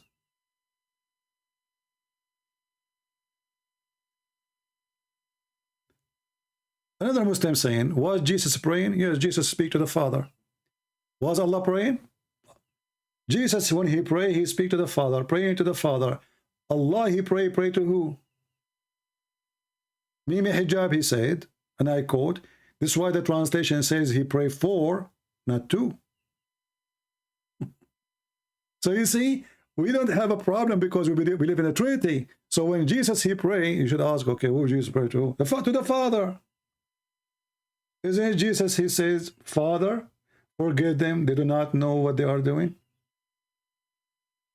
Father, Allah, he is asking another God to forgive Muhammad. Read and laugh. So when Jesus says to the Father, forgive them, Father, do not know what they are doing. He's not even saying may. He says forgive them. Not I wish you forgive them. Look what your God says. This is the stupid Quran. And this is why the Muslims, they refuse to read it when we show them. And look at this funny translation. May Allah, Allah saying, may Allah forgive your sin. The Quran says, who can forgive sin beside Allah? Jesus forgives sin. Allah cannot. Because if Allah can forgive sin, he will not say, may Allah forgive your sin. Obviously, the one who made this verse is making a prayer, asking Allah to forgive. This cannot be Allah if it's God talking. So the stupid Muhammad, he made this verse, claiming that his God told him this verse. But by doing that, he got himself busted, because how Allah is God, and Allah making a wish. And what is the wish? To forgive the sin of Muhammad. So look what we see. The Bible says that Jesus forgives sin. The Muslim ignore that. The Quran says, who can forgive sin beside Allah? The Muslim ignore that. And they say to you, where Jesus says, I'm God.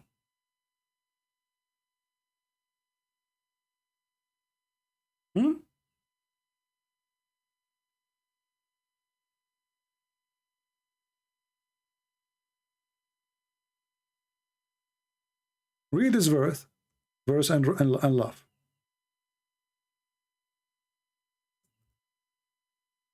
Madness is stupidity. Actually, I believe strongly that the Quran is trying to copy Jesus in everything.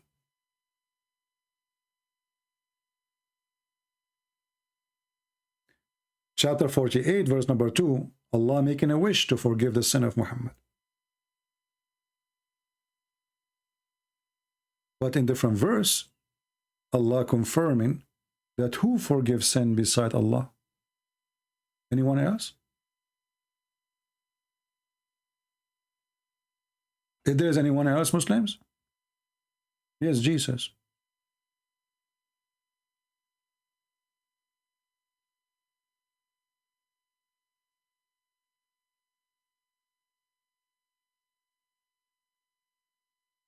Nobody forgives sin except Allah.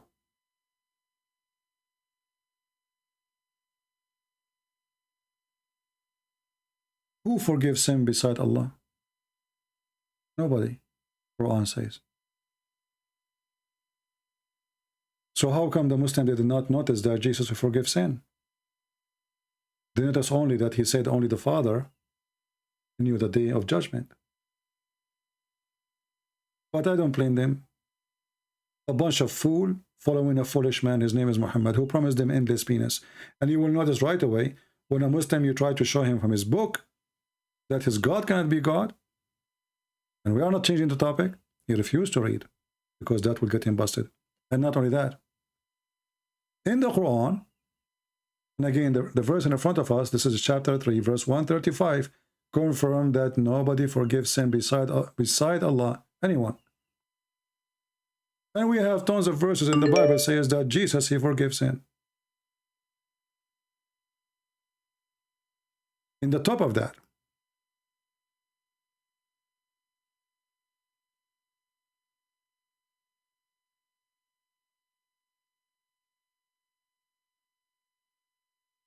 Jesus, he can tell you what you had in your houses.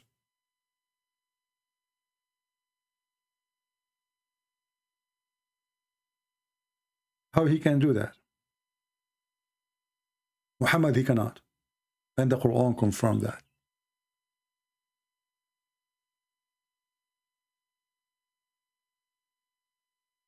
Why Jesus can tell you what you hide in your houses, and Muhammad, he cannot? Any Muslim can explain? If Jesus is a prophet, Muhammad is a prophet, why this prophet he can, that prophet he cannot? But isn't it the Quran says, only God knows the unseen?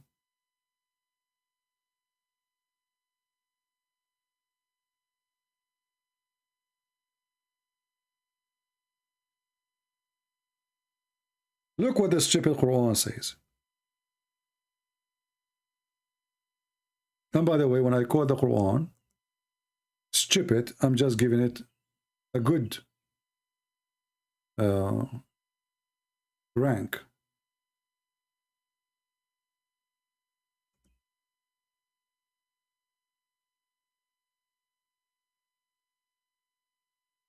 Chapter 3, verse number 49. And chapter 5, verse 110.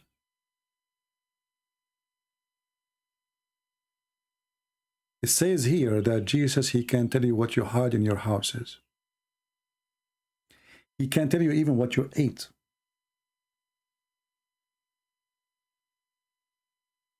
And this is a sign so you might believe. Believe in what? To believe in him. Muslims, am I saying the truth? That all those signs is to believe in Jesus or to believe in Allah? Who want to get me busted? Are they those signs is to believe in Jesus or to believe in Allah? Why Jesus have those signs? If you want to say to me, to believe in Allah, we laugh. Because I will show you something will make you cry. Let us see this Muslim here.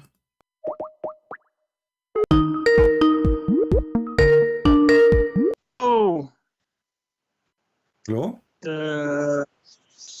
How you doing? I'm fine, my friend. You are a Muslim? Yeah, I'm the same guy. You know, the kid from Medina? Called you like okay, 2 days ago? Sorry, I don't look at people. All right. Okay. Why not? Yeah, I joined. I have a small conversation with you. All right. On your live. Well, if it's okay. Sure. Go ahead. What do you want to say?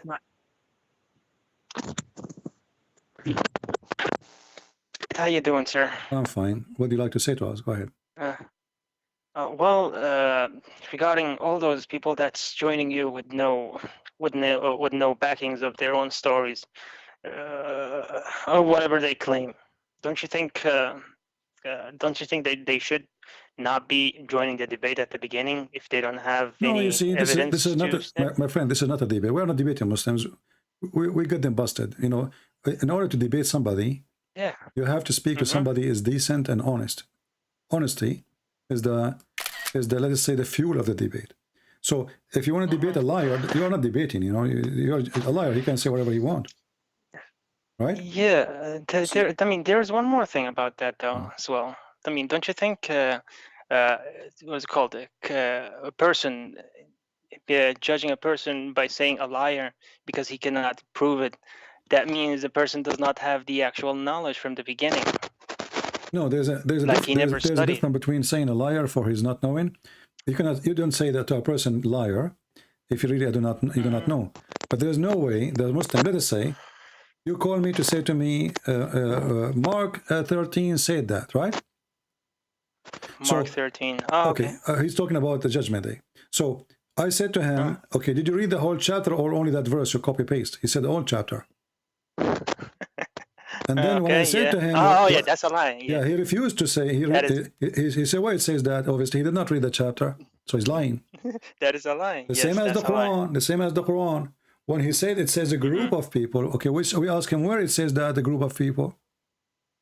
You know, does it say that And really, or we are making that's things up? considered- So they That lie. is considered lie, Yeah, just to they prove their point. Yeah, that I understand. Exactly. But So lying is the way. I'm seeing a little bit of a exaggeration. I'm seeing a lot of exaggeration. Yeah, I know these people call you, try to defend, right? It's good. Try to defend I'm without not, even having. I'm not against them to having defend. a claim. I want them to call me to defend, but be honest in your belief. You see, when you say to me the Bible says that, I say yes, I don't deny. When you say to them the Quran says that, they deny. You know? That is the correct way. That is the correct way. This is telling you who is ashamed of his book, who is not. We don't say, okay, Jesus he says the Father. Jesus he said the Father. Yeah. Okay, but is that if you're trying to prove to me that Jesus is not God, but he just said the Father. You know? So if Jesus is the Son of God, he is saying that my Father. So you try to escape one thing, that how Jesus can be God, but the same verse says that Jesus, he said, I am the Son of God, and the one who will do that work is my Father. So what is the problem? Yeah, well, the thing is, would that be like, it will be like extremely easy for all the peoples, like just to Google the word Trinity, what does it means, and what is the word Trinity stands for, the meaning of, and how the word came out through Bible, and what does Quran say about Trinity. It will be like very easy, instead of calling them Jesus is not God, Spirit is not God, the Father is not God. Just instead of claiming or coming to a conclusion without even knowing, that is like a little bit of a hypocrisy, even though they try to defend without any evidence, No, right? my friend, trust me, they knew what Christian believe. They knew. There's no way. I'm sorry. Yeah, let's not say that they knew. Let's just say some of them knew, but not. When you used to be a Muslim, did you know that the Trinity is the Father, the Son, Holy Spirit? Sir, I am still, I think I already told you, right? Oh, you are still a Muslim. Well, I have to be. Your mic is. Don't move your mic, please, because your mic is making noise. So you still a Muslim now? Yes, I think I already told you that. Okay. I don't want to mention it. Well, I don't know. I mean, because people, they call me, I don't know. I mean, people, they say things and then they change their mind, or they, or maybe I am mixed about the people, because there's many people call me. So let me ask you again. Are you, as a Muslim now, you are a Muslim, do you know what the Trinity is, or you do not know? The Trinity. I have not searched about it.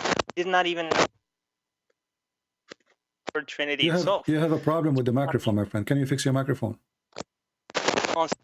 Okay, I will give you some time. I don't know, your microphone making noise. I will give you some time to fix it. I will call you. Just give me one when you are done. Your voice is cutting off badly. Even right now? Okay, now it's better. Go ahead. Okay, I just pulled off the mic, the headset. I'm All just right. using the phone. Okay, plain. Perfect. All right. So you as a Muslim, when you say I do not know what the Trinity is, so how you can debate me about the Trinity if you do not know what the Trinity in Christian believe? No, yeah, you just what we are talking about is people who does not know the Trinity, and do you they know, still claim that. Do you know the Trinity yourself? What my understanding? I'm not talking about my understanding or my knowledge. Uh-huh. I'm just talking about the claims that people make about the Trinity. Yeah, but you are a Muslim like them. So when a Muslim, I'm trying to understand how Muslim they make their claims. So you as a Muslim, how you learn about the Trinity? Do you learn about it from the Quran or from my book? Actually, from your videos, to be honest. So the Quran failed to tell you what we believe in, correct? Which part? First of all, let's not tell that the Quran says that or that did that. Why not? We can, I'm asking you. yeah. Okay, I'm asking you the direct question. Because if the Quran can tell you what the Trinity is, then you do not need my videos. Is that the full concept of the question? I mean, there should be like additional. Okay, my friend. If Allah, the Quran is the book of guidance, isn't it? That is correct. Yes. Okay. So when Allah He speaks to the Christians about the Trinity, shouldn't Allah knew what the Trinity is? Allah should, of course, because. Okay. So you as a Muslim, in order to understand the topic which Allah is speaking about in the Quran, shouldn't He explain to you too? Or He care only to explain to the Christians?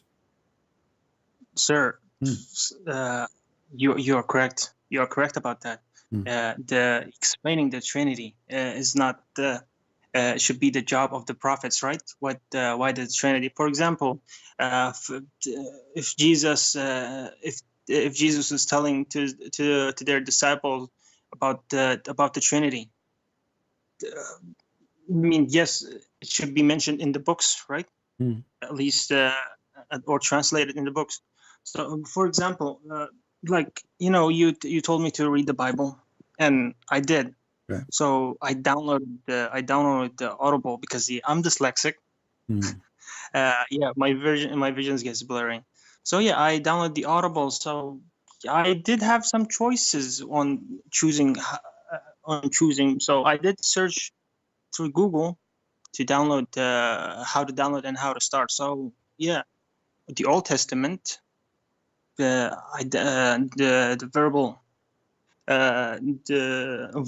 what's it called? Audible of the Old Testament. Let us focus on the question, my friend. Let us focus on the question.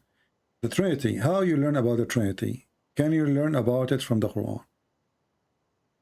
If I make search, I may. Yes. Okay, I will give you 1,000 years to give me the answer from the Quran. The challenge between friendly challenge between me. You know what do you mean? You said if you may. Yes, do it. Show me where the Trinity in the Quran and how the Trinity work and what is the Trinity. You will find that I don't know if you were listening. I just showed a guy that the Trinity in the Quran, it is Jesus, Mary, and Allah. But we don't believe in such a thing. Oh, okay. So what is our Trinity? You know, if Allah is saying to the Christian, don't believe in the Trinity, shouldn't he first knows what the Trinity is? Yeah, I mean, for example, like in the Bible, let me translate that from Arabic to English. It goes like, "O Israel, the Lord our God is one Lord." That is in the Bible itself, and I think there is one more. Hear, O Israel, the Lord our God is one Lord. So in these scriptures, like also there's another one saying, and your God is one God, there is no God but He. That is in the Quran, I think. Yeah, I got that. Muhammad is trying to copy from the Bible, but my friend, the word is used in the Bible. It says echad. Echad is not one as a person. It's a unity.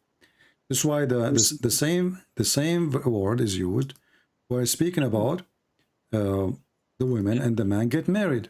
So when the man and the woman they get married, they become echad. But the man and the women, they will not become one as a person, right? Still, the man is a man and the woman is a woman.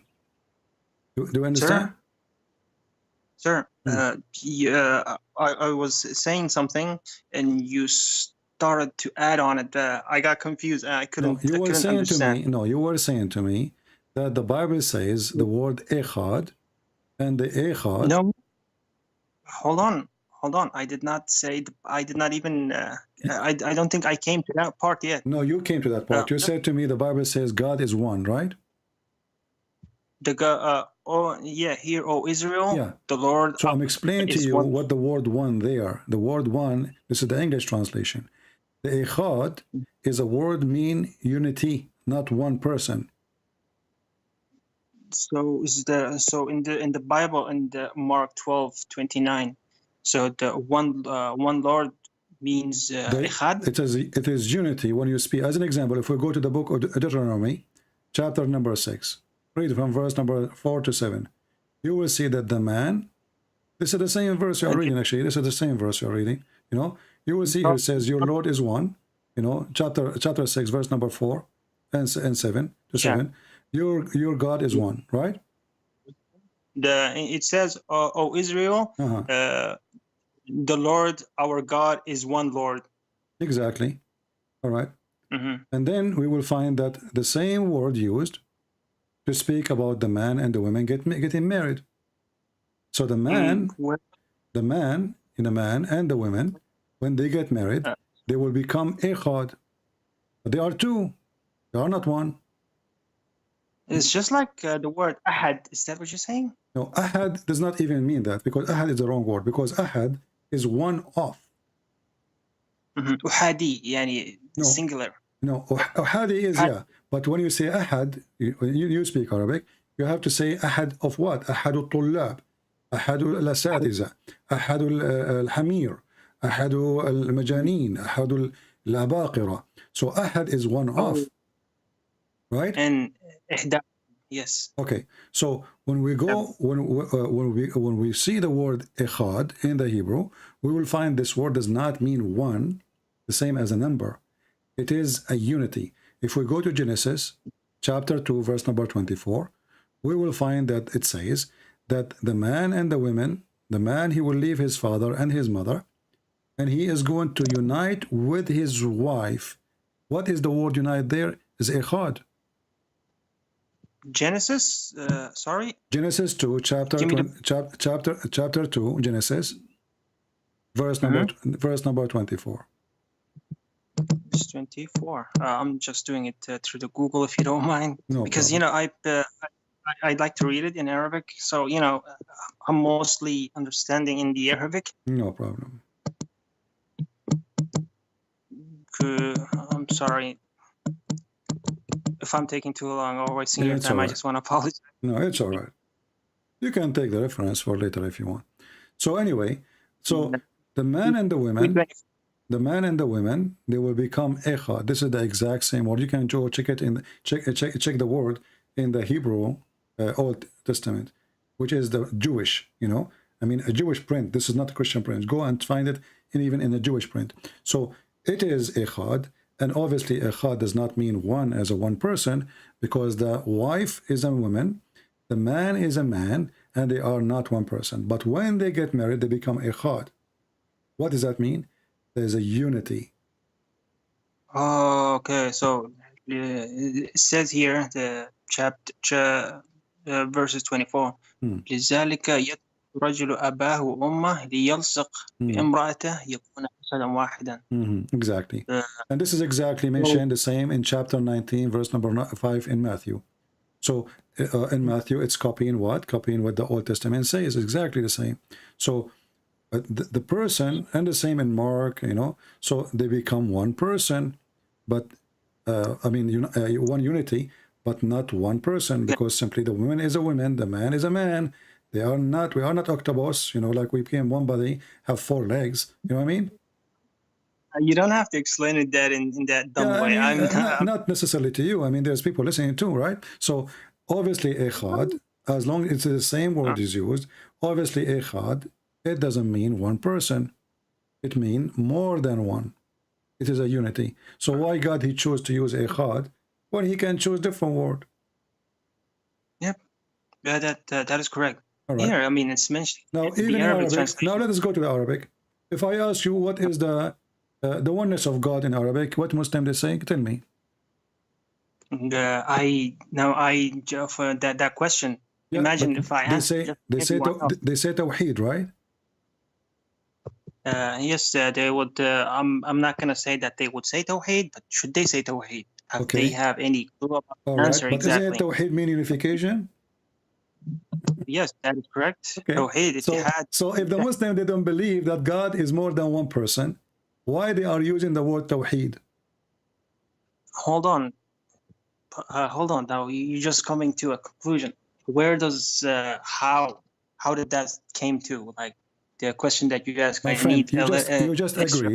agreed that the word tawheed mean unification. Yes, I agreed on the translation of the word. No, not translation. I want you as an Arab tell me what the word mean. Tawheed mean unification. Tawheed الدول العربية, to unify, to unite the Arabian countries. Correct? العربية. Okay. So الولايات المتحدة الأمريكية. exactly. Yes. Okay. I know. So Tawheed is not the same as Muttahida. Muttahida is in the past. Tawheed is now. We are, processing. We are unifying. So Tawheed mean unifying. So if Allah is one, how we can unify Allah if He's already one? Yes, that is a question that kind of needs additional details. Why Can you every add? Muslim I speak to him, he says to me, I need additional, I mean, so what we are doing here, you speak Arabic, you have no excuse. I speak Arabic, I have no excuse. And you agree, Tawheed mean unification. So if Allah is one, why the Muslim use the word Tawheed? You should not use the word Tawheed. Sir, yeah, you pull up like a lot of things just to say the word Tawheed. Can you explain me where does the word Tawheed generated and also related to Allah and the Quran? Well, this is a question you ask to the Muslims. It's the Muslims who keep saying Tawheed, Tawheed, Tawheed. And then we find that the Tawheed does not even exist. Like sir, like I said, I am dyslexic. Can you take it slow to me? It's slow on me, let's not. Okay. Yeah, my friend, question that I just asked was when I speak to a Muslim, they give us headache with the Tawheed. Okay. Okay. Then the second we ask, what is the word Tawheed mean? They say mean the oneness of Allah. But this is a lie, because Tawheed mean unification. If Allah is one already, then we do not need to use such a word. They have to agree then they are using wrong word, because Tawheed is to put together something is not together. Like IKEA furniture. Yeah. And then you will see Muhammad in the Quran, in the Hadith, he says, إِدْعَهُمْ إِلَىٰ أَنْ يُوَحِّدُوا اللَّهِ. Ask them to unify Allah. But how you can unify Allah if it's Allah one? Yes, that is that question. Okay, look at the question. So that's the question, right? Say that again. إِدْعُوا إِدْعَهُمْ أَنْ يُوَحِّدُوا اللَّهِ. أدعوهم, يعني that means ask them to unify Allah. How you can unify Allah if Allah is one? أدعوهم. Sorry, say it again one more time. أن يوحدوا الله. يوحدوا. أدعوهم. يوحدوا. أن يوحدوا الله. What يوحدوا mean? يوحدوا is the same unification. So La ilaha illallah and Ibn Baz. So this is the hadith in front of you in Arabic. This is Al-Bukhari. Okay, let me open YouTube then. It says, 1 second. It says, I'm barely. Yeah, take your time. Go ahead. 1 second. I don't know how to mute. 1 second. I just need to mute the YouTube. Yes. No problem. I don't know how to mute the YouTube when I'm communicating with you. No problem. So I'm just gonna go to the website. Yes, Rasul sallallahu alayhi Ibn Baz. So let me open this link. What does it say? I did not give you a link. This is maybe from previous conversation. Maybe now I'm showing you on the screen. If I turn on the screen, it's on the screen. It's on the screen. Okay, I will read for you. Okay. The screen. Okay. فليكن أول ما تدعوهم إلى أن يوحدوا الله. The first thing I want you to do, ask them to unify Allah. How Allah is one, and he says, Yuwahidullah.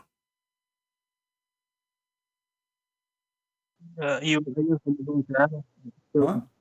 You see the word Tawheed? This is where the word Tawheed coming from. This is Muhammad. Muhammad is the one who fabricated this word. He added in the hadith. It's not in the Quran. So yes, so you just made so you just saw the ayah in the Quran, and you just take the literal understand the literal translation and what it means that unify to Allah. Can you tell me? I'm sorry if I'm being a little bit slow. Could you tell me that the verse and the name of the surah? This is not Quran, my friend. This is in the Quran. Does not exist. The word Tawheed does not exist. But here, this is hadith. This is hadith, Sahih al-Bukhari, hadith number 7372. And this is very sahih. This is very sahih. So we find the Tawheed in the hadith. We don't find it in the stupid Quran. So here we ask ourselves, if Muslims, if Muhammad, he knew Arabic very well, and if Muhammad, he speak Arabic very well, how in the world he used the word Tawheed when Allah is already one? Can you give me the number of hadith if you don't mind? Hadith number 7372. Sahih al-Bukhari.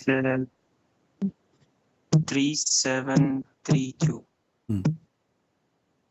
Okay. الرسول الرسمية فإن الشيطان لا يفتح ورقا ولا الباب. I'm just searching for it if you don't mind holding on. Well, you know, you need to search in English because English numbers is not the same as Arabic numbers. Just take a note of that. So search in English. Huh? Okay, I'll search it in English. That will be easier. Open sunnah.com. Open sunnah.com. Okay. And just to try to copy the same sentence, like be the Tawheed of Allah. Okay. Just copy the same sentence, put it in the search engine, you will find the hadith. The Tawheed Allah. Yeah, I searched it on Google. Yeah, here's the sunnah.com. Teaching of the Prophet. And the chapter name is Prophet SAWS inviting his followers to Tawheed of Allah. Well, if Allah is one, how we use the word Tawheed? Because Tawheed Tawheed is not even Ikhad. You see, Ikhad is one as unity. Tawheed, we need to fix him. That means Allah is broken pieces. We have to put him together. Don't you think that there's a little bit of understanding to do? Like, for example, unless if it means on the translation, don't you think that it means and yuwahidu ila Allah, they become one to Allah? But my friend, Tawheed, how many times we need to repeat? Tawheed is the wrong word. Because if you are going to say Allah is one, you should not use the word Tawheed. You should say Allah is one. So let's just say that's Wahid, Allah Wahid, that's it. Tawheed is an act, is an action to unify things are not together. You have to put them together. So Tawheed, something is divided and or something is not the same person or it's not the same object. We want to make them one object. This is what Tawheed is. So if Allah is one, how we can use the word Tawheed? This is the point. Allah is one already, supposedly. So the word Tawheed is wrong. The correct word should have been used was an yuwahidu ila Allah. Right? Wahid. Not yuwahidu. No, not yuwahidu. Wahid.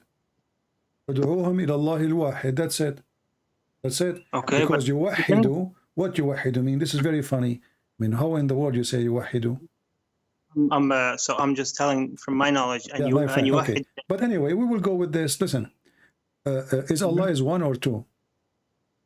I mean, you already know the answer, but I'm not sure why you try. I want your answer. Sir, Inna Allah wahidul ahad. Okay. How Allah is wahid and he is ahad in the same time? Okay, exactly. In this sentence, wahid al-ahad, the one and only. No.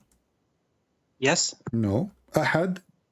If I type the word ahad now in the Quran, we will find that every single verse will take me to say one of.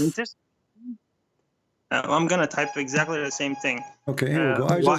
I just type the word ahad. You can do the same. Go to quranwow.com. Type the word ahad. Look how many times I see it. All of them, choose any verse. It says one off. One off. Yes. Yeah. No. If I mean, we're just taking one word. That's it. We should take the entire My thing. friend, So let's all of them, they have word after them and word after them, before them, right? This is how the word can be used. So all of them, they have word after it. So how come all of them, they mean one off? All of them, they have words after it. The question that you're asking is just like the way that you explain it to everyone. It's like not the correct question. Why? It's like Zakir Naik said in his videos, the way he's like, can you take left and right? Yeah, Zakir Naik, he said that somebody says to him, who created God? And Zakir Naik, he wanted to refute the atheist. He said, it's like saying that John, he said, I went to the hospital and I gave birth. But this is silly, because yeah, but this is silly answer. He's still asking you how God came to existence. What John cannot give birth have to do with the answer? Well, John cannot give birth. Does that mean Allah cannot give? Allah cannot, the same as John. That means John and Allah are not God, because John cannot, for he is not God. But God, he can. I mean, we call him Almighty because he is the only person who can do anything. John cannot do. This is why he is John. He is not a God. So the Muslim, they have a very funny logic about what God do. As an example, when can Allah have a son? Muhammad? Sorry. Muhammad, can Allah have a son? Muhammad. Hold on. We are just opening multiple subjects without even focusing on the same thing. No, we are talking about the same thing, because if Allah can be one, go back. Let's go back. Can Allah be one? No. Can Allah be one, or he is one? Sir, what I was saying is he did not complete as what you were saying was ahad, and I said the complete sentence is wahid al-ahad. Where? And when we can you where does what is where? Go to chapter 112, verse number 1 and 2 and 3 and 4 and love. It says here, قل هو الله أحد. Sir, hold on 1 second. We were talking about Allah is one. Is it one or two? Was your question, and I replied by and Allah wahid ahad. Okay. What does that mean? Wahid al-ahad. But you took the translation of ahad. He is one, united one. Okay, hold on. You just took the word ahad without taking the inna Allah wahid al-ahad. I just put them together. Are you listening? Fardu samad, I am listening, but I'm just trying to get you the answer that you're looking for, because what I'm trying to. Do you know what the word samad mean? Hold on. There is multiple translations of the word samad. I don't care about translation. You speak Arabic. Do you know what samad mean? Yes, but there is multiple answers to samad. Because do you know what the word samad mean? I don't care what multiple. What's wrong with this religion? Is your God Allah using correct or easy word to describe himself, or he's a foolish man? He decided to choose words. Nobody knows what they mean, so everybody give his own interpretation. What else? Have you ever heard of the word masmuda? So how come the have you ever heard of the word masmuda? Yeah. Okay, what masmuda mean? The saving box, saving where we box, put exactly. So Allah is a samad. Allah is a collection. We put them in one whole. Allah is ahad, who was samad. So Allah is a collection of God. All together, they make wahid. They make united God. So Allahu samad. قل هو أحد. قل هو الله أحد. Allahu samad. So he is one of many united. Sir, so the word samad, you got you translated the word and you explained it. So there is another meaning of the word samad. Can you also do that? False meaning. This is all is false. Where do you get, first of all, the word samad is not even Arabic. This is Aramaic. So in order to understand it, we have only to go by the Aramaic. Look what the Muslim they say. Allahu samad means self-sufficient. Where do they get this from? In which language? you just jumped the answer. No, Like I this said, this is not Arabic. As-Samad is an Aramaic word. So how it became self-sufficient? I just asked you what masmuda mean. You said to me, the box where we collect the money, there's a hole in it. You push your coin inside, and then one day when you want to collect the money, you break it. It's a collector. It's a collection. So Allah is a collection. That is masmud. Masmud. Okay, let me ask you. There was an idol. His name is God. His name is Masmud. Idol. Idol by the name of Masmud. I think you have the answer for that. I believe you're the one who researched it. It doesn't, So doesn't I think matter. you know the answer. So I'm asking you, is it true? How can I answer that without having the knowledge? Why you don't have the knowledge? I don't know if there was or is sculpture or anything that was named Samad. Well, let us see what Ibn Kathir, and you know the funny is that the Muslims, when they try to fix their Quran and their stupidity of the tafsir of the Quran, they have to delete things. Look with me in the screen. I don't know if you can see the screen.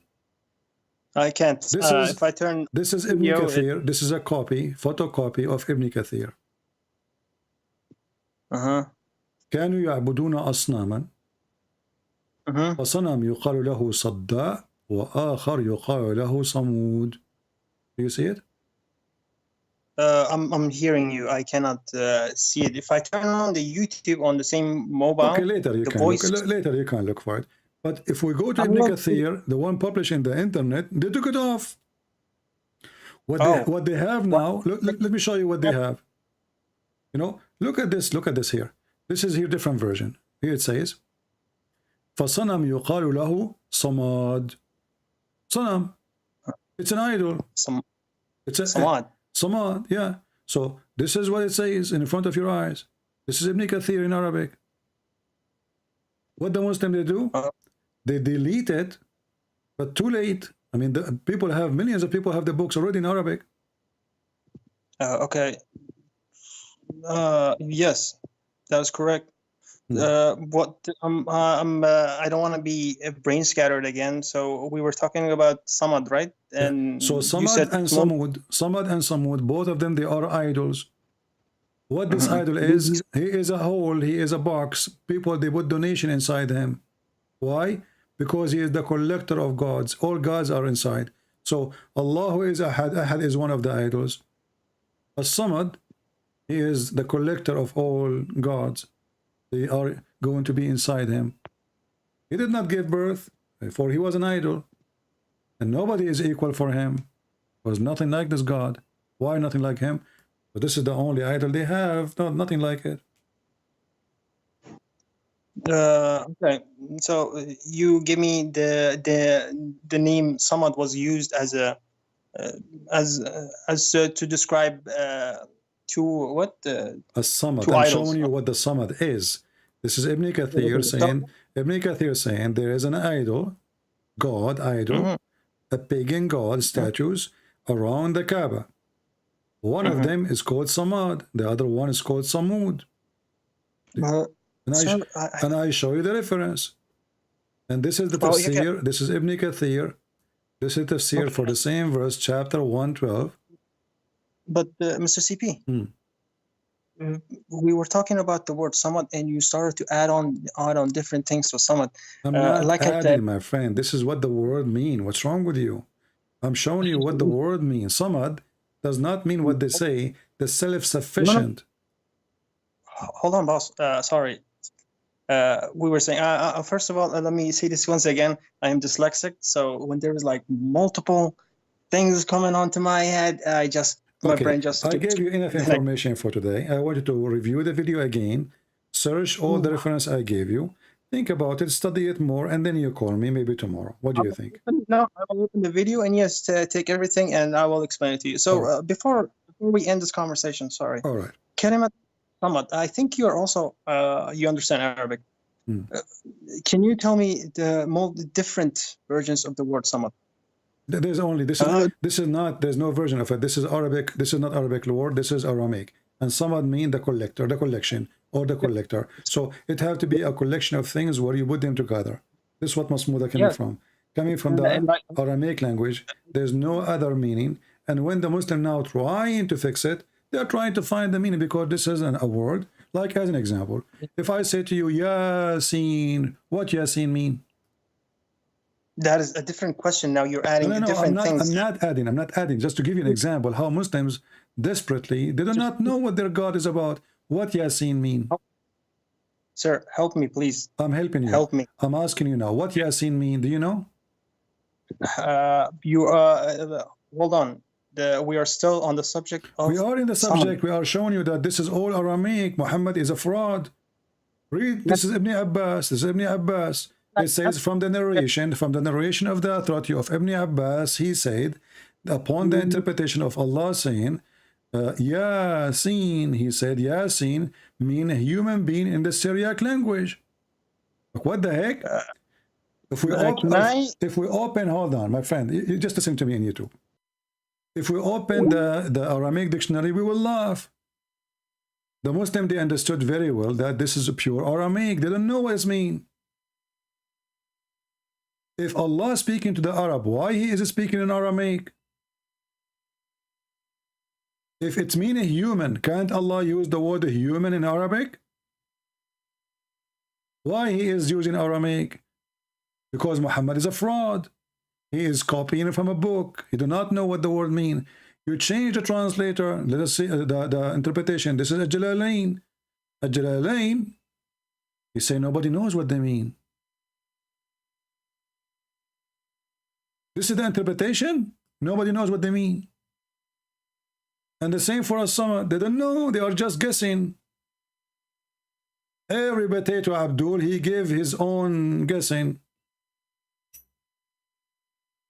It's like somebody in the old days, they want to wash clothes, and I can do better. Let me show you. He grabbed the trouser or the underwear. It's full of poo-poo. Squeeze it more. Oh, you did not do good. I will do better. Let me show you. Yasin, Ya is a word meaning God. Sin is the name of the God. And the word sin is until now used in the Latin and English. That's why we say this is sin. Sin is the name of the moon god, pagan. So when they start saying this is sin, using the word sin, they mean pagan. Sin is the moon god. Ya is a word meaning God. Your God is the moon god.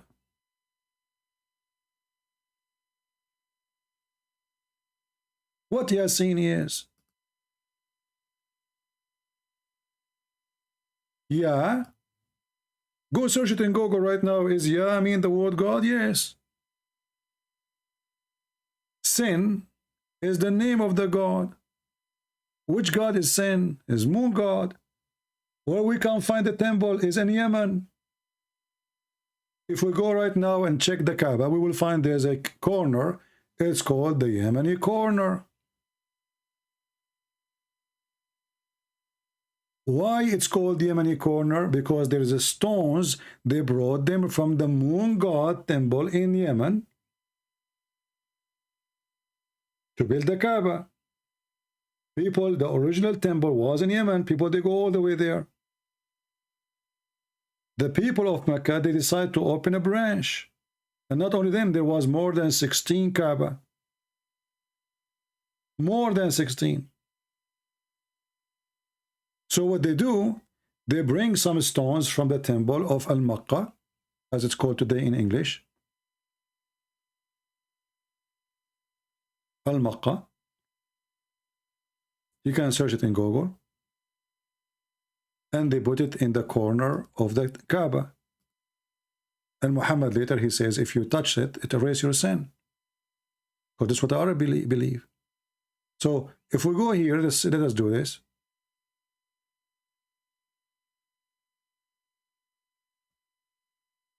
Let me show you some pictures. Guys, are you getting tired? Are you getting tired? Maybe I should stop for now. You guys may be getting tired for long. This is the Yemeni corner. The Kaaba have holes, vaginas, many vagina. There's a vagina for the black stone, openings and zipper. And there's a vagina here. This is the Yemeni corner. If you look with me here, you will see there's a stones. They have different color from the other stones. Why? Because supposedly they are not local. They are brought all the way from Yemen. And the Muslims, they fight over it to touch it. For Muhammad, he says, if you touch it, it erases your sin. That's why they have this opening in the skirt of the Kaaba. Because the Kaaba is a woman. And the Kaaba have two vagina. One is the black stone, is the front door. And one is the back door, it is the Yemeni corner.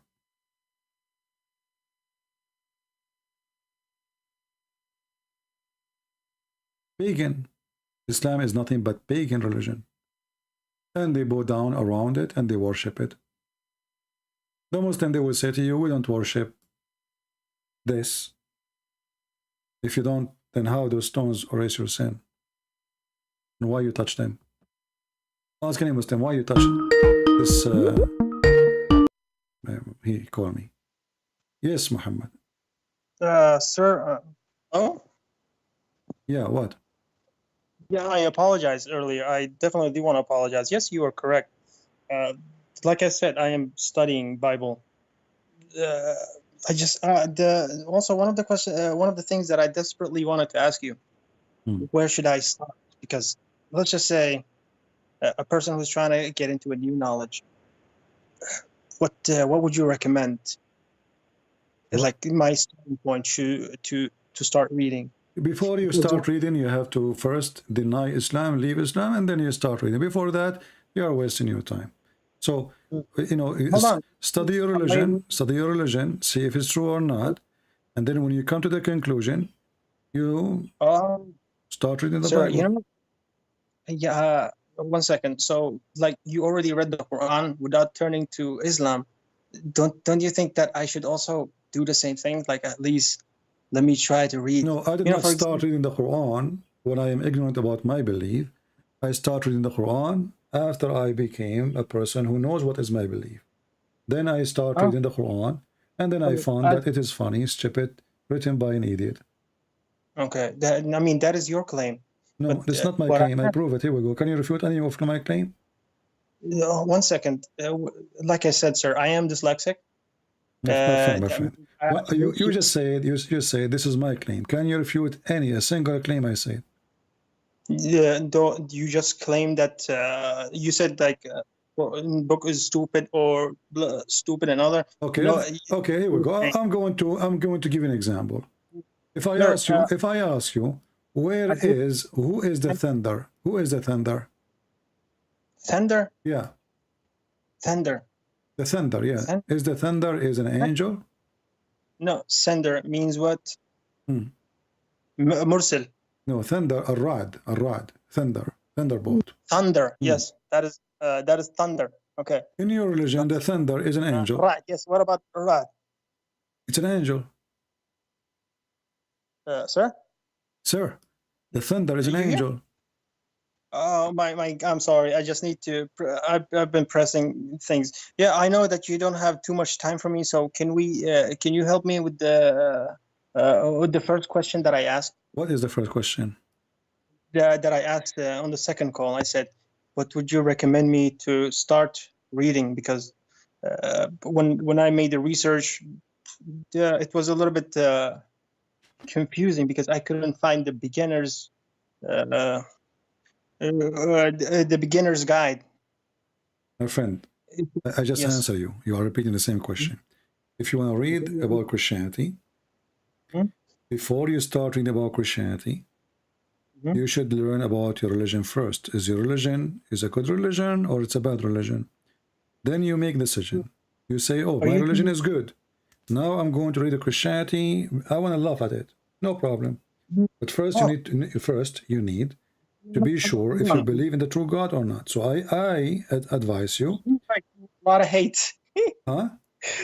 It seems like that you have a lot of hate because you're not. I mean, you're not recommending me the start point. For example, yes. What do you mean? I have a lot of hate. If I have a hate, I will hang up on you. I mean, you are giving me headache since we are talking for the last hour, and you keep saying to me, I don't understand, and I'm slow, and I'm etc., and I keep repeating. So if I hate you, I will hang up on you.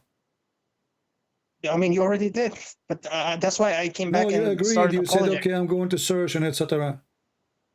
Yes, I am. I was literally searching, but Okay. like, So what do you want me to do exactly?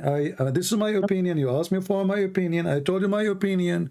Before you read about Christianity, you better decide if Islam is a good religion or not. If it's a good religion, you should know your religion, and then you talk about Christianity and you learn about it after you know your religion. And if you want to learn about the Christianity, then if you want to be honest and you want to say I'm a Muslim, then you should not look at Christianity from the eyes of a Muslim, because what the Muslim they do, they are not reading the Bible to understand the Christianity. They are reading the Bible to think it is bad, to laugh at it.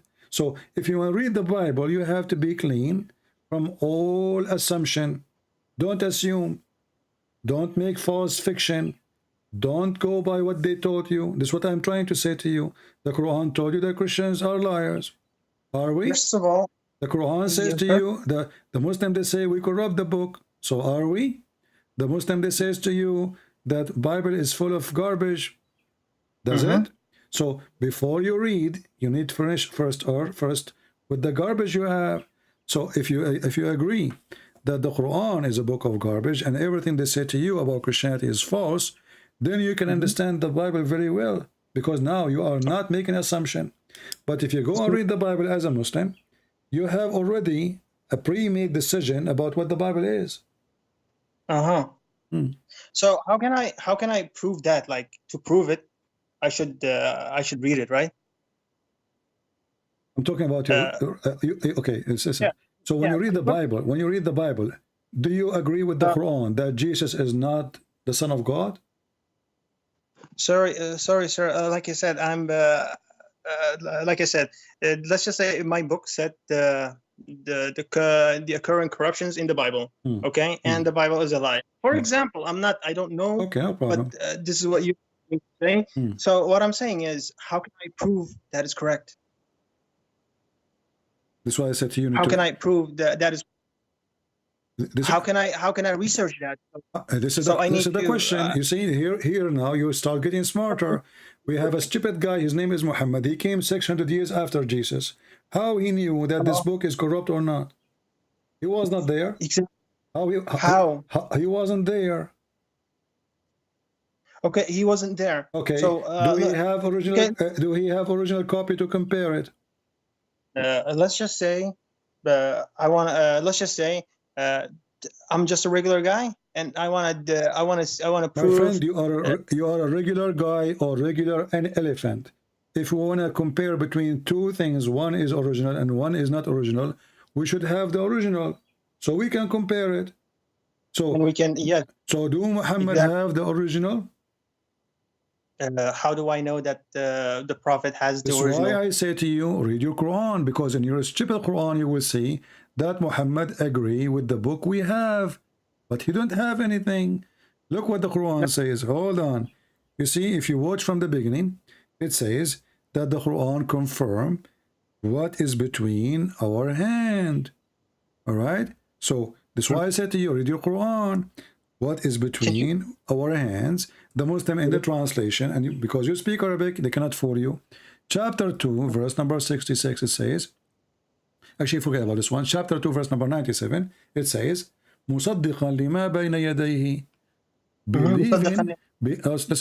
believing in what is between his hands. If you go to the stupid translation, you will see they took it off. So in order to see if we have a book corrupted or not, then you have to read the Quran and see if this is true or not, because this is your book. This is where you take information from. The Quran says, believing in what he have between his hands. Okay, that's mean that there is a book and it is between his hands and he believe in it. But look at the Muslim translation. They say, confirming what came before it. But the Quran doesn't I say will that. watch the video. Okay, so that's what I'm why did the saying to voice you, my disappear again? friend. You are making me lose my patience with you. So in order to discover who is the liar, we need to discover. We need to study the document. This is a fraud, because if Muhammad, hold on, if Muhammad he have a book between his hands, and he is confirming the book between his hand, and the book between his hands says what Muhammad said the Christian believe, that they believe that Jesus is God. So how he confirm it? Sir. Sir. Call me tomorrow. I am done with you. Sorry, I cannot take you no more, at least for today. When somebody says the book is corrupted, and then the stupid book says confirming what is between his hand, and the liar, the Muhammadan, they change the translator. So who is the one is a fabricator? It's not us who take the words and will replace them with different meaning. There's nowhere in the verse says confirming what went before it, came before it. There's no came before it. There's no such a thing. The Arabic is so clear. Musaddiqan mean believe. Lima to which. Baina mean between. Yadayhi his hands.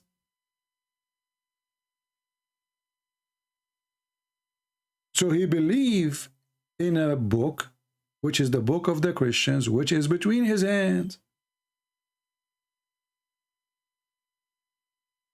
Then when a dummy he says that we must then believe that the Quran say clearly that the Quran, the Bible is corrupted, we laugh. Then there's a different verse the Muslim they will mention to you. It says, يُحَرِّفُونَ الْكَلُمَ عَنْ مَوَاضِعِهِ. Let's read and laugh together. The verse is not about corruption. It's about they put their finger in the top of a word, which means they change. But it's stupid, by the way, because if I put my finger over a line in the book, I did not change the book. And this is how you know that the Quran made by a stupid idiot. He don't even speak with Arabic. In chapter 4, verse number 46, it says, those Jews who displace words from their right places. You go and read the story, you will see the guy, the Jewish guy, he put his finger over it. That's it. And this is in the authentic hadith of Muhammad. The guy, he put his finger over the verse that says, stoned them to death. So how the book is corrupted? And how the words are displaced? Because if I put my fingers over something, I'm not displacing words. Then if we check if this is the scale for corruption, that means the whole Quran is corrupt. Because it says here, those who display the words from their places, well, the whole Quran is displaced. You ask the Muslims, what is the first chapter that Muhammad he received? They say to you, the one who Allah squeezed him with. Read. Okay, where we can find this chapter? They say to you, 96. How number 1 become 96? This is displacing the words from their locations. If you ask the Muslims, where in the Quran it says, today I completed Islam for you, perfected Islam for you. They say to you, this is in the beginning of the Quran, chapter 5, verse number 3. But that means we have more than 100 chapters after this. But this verse here, chapter 5, verse number 3, it says, today, this day, I chosen Islam for you. I perfected this religion for you. This day, even he used the word completed. So Islam is complete. But that does not make any sense. For this verse to be accurate, it should be the end, like when in the old days in the movie, because people, they used to be slow, and they hope that the movie continue. So in the cinema, they used to put the end. So people, hey, bye-bye, we're done. Otherwise, people will wait. And there's another reason for sure, not because it's slow, because like in the old days, like they have to change the tape, so they take a break, like 10 minutes, etc. So now there's no more change of tapes. That's it, the end. So if this is the end of the movie, shouldn't be at the end of the movie? Because it says, today I completed. Today. This day. So this verse, in order to be accurate, it have to be the last verse in the Quran.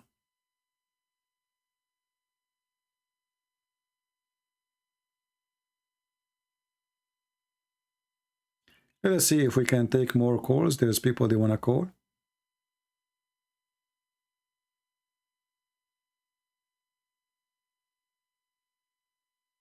Any woman, she sent me a message. She want to talk to me in private. I will block you.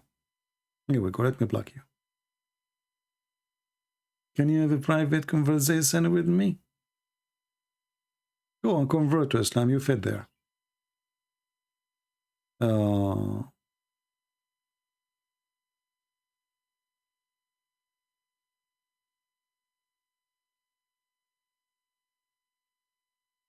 right.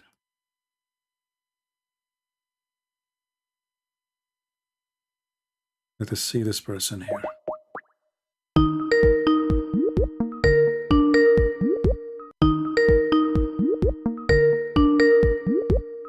Good morning, CP. This is Christian speaking. How are you going? I'm fine, my friend. What do you like to share with us? Yes. Hello. Yes, I hear you. Go ahead. Yeah. I would like to add your elaboration about the Jesus says, as the Son, he doesn't know the hour, but only the Father.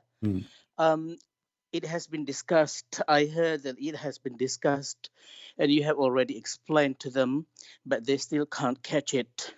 First, we have to find out why Jesus says that. His disciples wanted to know when the hour is, and Jesus did not allow them to let them know, because in his capacity as a man, not as God, in his capacity as a man, yes, that's true. He doesn't know the hour in his capacity. For example, when it happens today is our, what do you call this, Good Friday. Before he was crucified, Jesus prayed to the Father. Even when he was praying, his blood was like, his sweat was like blood.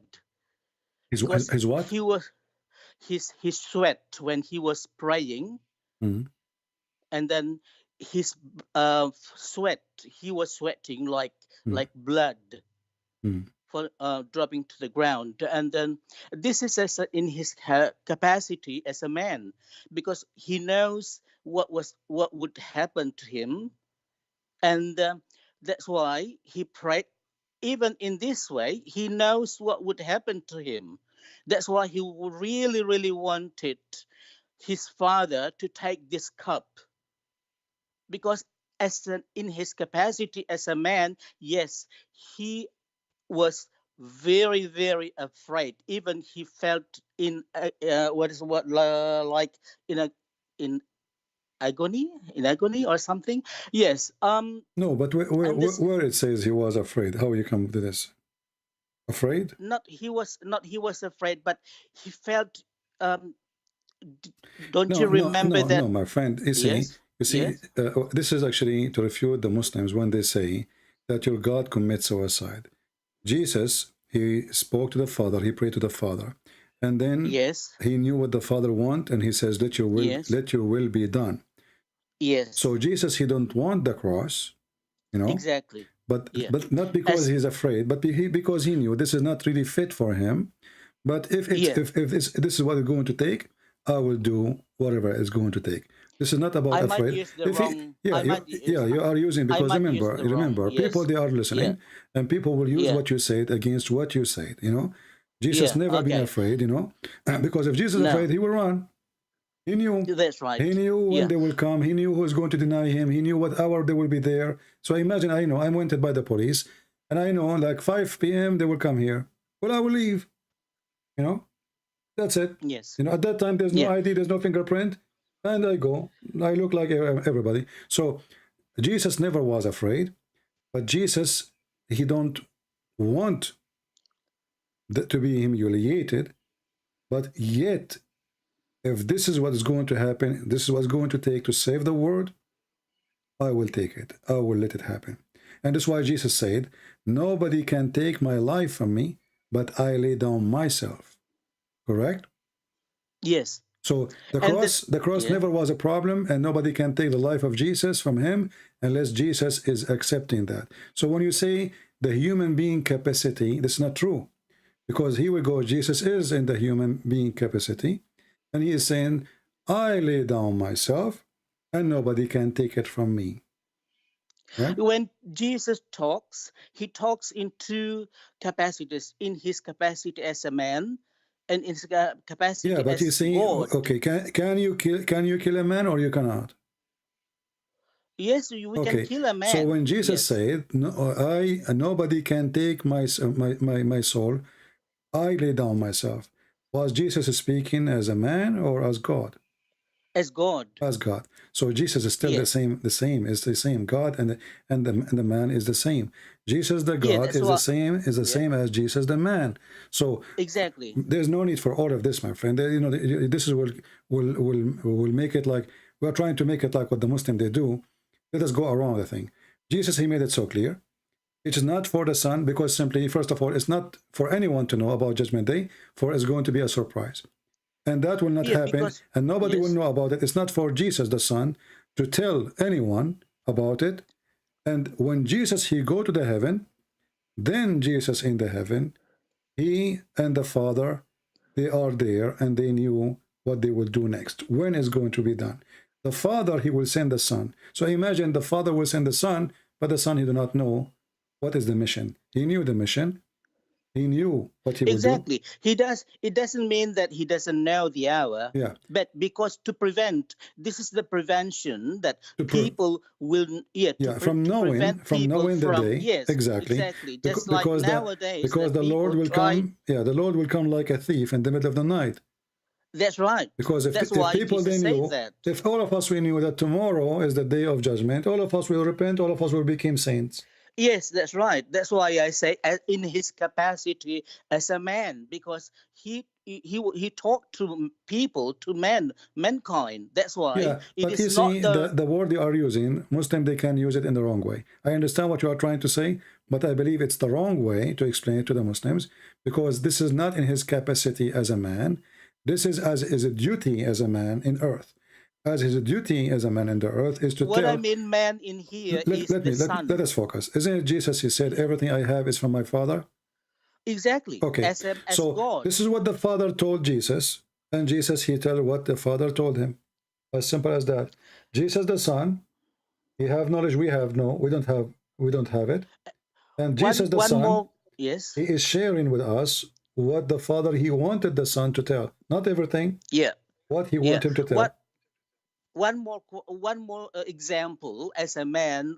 That example, maybe you remember a mother, maybe one of the disciples' mother came to Jesus saying, Jesus, if the hour comes, please let my son sit one on your right and one on your left. And do you still remember what Jesus answered? He said, it is not my right, so that there is no conspiracy. That's why Jesus says that, so that there's in his capacity as a man, so that there's no conspiracy, because they are his disciples. So it 100% they go to they go to heaven, even though they failed. Just like Judas, for instance. He loved Judas, but he failed, and he trade he what he what is it? He sold him. So that is what I meant as his capacity as a man. Jesus said, "It is not my right to let you sit down on my left and on my right in his capacity as a man. It is his right.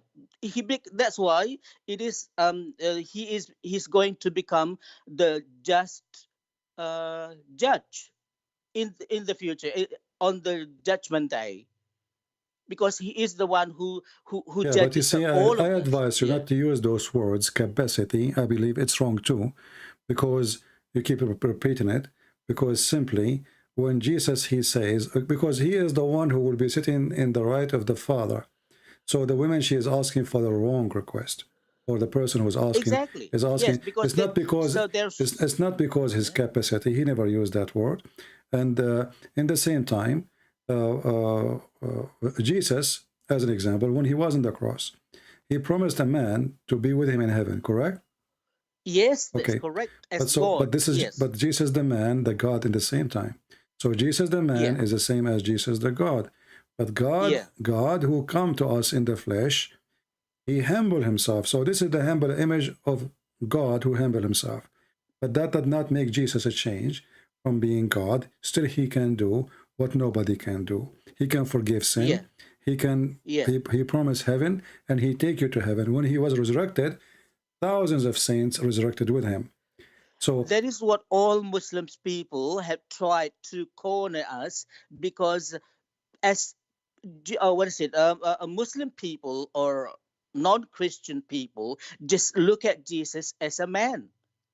They yeah, pretend but you not to see, but I understand. don't blame Yes. them then, because some Christians, when they try to explain who is Jesus, they use certain words which they should not use. So either we believe that Jesus is God and a man in the same time, or we believe that Jesus is a man when we want and Jesus is God when we want. This would be hypocrisy.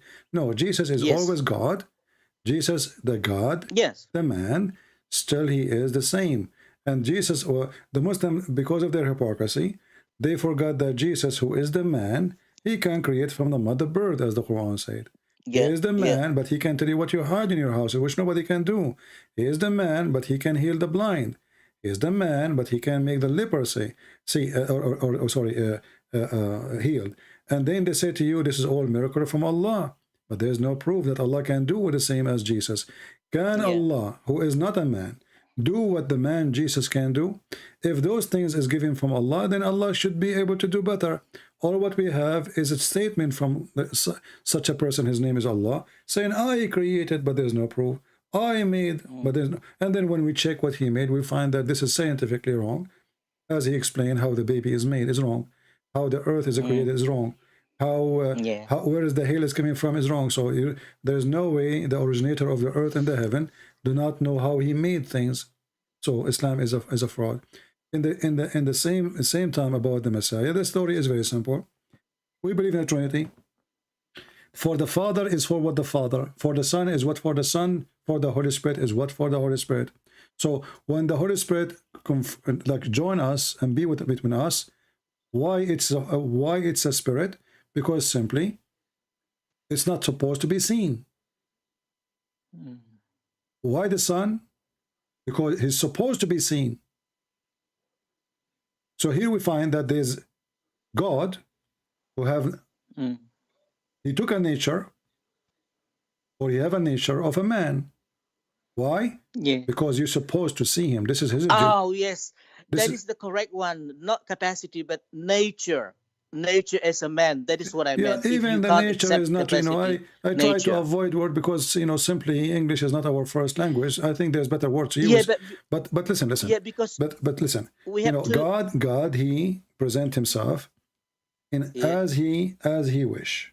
We don't tell what God. We don't tell how God you should be. But the Muslim they do, because they are hypocrite. They decide to design God. Like God cannot have a son. Who said so? Are you telling God if he can have son or not? Hypocrisy. What I'm trying to say is, I avoid using to evangelize them, to introduce them the correct Jesus. I avoid using the hard words to understand, just like what the disciples say, that I teach you just like a baby, and then when you need food, not hard one, but porridge, for instance. So that is what I'm using. That's why I use the word nature or capacity, so that they can understand, even though it is not the correct word for us, No because problem. we understand.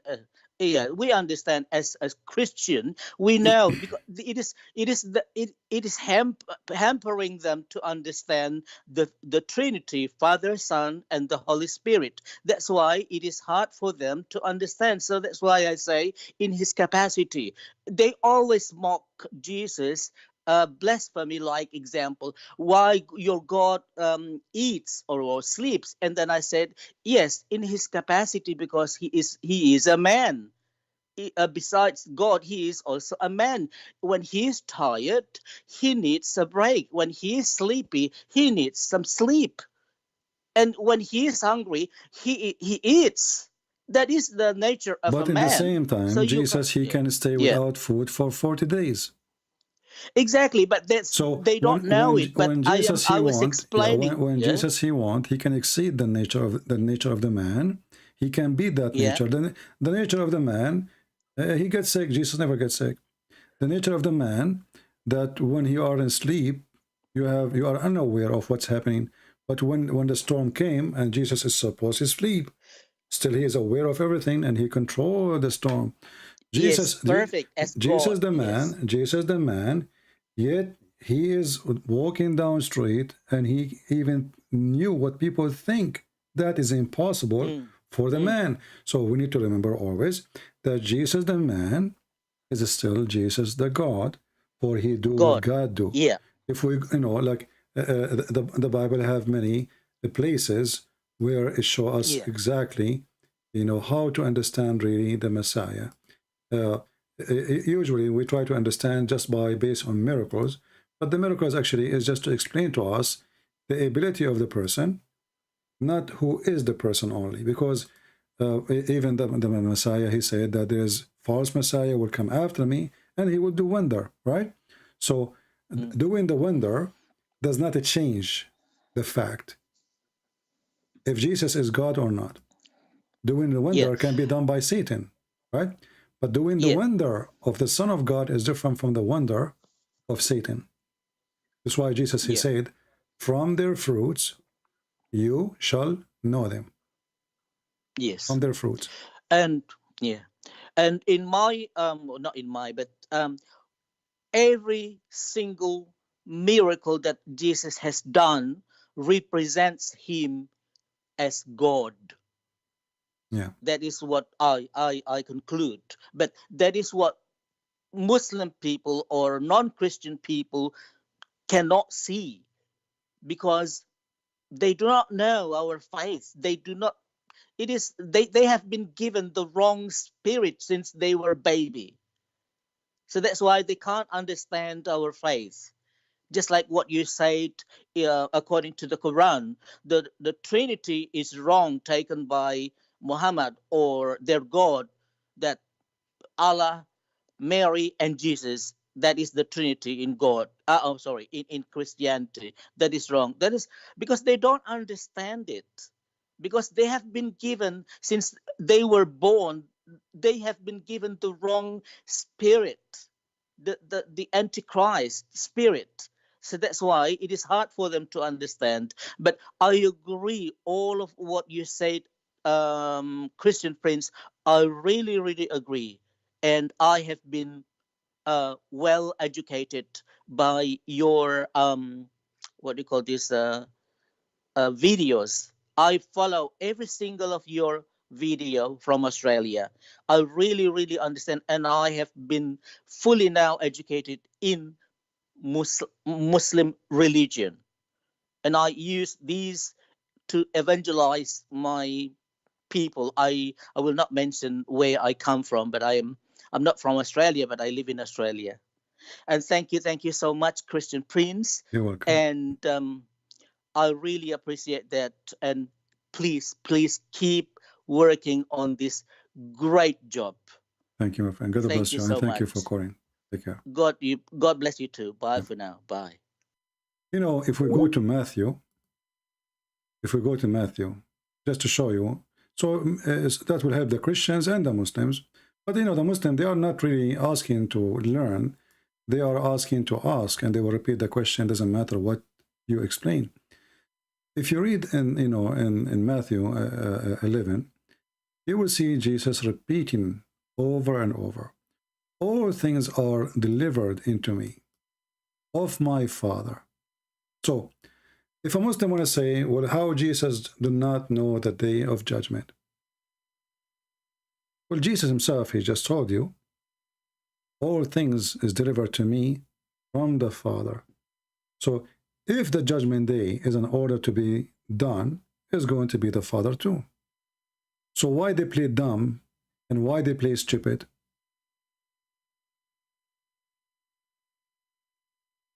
When we Christians believe that the Messiah is born of the Father, what does that mean? All the knowledge is from the Father.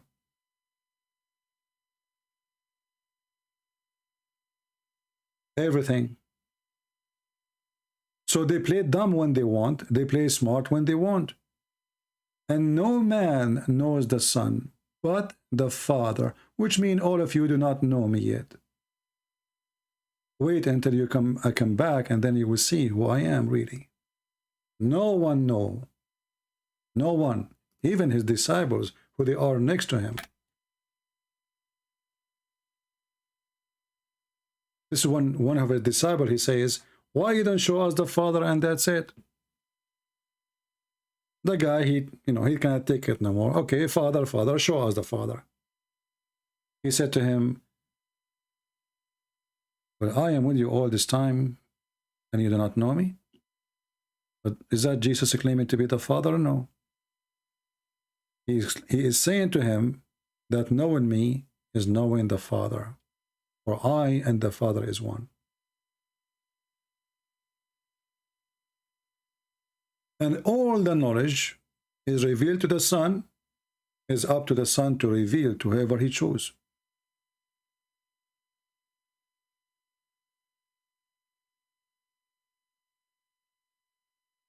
The word of Jesus is not a phrase we take and we ignore the rest.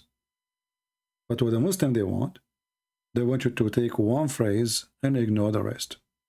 And if we do the same to them in their religion, they will say, oh, you are misquoting. Then we show them the interpretation. They say we don't accept interpretation. But if we show them interpretation for the verses here, they say we don't accept it. So they don't accept interpretation in the Quran because this is against what they're trying to play to us, deception. And then when we try to explain to them what we believe, this is our belief. You want to teach me my belief? Are you debating me about my belief or yours? And do you Muslims think really that the Christians do not know what Jesus says about the day of judgment? Do you think now, after all, it is us who preserve it. It's us who print it. It's us who made it published to the world. And you think that we do not know what it says there? Do you think that the disciples of Jesus do not know what Jesus said? And how come the disciples of Jesus did not get it? They are slow and you are smart? Oh, Jesus do not know the day.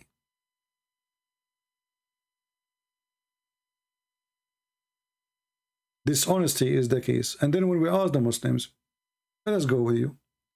If you are saying that the one who do not know the day is not God, well, your prophet, he received information about the day, and obviously he is not God.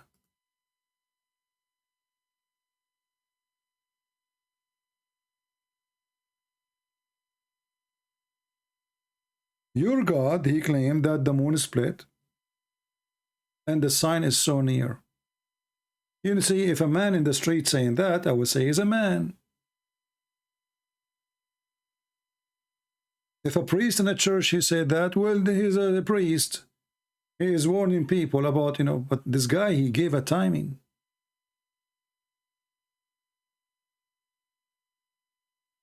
The foolish Muhammad, he was trying to copy Jesus. I don't know if you understand what I'm saying.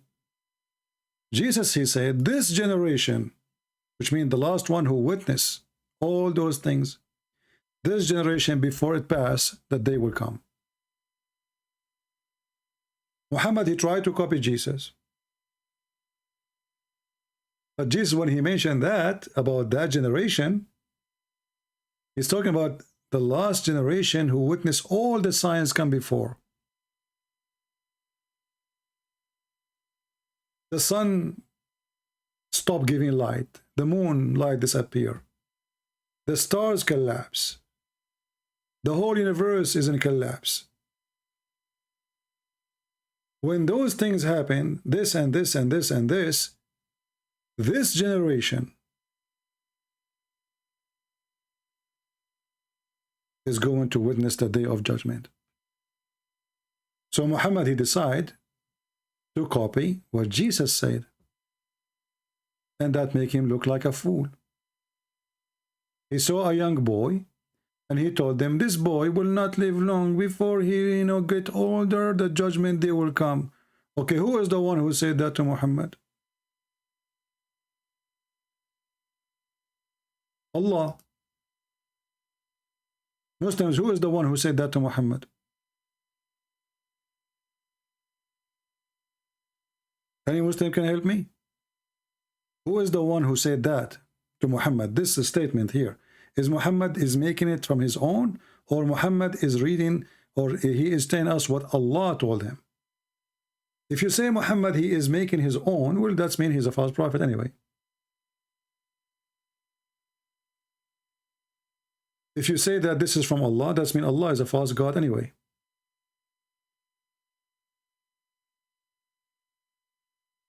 And then the Muslim, to fix this stupidity, they start adding things. They say, oh, he is saying that those guys in the front of him, they will die. Hold on, they are asking him about the hour.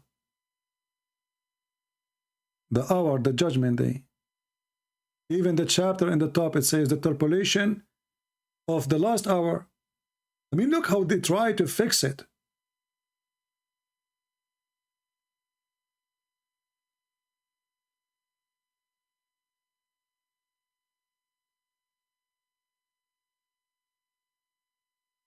But what the stupid Muhammad was doing?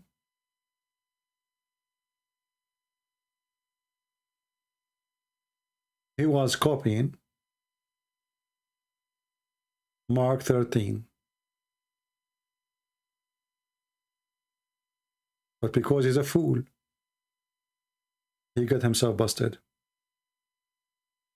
In Mark 13, Jesus said, after counting all the signs of the day and the hour, as you see all those signs, he said, this generation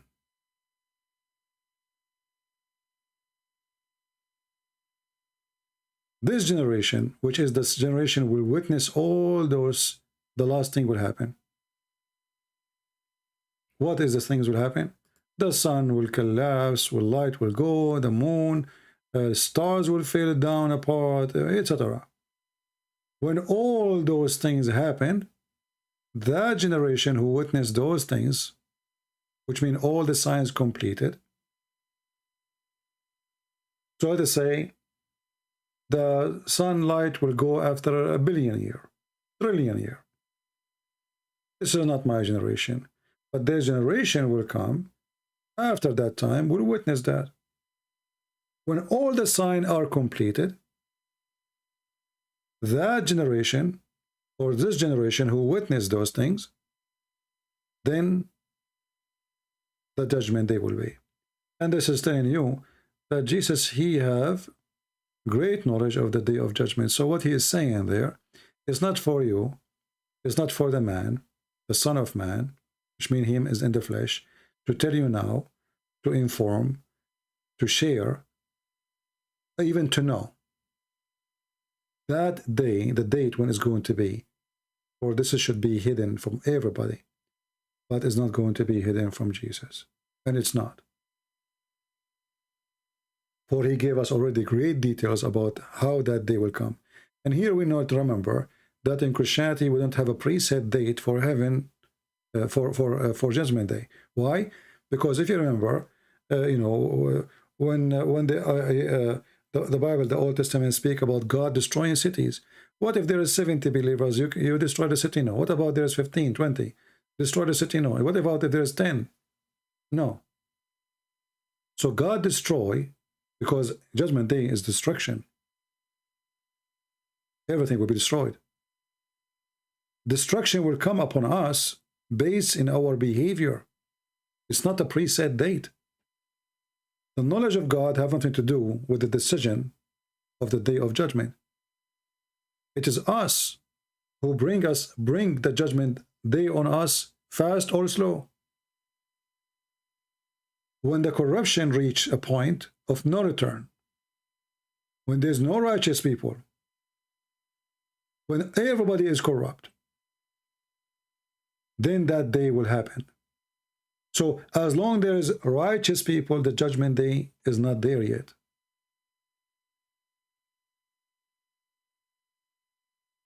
Which means it is us who is in charge of the day of judgment. Now somebody will say to me, oh, you are God then, huh? No, it is our sin, how fast we corrupt this earth, because we believe in free will, remember. And because we believe in free will will happen. It is us who bring destruction or not.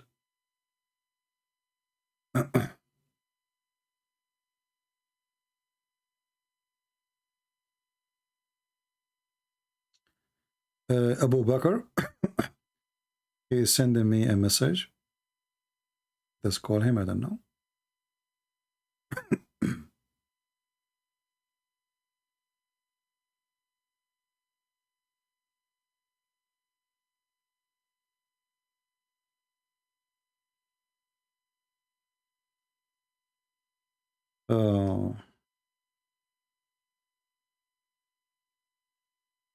Okay, Abu Bakr, let me call you, my friend.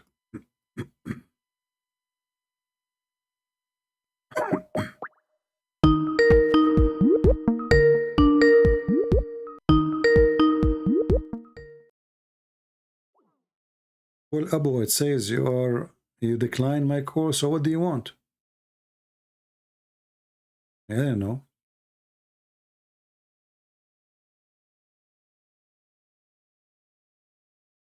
I'm not sure what do you want, my friend.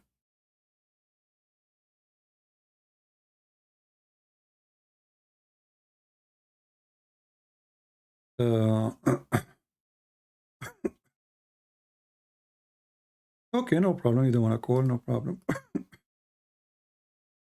Sorry, guys, I'm coughing. My throat hurting.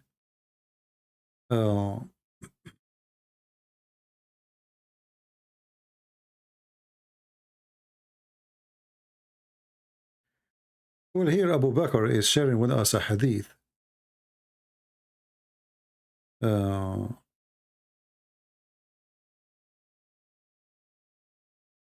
Maybe we should make different timing for this.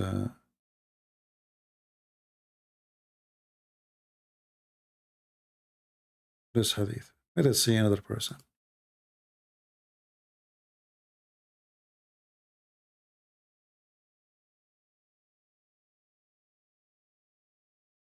Don't send me links, my friend. I don't open links. Doesn't matter who you are. I don't open links to anyone.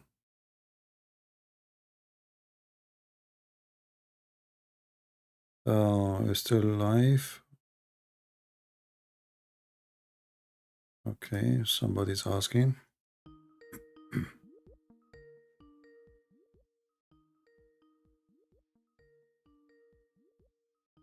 Be sure to add me to your list so I can call you, because if you don't add me, I will not be able to go through.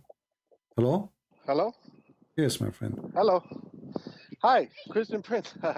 God bless my brother. I was just calling to ask you a quick question. All right. First of all, just want to say I really pray that the Lord Jesus Christ blesses your ministry, continues to bless your ministry for his glory. I have two quick questions, and then I'm going to hang up because I'm working and there's a lot of noise. The first one, I kind of know what you're going to say, but I want to hear just in case you know, you have something else to say. There's a lot of like talk and like I'm sure you've heard of like Jay Smith and all these guys about how, you know, there's so much evidence that Muhammad might not have even existed.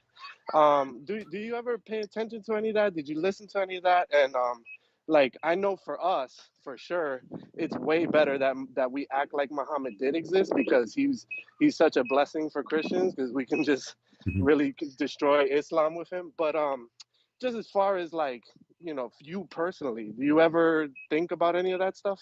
Yeah, you know, I saw some of those videos, but you need to ask yourself first, how you can prove that somebody does not exist. It's like saying to me, it's like an atheist saying to me, I'm going to prove to you that there's no God, but if he does not exist, you can't prove that he doesn't exist. Right. You know what I mean? Like, like I can prove to you something is exist, but I cannot prove to you that it's not exist. If they are talking about the philosophy idea. However, all what they have is a theory. It can be true, it can be false, but why I want to waste my time and talk about something? I want to debate a Muslim, I debate him about what he believes. Yes. Yeah. If a person, he comes to you and he says, I want to prove to you that Jesus is not exist, never was exist, you laugh, correct? Okay, because we know, what are you talking about? We have history, we have historian, we have the computer run by the date of Jesus. So there is a study, it can be useful for people in the level of academy. You know, let us say I'm a person who's studying history, I am a scientist in history. That make it legitimate to go there, because simply this is my field and I'm trying to find out. But for average person, as a Christian, if I want to argue with Muslims, then I have to argue with them about what they believe, not what I think. Oh yeah. So Yeah, a Muslim, he says a prophet. Okay, how your prophet is a prophet, but he do not know the future. How he says such a thing? If I start saying to him, your prophet never exists, there's no point of talking. You know? Yeah, absolutely. No, I agree with that. Okay, and then so then the second question, this one I'll just hang up right afterwards. But the second question is, the other day or not too long ago, I saw some Ahmadiyya Muslims. They were out on the street. They were evangelizing, and I went up to them and I talked to them, and you know, I was trying to kind of tell them all the stuff that I learned from you, basically, right? So they you know, they have like this idea that Islam was basically corrupted by the Muslims, and that this guy Ahmad came and pretty much made it into the peaceful religion that it was supposed to be, and they definitely, like, you know, the guys that I talked to anyway, they acted like this guy was like a prophet, and they called him a prophet, they called him a Messiah, and this and that. So basically the question is, these guys, they you know, we talked for a while. The one guy, I gave him my email and things like that, and he reached out and he invited me to go to like a Ramadan dinner with them, and a mosque. And you know, for me, it's like one side of me is like saying, hey, this is a great chance to keep talking to these guys about Christ. But another side of me is thinking, well, you know, that's like an invitation to walk into the devil's mouth. So if you don't mind just talking to me about like how do you approach Ahmadiyya Muslims, first of all, and second, like, you know, what should I do? You see, first of all, before we speak to people, we need to know what they believe, correct? Yeah. Okay, Ahmadiyya, they believe in what? Do you know? Yeah, they believe that this guy from India came 150 years ago, and he claimed to be the Messiah. Exactly. So he came first. Like that, he came first. First, he was married for 3 years. So he was married, and then he became a man. His name is the Ahmad Mirza Ghulam, and he claimed to be the Messiah, which is very funny. However, I don't want to waste their time and my time. How the Ahmad Mirza Ghulam, who claimed to be the Messiah, he died? I asked them. They will say he died because of cholera. Yeah. Specifically, he died because of shit. He was shitting a lot. Okay. How somebody, he claimed to be the Messiah. and then he died because of shit. Not only that, he died in the top of his shit. He fell down in his shit. This is a website. I will show it to you on the screen. And this is an Ahmadiyya website. They are trying here to refute us. You know, they will refute the death of the Messiah, Ahmad Mirza Ghulam, peace be upon him. Some they say, they are saying here, some they say that the Messiah, he died in a certain way, which is like, you know, supposed to prove that he is not the Messiah. So they are going to refute us. How the Messiah he died? Did he die because of diarrhea? The question. Those who they are the enemy of the true Messiah, the promised Messiah, peace be upon him, because his death arrived while he was sick with diarrhea. Obviously, they are ignorant about the religion of Allah, of Islam. Because such a death is a certification from Allah proving that he is from Allah. So look at the logic of those Ahmadiyya. I will use a translation. Ahmad Mirza Ghulam, the proof that he is the Messiah, that he died because of diarrhea. You know, they are claiming that this is Allah. He became a martyr. He became a martyr to Allah. Those who they are saying how he can be the Messiah and he died because of diarrhea, their ignorance of religion of Islam, they should know that this is how Allah, he proved that he is a martyr for Allah, and this is a proof that he is the Messiah. So the Messiah, how we can recognize the Messiah for Ahmadiyya? It's by his shit. This is the false Messiah. So those people, they are very, very deceiving. They're Ahmad Mirza Ghulam. He claimed that he came to destroy the cross, and he claimed he destroyed the cross already. And how he destroyed the cross? Ahmad Mirza Ghulam, he mentioned the story of Mary in the Bible, where she was wiping the feet of Jesus by her tears and her hair. He said that Jesus, he loved prostitutes, and he was a drinking person, and he's not talking about himself. Remember, he's saying he is the Messiah. So he's saying the Messiah of the Christian is a Messiah who loved prostitute. But all of us, we knew that this is a very low class, stupid statement, because this is not what happened. The woman, she was crying, asking for forgiveness, and Jesus, he forgave her sin. Ahmad Mirza Ghulam, he took that story and he claimed that the Messiah, because he was young, and he is, according to him, this is the Messiah in the Bible, not him. He will not do that, you know. So he is a false man. He's a very hypocrite. So I advise you, before you speak to them, learn more about them so you can refute them with something heavy duty. Not because they will try to use the Bible, and then you ask them, what is the proof that this guy is the Messiah? How the Messiah can be the Messiah, or the true Messiah, and yet he cannot heal himself. Christians, they came to this guy and they said to him, you know, once in the morning, they come to his door and they have blind people, sick people in their chairs, and they said to him, well, can you heal them as the Messiah do? He closed his door and he ran away. I hope I answered you. Anything else? Yeah. So basically, just for when it comes to them, you attack the man, not Islam itself.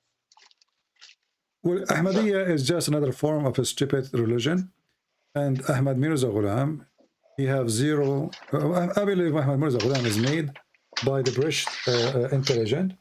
They needed somebody who made Muslims agree to join the British army, so they created this cult just to make the Muslims join them. And that's why you see a lot of Ahmadiyya, they came to England after the war, because simply they are the one who was serving in the British army. And actually, Ahmad Mirza Ghulam himself, he used to work in the post office of Her Majesty the Queen. So imagine the Messiah himself getting paid from the Queen of England.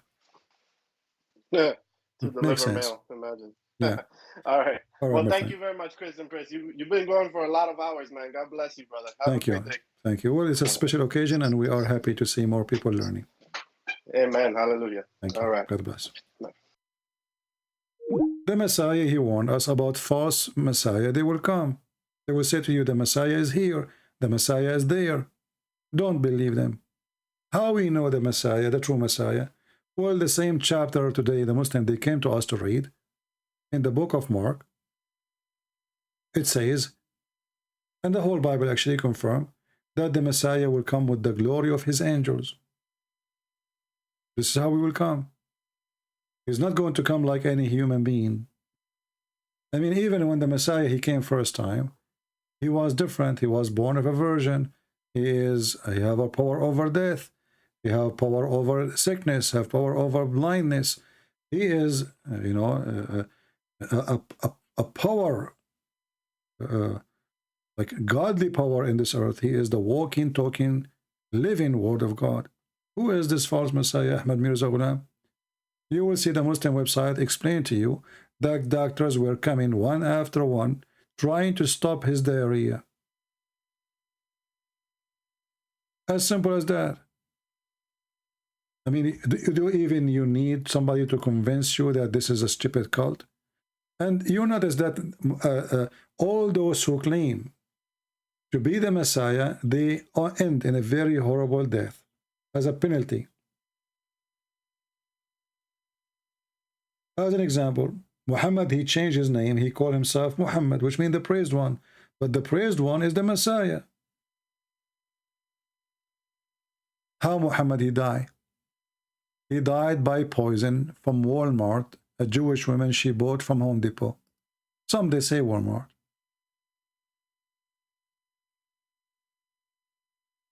This person who claimed to be the Messiah, he died, his death, exposing his lies, very easy. So even if you are a farmer, even if you are a person who do not know how to read, how to write, you know that the Messiah, he do not die because of sickness.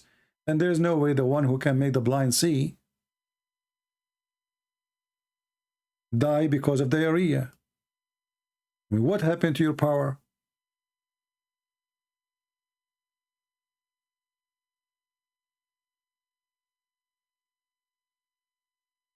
What happened to the power of Muhammad? What happened to the power of Allah? What happened to the power of Ahmad Mirza? How come they cannot do what Jesus can do? Jesus, he came, there's a dead man, he is dead already for a day, 2, 3 days. He took him from the grave. Muhammad is suffering from a poison, cheap poison, $2 from Home Depot. Rat poison. His God could not save him. Jesus is the only one who no grave can hold him, no death can take him, and no sword can kill him. Because the death of Jesus was very temporary death. For God is always alive. That's why we say resurrection. Jesus said, before Abraham I am. So when they killed who? They killed the flesh. But God the Son is always exist. Because his existence have nothing to do with the flesh. Do we understand, people? God the Son is exist before his birth. How we can prove that easy? From the word of Jesus, before Abraham I am. The Jews, they said to him, how you can say such a thing? You are not even like 40, 50 years old. How you say such a thing? He said, truly, truly, I say to you, that I was before Abraham, and Abraham, he witnessed my day. So when a Muslim, he complained, he says, how he is God, and do God die? The same reasoning is the same reason to prove that Jesus is God. Because if a Muhammadan trying to make me believe that Jesus cannot be God because he died, well, in his religion, he did not die. So Jesus must be God then. This is to show you the hypocrisy of this logic. And Jesus' death, it was for the flesh. But even that was resurrected. And when Jesus came to his disciple, even his disciple, they could not believe. I mean, they heard Jesus saying, you can destroy this temple and I will rebuild it in 3 days. But at that time, they did not understand. They thought he's talking about the temple, the real temple, the stones. But when he came to them after the crucifixion, then they understood exactly what does that mean. Don't forget, please, to subscribe to our Patreon so you can get notified. I see admins, they are not posting Patreon no more. Subscribe there because many of you complain, how come when you go on live, we do not get notification? If you subscribe to the Patreon, regardless if you donate or not, you will receive an email from Patreon saying to you, Christian Prince going live, and this is the link. So you will receive notification. YouTube is not. YouTube always try to oppress our channel. Do we have any Abdul?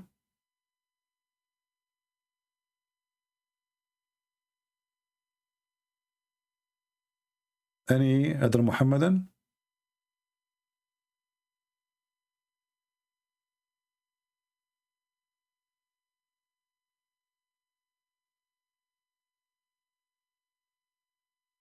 Anyone?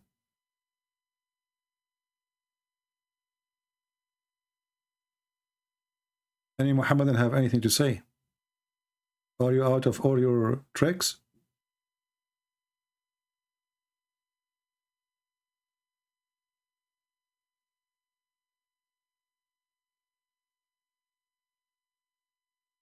But we are happy today that the Muslims, they agree for the sake of their taqiyya that Jesus is the wisdom of God. That is amazing. Wisdom of God is perfect. Wisdom.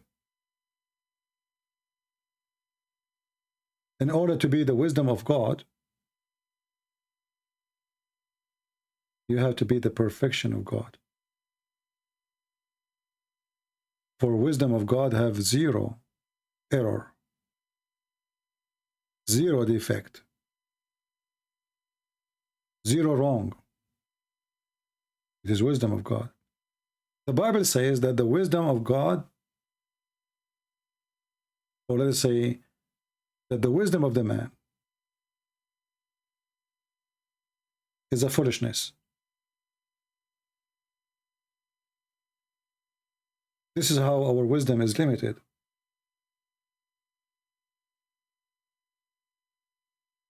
But the wisdom of God, never foolishness. Why? Due to his perfection. The perfect God has the perfect wisdom.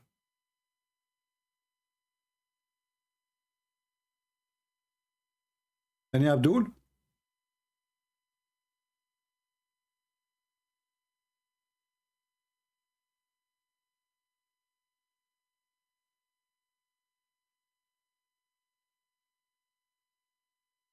Are we out of them today?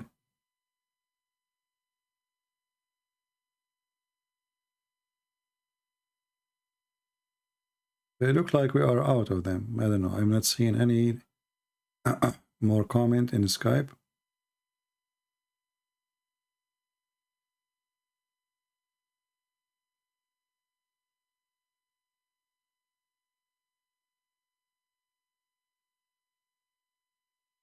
You know, when we speak of, as an example of a person who is old, and usually old bring wisdom, right? Because people, they have wisdom. But all of us, we knew that God is the one who gives wisdom. And that's why Jesus, he came. So to save us from our foolishness.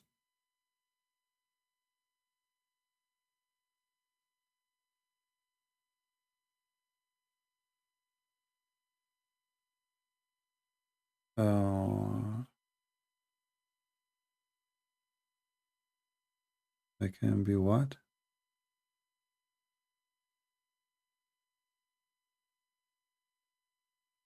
Okay, we have another Muslim. Let us see this guy. Some of them, they change their nickname in Skype. Even though you are not blocked, you do not need to change your name. Just call me again with the same account.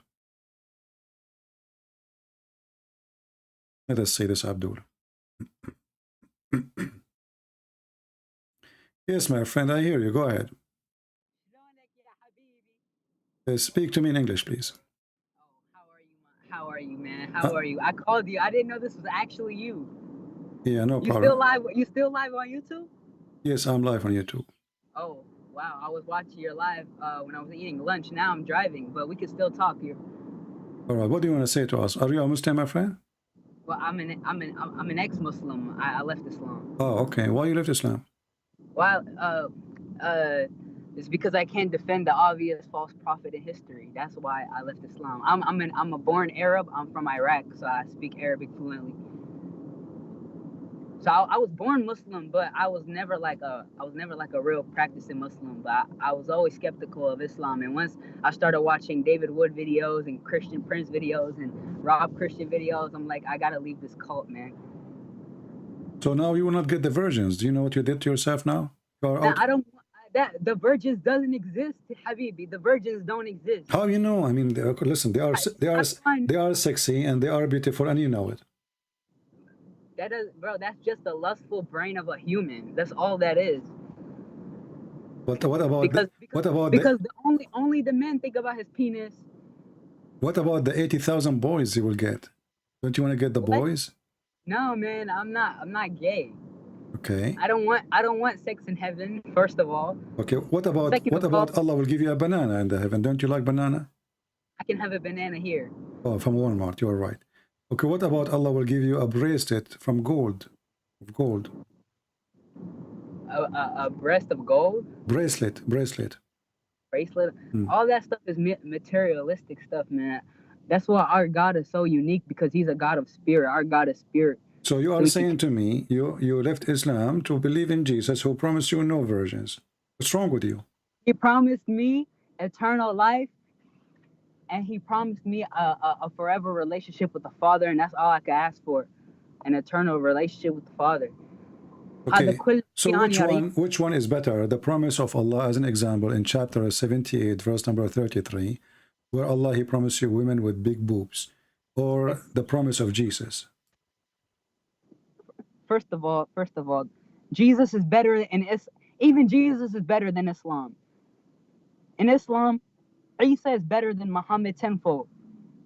Even if I was a Muslim, I would say Muhammad is a better example than Muhammad. Isa is a better example than Muhammad. That's what I would say, because that's just the obvious. But me, I don't want virgins in heaven. That's what a man who thinks about his zib. You feel me? That's a man who thinks only about his sexual pleasures. Even in hadith, it says that your God is hastened to fulfill your desires on earth. And that's how I see it. Muhammad was just a lustful man, and his disobedience to God's law is suddenly the perfect commandments, the perfect command for every human to follow, which is a contradiction. So in your opinion, Muhammad, he was using God as a tool to control people around him and make them his slaves. No, he was using God to fulfill his desires, which is a sexual or money or power, right? He was using it for political, economical, and physical gain. Exactly. He was using it. He was using God. But what made you come to this conclusion? I mean, if you can share with the people that are listening, you know, you are born in Iraq, as you said, and you are born in a Muslim family. I'm not going to say your name, but you can say your name if you want. What made you move from that direction? What was the start? It all started off with Muhammad and Surah 33 verse 21 being the perfect example for all mankind, and then Muhammad marrying Aisha when she was 6. That's where it all started. And then I digged a little deeper, and then it said in Surah 65 verse 4, وَاللَّائِ لَمْ يَحِضْنَ. And then I And then that was the start. And then Sophia and Muhammad killed her husband, her father, her family, and then he married her. He bought her and then married her. What type of prophet is this? What type of perfect man is this? I thought to myself. I also the captives. Jesus came to set the captives free, but Muhammad came to take more captives, get more captives, you know? Yeah. And that's just I just thought to myself, like, I just thought to myself that if there was really if there was really a perfect God in the world, which I 100% believe in, there's a perfect God, because you know, when I was in my mother's womb, okay, I felt the spirit of God. I felt the spirit of God in my mother's womb, and that's how I still believe in God to this day. Because if it wasn't for the spirit of God meeting me in my mother's womb, I would probably be an atheist right now. But just because God was there because God was there and He chose me, I felt obliged to do His commandments, to follow His commandments, because they're written on my heart. Like, Did you find any good commandment in Islam? Did you find anything to be good?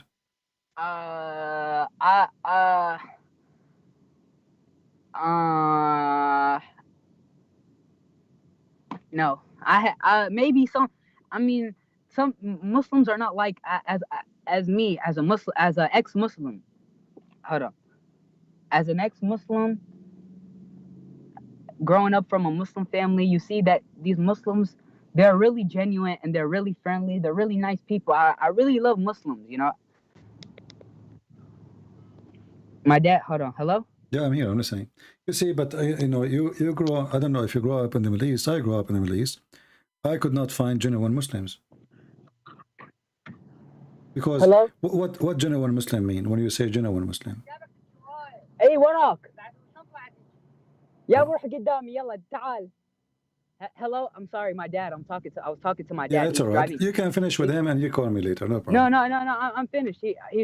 I told him to drive in front of me, but I'm finished. All right. But I'm telling, I only feel that way is because my mom and my dad and my whole family is Muslim. I'm Yeah, the but only see, one. I want you to remember what genuine mean. Genuine doesn't mean I'm saying they are bad. Genuine is somebody who follow Muhammad, but obviously your mother and your father don't follow Muhammad. Huh? You said, excuse me, what did you say? Genuine Muslim, when we say genuine Muslim, we are talking about someone genuine according to Islam. And according to Islam, a genuine Muslim is somebody is a pervert. He like to have sex with the children. A person who like to practice taqiyya. My parents, let's say they claim to be Sunni Islam, but they're the munafiqun. They say we're Muslim, but they live more like a Western. Exactly, that's what I'm saying to you. So they are not genuine Muslim. They are good people. They are good people, but they have a good heart. Yeah, they have a good heart. Why? Because they are not following Islam. Yeah. If they follow Islam, they will hate everybody. And that's the thing also. Allah hates Jews, al-Yahud wal-Masih, the Jews and the Christians, and He hates mushrikeen. But the God of the Bible loves those people that Allah hates. You know. The Quran says that you will not find one person between the believers love even those who they are his own family if they oppose Islam. Chapter 58, verse number 22. My family is not like that. My family, even though I'm a Christian and I left Islam, they still love me and they still care about me. Wonderful. You know? Maybe you know you should let your family join us here, and maybe we can help them to accept the Messiah. What do you think? I mean, that's a good thing. That's a good thing. I like that request. I was talking to my father about Surah 65 verse 4, and then he got confused. He didn't understand. He said this is complicated to understand. I'm like, no, it's not. You just read the ayah and understand. I feel like every time I try to show my mom and dad a hadith about Bukhari or Muslim or Tirmidhi, they like to say this is mahroof. They don't like to listen. They don't like to listen to it. Yeah, they're trying to escape the embarrassment of the stupid Muhammad. I understand. It's not easy. You grow up all your life believing in something or trying to make yourself thinking that this is a prophet.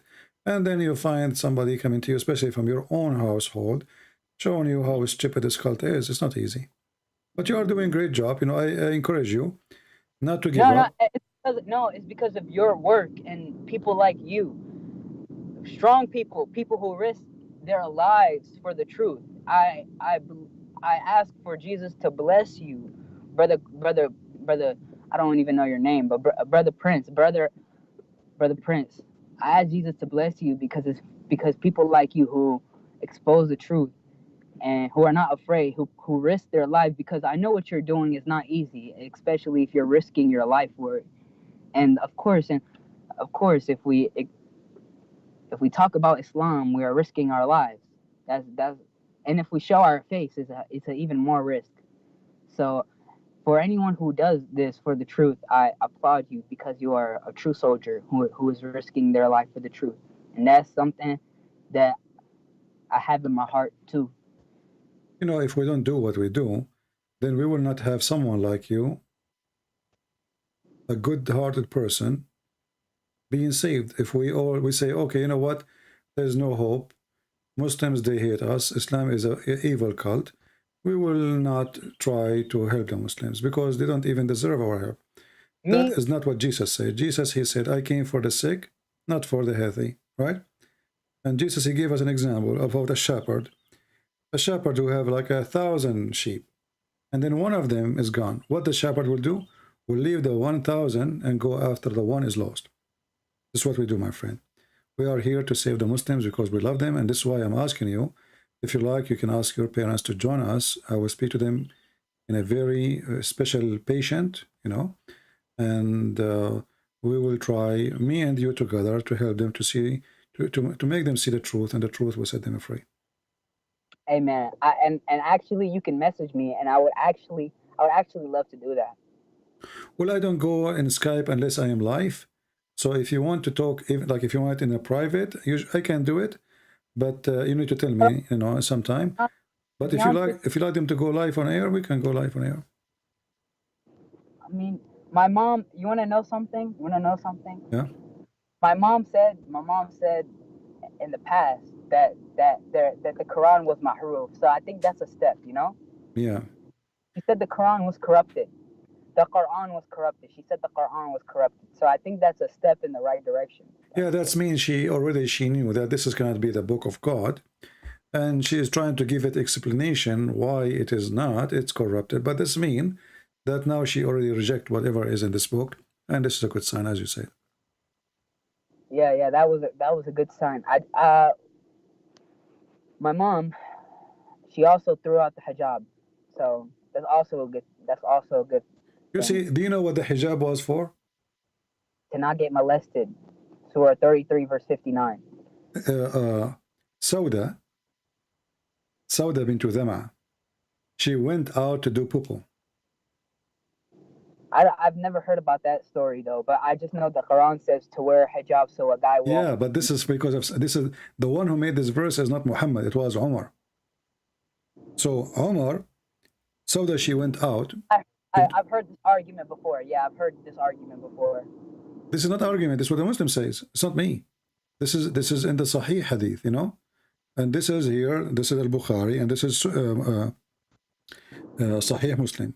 So Sauda, the old wife of Muhammad, she went out to do poo-poo, and she took off her pant, or let's say, pull up the hadith. Yeah, it's in the screen. I have it already. Oh, Sahih Bukhari. Just be careful, my friend. You are driving, right? I don't want you to look. Don't look at the screen. Yeah, later you can look. Sahih Bukhari, hadith number 146. Al Bukhari 146. Okay. So Sauda, she went out, and she is not wearing a veil at that time. There's no veil, and she is doing poo-poo. So Omar, he says, I have recognized you, Sauda. I mean, look how filthy he is. A woman, she is doing poo-poo. Why even you bother her, and why you say that? So he's like, we got you busted. I saw your ass. So then Omar, he knew now the wife, she will go to Muhammad. She will tell him. So Omar, he said to Muhammad, you know, man, why you don't ask your wife to cover themselves, man? Like, come on. Okay. And then Muhammad, he took exactly what Umar said, and he made it a Quran. So when you say this is in the Quran was given from Umar. This is why Umar, he says, وافقني ربي في ثلاث. My Lord agreed with me in 3 things. Some hadith says 10 things. And one of them is the chapter of Al-Hijab, and he says, Allah, he sent it as I said. As I said. Imagine. Exactly, one word by word. And here you ask yourself, who is the prophet here? Allah? Oh, sorry, who is the God? Allah or Umar? And why Muhammad, he claimed that nobody can make Quran, and then Allah, he take the Quran from Umar. You know? Yeah, I've heard this. I've heard someone say this before, and I think you're right, because I've had a conversation with a Muslim guy on Instagram. It was like a group chat. They were talking about the same thing that you was talking about, but I was never really like in this with it. You understand? Like I was never really. Yeah. I hear dogs. Is that your dogs in the background? You know, everybody here have dogs. Don't worry about it. You are safe. I'm not scared of dogs. I actually love dogs. Yeah. Anyway, so you know, obviously, what kind of a prophet he received his religion from a man who saw his wife bum, and what kind of God he take what Umar he said, and obviously Umar is a bad person. He take it and he put it as it is in the Quran. Umar said, you know what surprised me about Umar?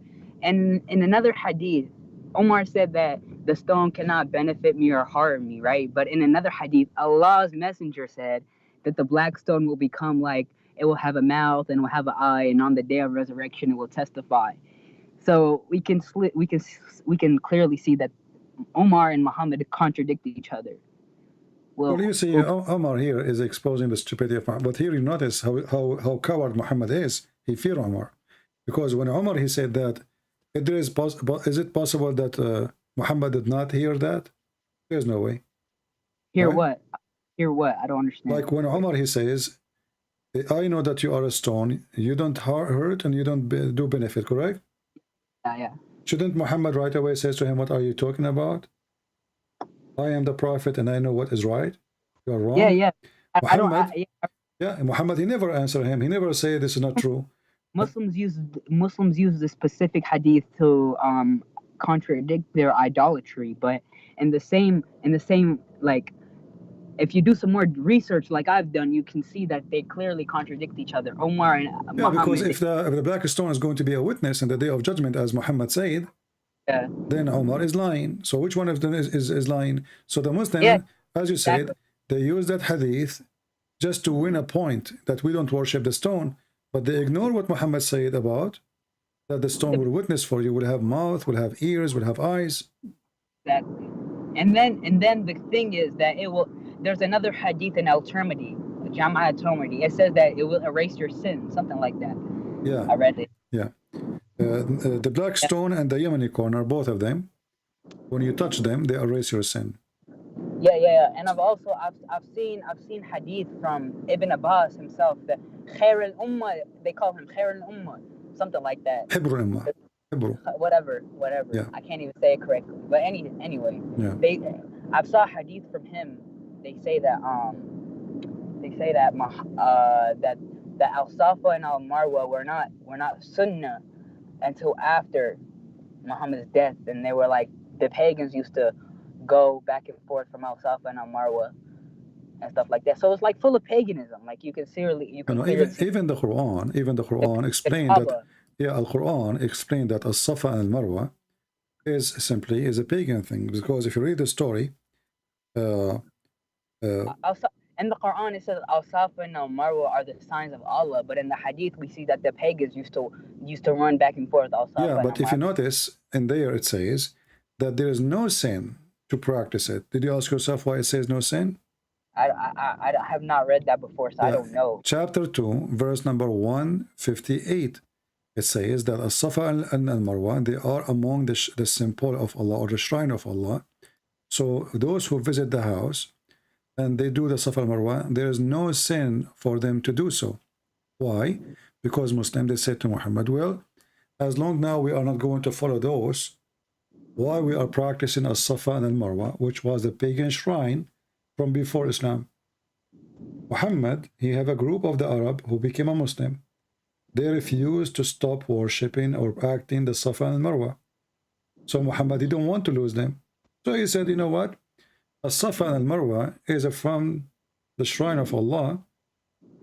Practice it, and there is no sin in that. Don't worry about sin. Go and do it. So Muhammad the hypocrite, he followed us. What is a Safa and Marwa? There is a guy, he had sex with the women in the Kaaba, and Allah, he made them stones. And then they placed the two stones as let us say, idols, one in a hill and the other one in the other side of the hill. And the pagan, they used to go and walk between them and touch their private parts. So Muhammad, he kept that practice as part of his religion, and there is no excuse and there is no explain why in the world how this has become part of the shrine of Allah. Simply because it is the shrine of Allah, because simply Allah is a pagan god from before Islam, and it's what they have. Well, simply, I would say that Islam was adopting stories and adopting things that were, how I should say, fabrications and fairy tales from agnostics, from all a sect of Judaism, all these things. Like Muhammad was adopting stories, like the Trinity. As you said, it was the Father, Jesus, and Mary. If your God can't even represent an ideology correctly, how do you know that's the true God? Like, that's how I was thinking to myself. Like, you know, this will remind me when I decided to work as an English teacher. So I applied to Stanford, and I told them I want to work as an English teacher. Then they asked me to write some information about myself, and then I wrote that like I wrote some information, and then they look at my writing. They says, "But look like you do not know English." I said, "Well, do I need to know English to teach English?" Yes, of course. Well, this is Muhammad. Muhammad did not know what the Trinity. He want to teach the Christians not to follow the Trinity. Muhammad, he is a knowledgeable person about, suddenly he is a person who knows how the baby is made, how the universe is made. Muhammad is a doctor. Muhammad is a professor. Muhammad, the Jews, they keep getting him busted. They told him, okay, there's a prophet, his name is Zulqarnain, tell us about him. Muhammad, he got the trap. He told them, oh, Jibreel just told me. And he started telling them about Zulqarnain. He found where the sun set. So this idiot is an idiot. I remember a jihadi left Islam because of that story. I saw it on David Wish channel. I saw a jihadi left Islam because of the stories of the. Yeah. But Muslims, we don't know who he is. Allah knows best. Allah knows best. Anyway, my friend, I'm happy to have you. Feel free to let your parents join us one day if you like, and I will be happy to talk to them. Of course. And I would like to send a message to all my Christians out there in the world. Christian Prince, do you know what the Bible, when the Bible talks about the New World Order, do you know what it's talking about exactly? Well, you know, the New World Order is to be hypocrite, is to follow a Satan, and is to be Well, I would like you to for your Christian audience, I would like you to do I would like you to watch a video on YouTube. It's about the one world government, one world order. So major people around the world, like major figures, like very important people, very rich, like Biden, Putin, rich people. Important rich people. Yes, they went to Saudi Arabia to have a meeting about the New World Order. Did you know that? And they can try. I mean, but you can look it up. It wasn't about.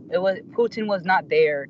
Biden was not there. But it was important people there. They were discussing the new world order. They were discussing the new world government because the reason why I tell you that is because our economy, our West, is breaking down. We are in debt, and inflation is increasing our price of living. So we're not going to have enough money to live soon because of prices going up. Well, this is happening now for the whole world.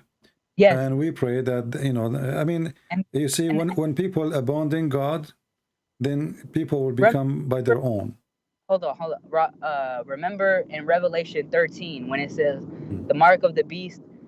Yeah. It says if you don't have it, you shall not buy or sell without it. So I believe that these people are going to use a digital currency, and they're going to call it an FRID chip, and they're going to put a chip implanted in your forehead or in your hand. And you know, these are signs of intelligence and work, because without work you cannot live. As simple as that. So if I've watched some videos on YouTube about Bible prophecy and about are we living in the end times, and I've seen so much similarities. I believe that God is calling people to His ministry to before the tribulation, because I know the end is near, and I know Jesus is coming back. So there's no more, like, how I should say, there's no more games anymore, because the times that we're living in Timothy, 2 Timothy chapter 3, it talks about people that are going to be living in the last days. And you know, this is such a clear prophecy. I feel like Paul made a better prophecy than Muhammad in 2 Timothy chapter 3. Well, you know, we cannot compare between the false and the true. But anyway, I compare. Trust me, I compare. No, I know. I compare too, but I compare just to show the difference between the dirt and the clean. But for me, I want to advise you something. Many things will happen. Bad things will happen. But we don't need to make assumption, and we do not need to follow like our own thinking that okay, that's the day of judgment is coming. God is in charge. Remember that God is in charge, right? And for us as a believer, we have no worry. You know, we have no worry. So whatever will happen, let it happen. For us, we stand for the truth, and the truth will set you free. There's people who want to follow the world order. They want to follow the devil. This is their business. The true believer, he said, I know my sheep, and my sheep, they knew me. Right? Yeah. So we are safe and secure. And even if the world go hungry, we will not. We will not. Amen. Yeah. Because I believe that even our Father, one day He will feed us manna, as He did people of Israel when they were leaving Egypt. Yeah. Well, thank you very much, my friend. I'm happy that to have your call today, and maybe you can share with us in some other day too. All right? I'm happy that you answered. Man. I appreciate you very much, and I appreciate your work in it, and it actually works, man. So keep doing what you're doing, bro. Thank you. God bless you. And say hello to your family, please. God bless you. Bye-bye. Take care. Have a great day. You too. We pray for this brother that his parents, I don't know if he's married or not, I hope that all his family, they will accept the Messiah and they will be saved. You see, in Christianity, if somebody he don't believe in Jesus, you don't hate him for that reason, but you try to save him as much as you can. A Christian person, he is not even allowed to let hate go inside him, for that is from the devil. When Jesus was on the cross, he said, forgive them, Father. He say what he do, and he do what he say. He was teaching us how to forgive, but imagine if he himself don't want to forgive. So he gave us the great example. This is why the Lord, he says, from their fruits you shall know them. Imagine if the Messiah, he was on the cross, and instead of forgiving, what he taught us to do. When they ask him how we pray to the Father, he says, our Father art of heaven, and right away said, forgive to us as we forgive to others. So it's a condition, it's a must, it is the way. It is unacceptable for us to be Christian and not to forgive. So the way of salvation through Christ is to forgive. And Christ is not the same as the filthy Muhammad. He do what he say, and he say what he do. Muhammad, he curse people for no reason. He kill people for no reason. He rape people just for the sake of sex. He take the life. He take freedom. He even go after children's because he have zero ethic. With the Messiah, his ethic is not even something you can describe, because there's no ethic compared to Jesus. Imagine if you are a person who live in the time of the Messiah, and now not in the time of Messiah, and you can bring the dead to life. How many kingdoms you can control? How many kings they will bow down to you? How many rich they will give you all the money to just make them 17 years old again? How many? People would do anything. Anything. He took no penny. He took no wages. He did not say what Muhammad said. Any woman, she want to give herself to the Prophet. When somebody says to me about the Messiah, I do not need really to examine for long. If the Messiah was not the true God, then the Messiah should do what every man do. If I have the power of the Messiah, I will be so proud. I will not even let kings kiss my hands. If I have his power, if I can walk over water, if I can tell you the future, if I can heal the sick and make the blind see, if I can resurrect the dead, how proud I will be. How that power will make me lose my mind. I will never be humble. For this is cannot be given to a man, and he stay humble after all of this. This is only God act, and God talk, and God fruits. For he is the Lord of the heaven and the earth, yet he insists to wash the feet of his followers.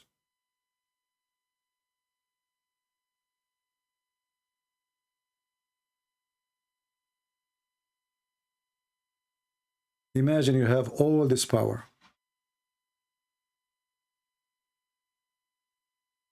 And then you want to wash the feet of your followers, and you say to them, you warn them, if you don't let me do it, you don't belong to me. I do not know you.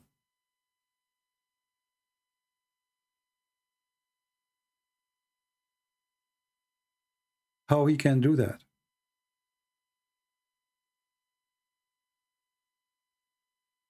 And why he do that?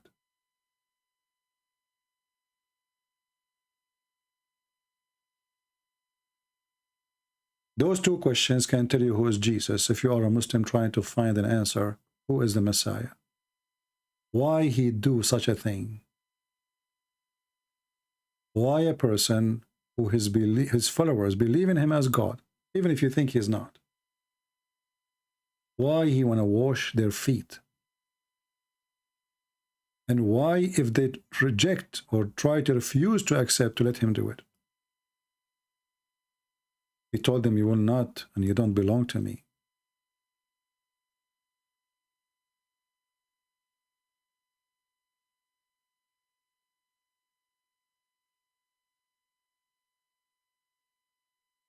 One of the things you will notice, that even the disciple of Jesus,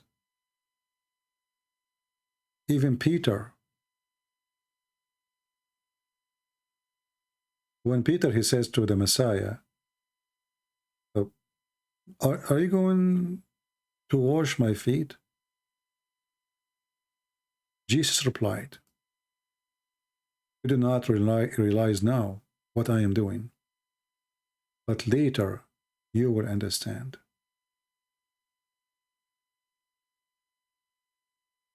Peter, he said, no, you shall never wash my feet.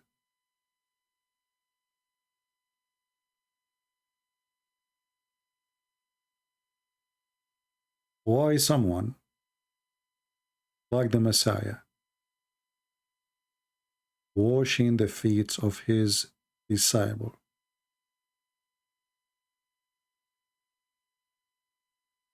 He taught you that being proud is a sign of foolishness. Being proud is not a Christian act. Being proud is not a Christ-like.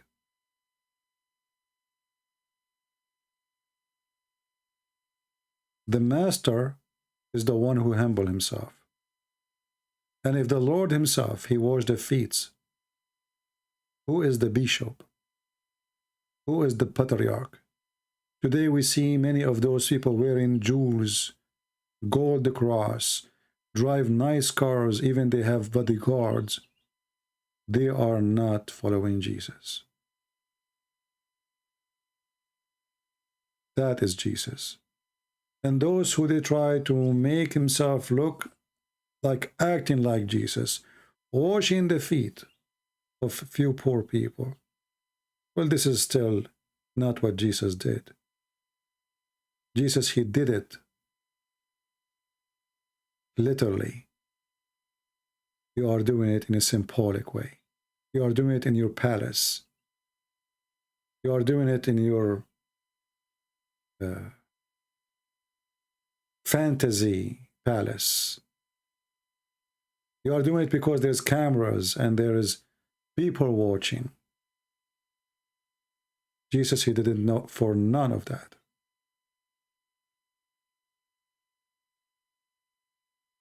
Jesus says to him, unless I wash you, which means your feet, you have no part with me.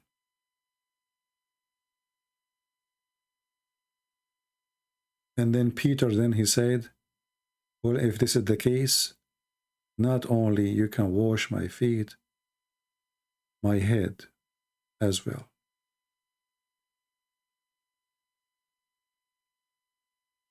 And then the Messiah, he said, those who have had bath need only to wash their feet, their whole body is clean. And you are clean. Thought not every one of you.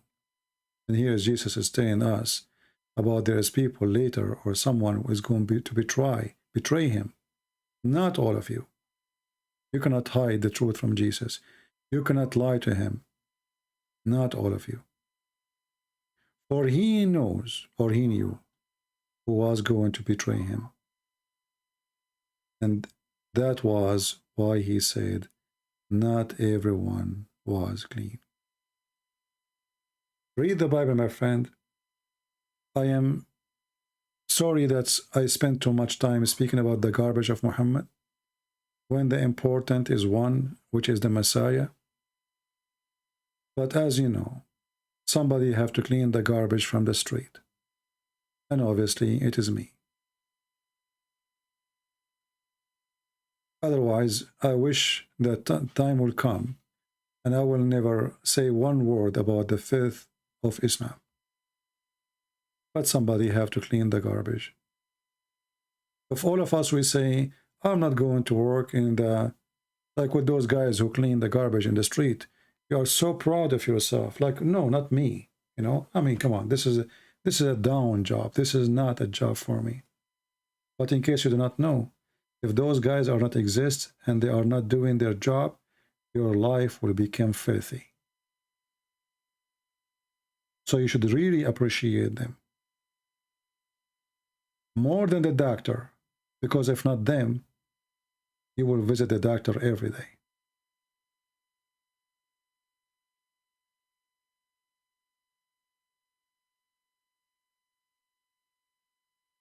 When the Messiah, he said, I came for the sick, not for the healthy.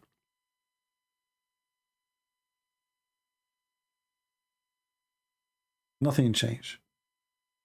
The world was sick before, and the world is sick today.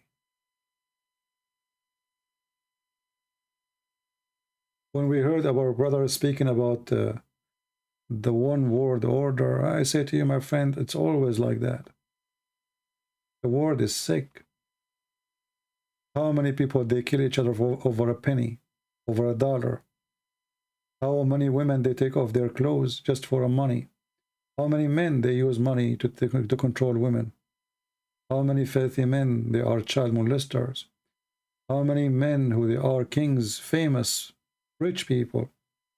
They show themselves wearing shiny suits, but they are the devil himself inside them. Even they give donations so everybody can see, I am a good person. I donated $1 million.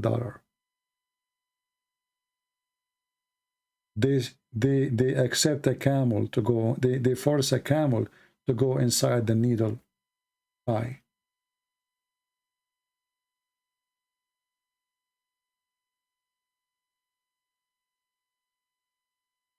Nothing changed.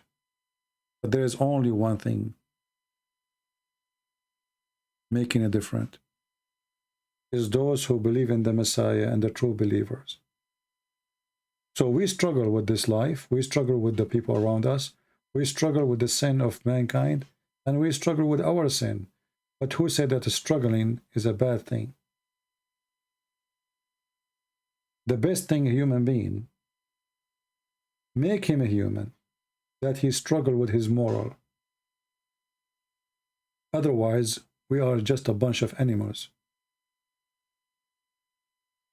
We don't care. An animal, each one of them think about him as an individual. The dog bite the dog. The fish eat the fish. They fight over livestock, over a piece of meat, over some bones, or over a female. With the Messiah, we are none of that. So to make it simple, the Messiah, he brings us back to our humanity. When God, he created Adam and Eve, he did not create the devil. Same as when he created the angel, who later became a devil. That was not the purpose of God. God gave us a free will. So by the free will, you will be judged. If we have no free will, then there is no just in the judgment. For you don't punish me for something you force on me. So your free will is a trial. Your free will is the exam. Your free will is your destiny made by your own hands. It is you who write your map by your free will. So I say, I believe in the Messiah as Savior. You believe in Muhammad, the child molester, the one who said that even your free will is taken away from you, the one who said that even when you commit adultery is not your decision. So why he want to punish you for a decision you did not make? He is the one who said that even Adam, when he commits sin, he did not choose to commit sin. He is the same person who said that if you don't commit sin, Allah will destroy you. What kind of God this God is? Why he will destroy me if I don't commit sin?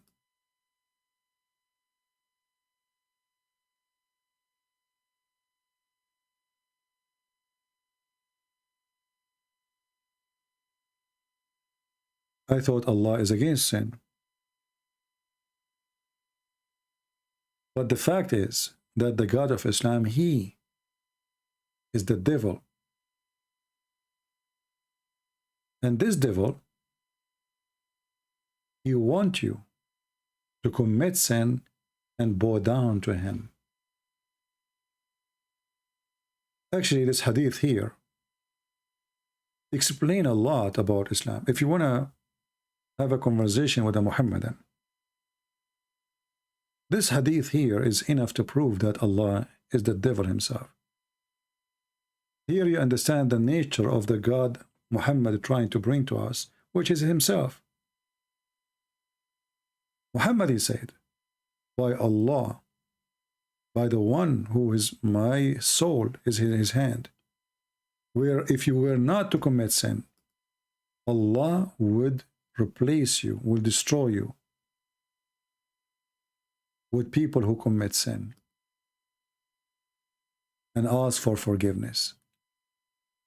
So this God, he have a special pleasure, and the pleasure is to be begging for forgiveness. And if you don't commit sin, well, that pleasure will not happen because you will not ask for forgiveness.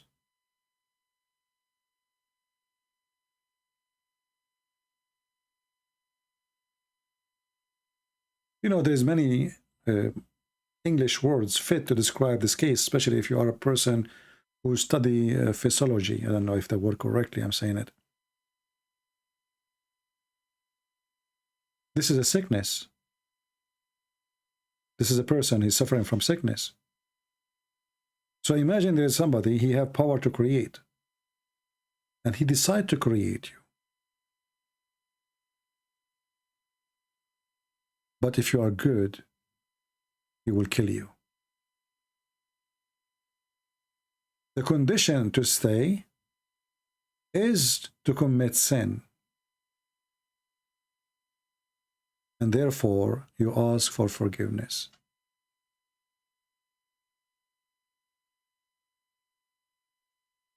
So the purpose of your creation, according to Islam, is you begging for forgiveness. This is the joy of Allah. He like to look and he see millions of people, please Allah, forgive us. And if you don't commit sin, he will destroy you. So now you are like, what I'm going to do? If I don't commit sin, he will destroy me. If I commit sin, I have to ask for forgiveness. Otherwise, I will be destroyed anyway. So this filthy God, hypocrite God, evil God, is playing you. He is the devil himself. The devil, he wants you to commit sin. And then you will ask for forgiveness from the devil. The God of the Christians, he don't want you to commit sin. Actually, all the mission of Jesus is you following him and not to commit sin.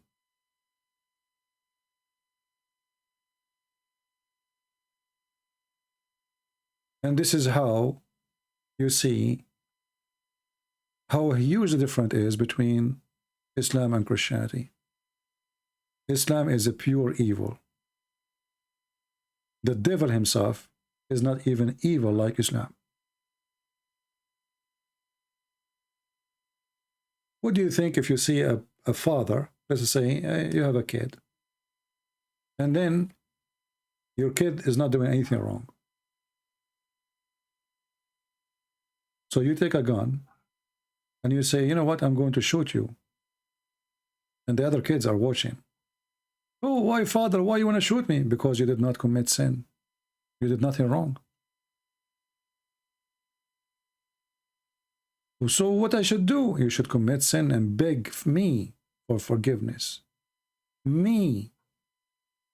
All of this creation in Islam based on what? And there's a person, his name is Allah. He'd love to see people begging him. Allah created you, according to Islam, just for his own joy, enjoying you begging for forgiveness. Allah, he feels like he is majestic when you do that. A billion human being bowing down, please Allah, he love it. But if the billion human being committing no sin, then they will not ask for forgiveness. For no wrong they did. That will make Allah, the devil, so angry. And you want more proof that Islam is false? I don't know if this proof is not going to be enough for you, so I'm not sure really how any other proof can be enough.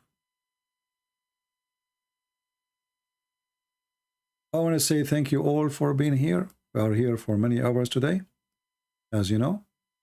I'm not sure how many hours. Let us see. We are here for 5 hours and 33 minutes. Time goes so fast. I wish I can stay more. But I used to stay actually way more than 5 hours. We used to stay 12, 13, 16. And we enjoy it really, because the more you see people leaving Islam, accepting Jesus, the more that your tiredness goes. You feel good, you feel strong again. You are you have the energy. And today was a great day. We have a lot of people who out of Islam. We listened to many testimony, and we heard the Muslims trying to deduct tape their prophet and his religion. And the only thing you notice with Muslims, when they call me, they make an argument about the Bible, but they refuse to read their books. And the reason I use their books, because this is the best way to get them busted, and they hate it. They don't want their books. Why you are reading my book? I'm speaking about the Bible. But he knew that this channel is only about Islam anyway. But because his book is a book of shame, and he knew, they knew. And this is why they don't want to read it. Your prophet, he received wisdom in dishes. Oh, this is a fabrication. So he thought by saying that, that's it. The problem is solved. But this is telling us the nature of this cult. Muslims themselves, they agree that their religion is a pure fabrication. What their prophet said is not what their prophet said. This is what they say to us. When we show them what their prophet says and they deny it, it means they deny everything about Islam. So how we can listen to someone, he's a Muslim, who wash his hands from his own books? And if the books of Muslims full of lies, how we can trust Islam anyway? When a Muslim himself, he says to you, those are fabrication. Well, you just told me that everything in Islam is possible to be fabrication too. And if it is fabrication, why it is there for 1400 years ago and nobody until now discovered it is fabrication? You discover it fabrication? Yeah, me. Because simply I'm trying to avoid the embarrassment. So I deny it. A true believer, he don't feel embarrassed with his belief. Only fake ones. So when a Muslim he call and he say, your Bible say this? I say, yeah. I say to him, your Quran says this? He says, no. It is there. For they are ashamed. And shame is a great sign of people leaving this cult. They fight it, they try to reject it, but for how long? You are just fooling and lying to yourself. I want to say thank you guys for being here. May the Lord bless you. We will be back on air again this Sunday. I don't know if you guys like me to come back. As you know, every Friday in the morning and every Sunday, morning time, New York time, 10:30 a.m., we have fixed date, fixed time to come and join. And for me, every day is Easter, so don't worry, it's about being a holiday. For all days belong to the Lord, and all days are holidays, and all days are Sabbath. It's about you, how you designate your day. Every day the Bible teach, every day you designate to the Lord is a Sabbath. And this is why when the Bible speaks about the crucifixion of Jesus, they were talking about there is a day after that is the Sabbath. But it's not Saturday. Sabbath is any holiday the Jews they practice. Any holiday. It doesn't matter what it is. It is Sabbath. And because it's holiday, it's called Sabbath. So we don't care really if it's Friday, when Jesus was crucified, or it was Wednesday. What we care for, what Jesus did to us. For all as we know, time never repeats itself. And calendar Even the same calendar we use, it will make it in a certain day because the year keep changing and the days keep changing and the calendar is not perfect. So we don't celebrate a date, but we celebrate an occasion. We celebrate what Jesus did. And even though this is his death, so how we celebrate? How we celebrate the death? In fact, we are celebrating how the Lord overcome death, not the death itself. For the Messiah, he overcome death by death, not by avoiding death. He overcome death, for he is the Almighty God. Thank you all. Until we see you soon again, I hope in Sunday. Have a great time with your family. Pray to everybody. Pray for those who call us, whoever need a prayer. Be a family of Christ. Pray for people of Ukraine who they are suffering from war. We pray too for people of Russia because this filthy Putin, he caused many Russians to die in a war is useless. No point of it, just for his ego. And those who they are in charge of the game, they are causing the death of the poor one. Old women, they lose their houses. Old men, those people are already poor. They hardly can survive normal life. What those evil people did. What those evil people did. The evil ones, they live in their palaces. They enjoy their fancy food. They enjoy their gold and silver. Investment is working so good. Manufacturer for weapon making a lot of money. Who is the one who will die?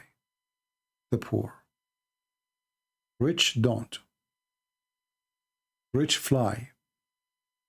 People die. And the people is the poor.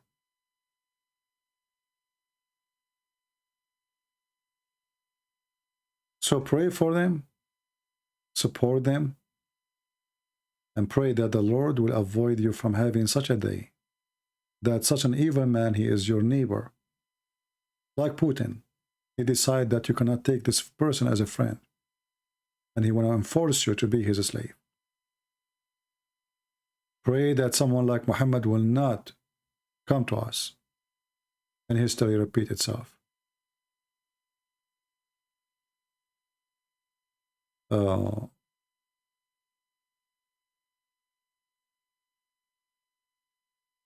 Somebody saying the Bible is so clear about a flat earth. My friend is Swedish flat earth. I think you have a flat brain. Nowhere in the Bible says that the earth is a flat. When the Bible says the edges of the earth, this is a figure of speech. Flat earth. As you see, we have, pray for this person to have a brain. No, the Bible never says that the earth is a flat. You are an idiot. The Bible in the book of Job says it clearly, the globe of the earth, the ball of the earth, the sphere of the earth. So what are you talking about? The Bible is the one who says that the earth is hanged on nothing. Be aware of people who claim falsely to be Christians. You have a flat brain. It's not the Bible teach flat earth. It is the first book ever who mentioned that the earth is in a shape of round. Ever. Before scientists exist. Before your science was exist. It is the first book who says the earth hanged on nothing. Nothing. Which is hard to understand. Somebody saying to me the earth is hanged on nothing? How it is hanged? How it is on nothing? That is interesting. Yet we don't believe on the Bible because of that. It's not what science we follow. It is God. So it's possible for God to do what is impossible for science to do. There is always weird people, funny people, stupid people, but I believe that God, he gave us a gift. Even the one who is very simple. He should understand that God, he loves him, and he will accept him with his decency. The problem is that we decide to lie to ourselves and to lose our decency. You don't go to heaven because you have a PhD in the Bible. You go to heaven if you are a farmer and you see someone hungry and you feed him and you believe in Jesus. It's not education, it's not science, it's not power, it's not money.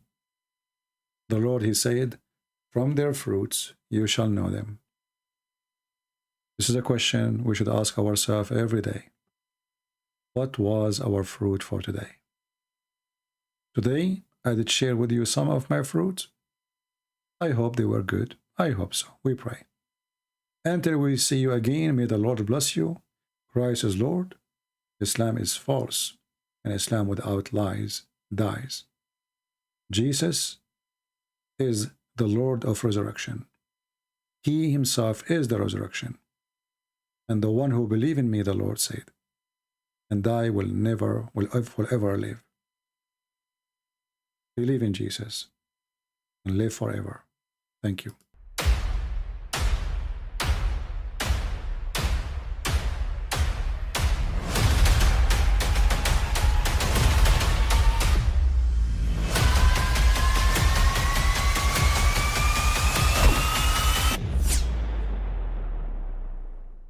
But I mean, again, he doesn't know who Gabriel is, right? Because he didn't come from an Abrahamic faith. The people of Mecca were pagan. Quran is mentioned, if this book was from other than God, they would have found in it many contradictions. If a book is without contradictions, that has no bearing on whether it comes from God or not. I've had phone books that are inerrant, but I certainly don't think God gave them.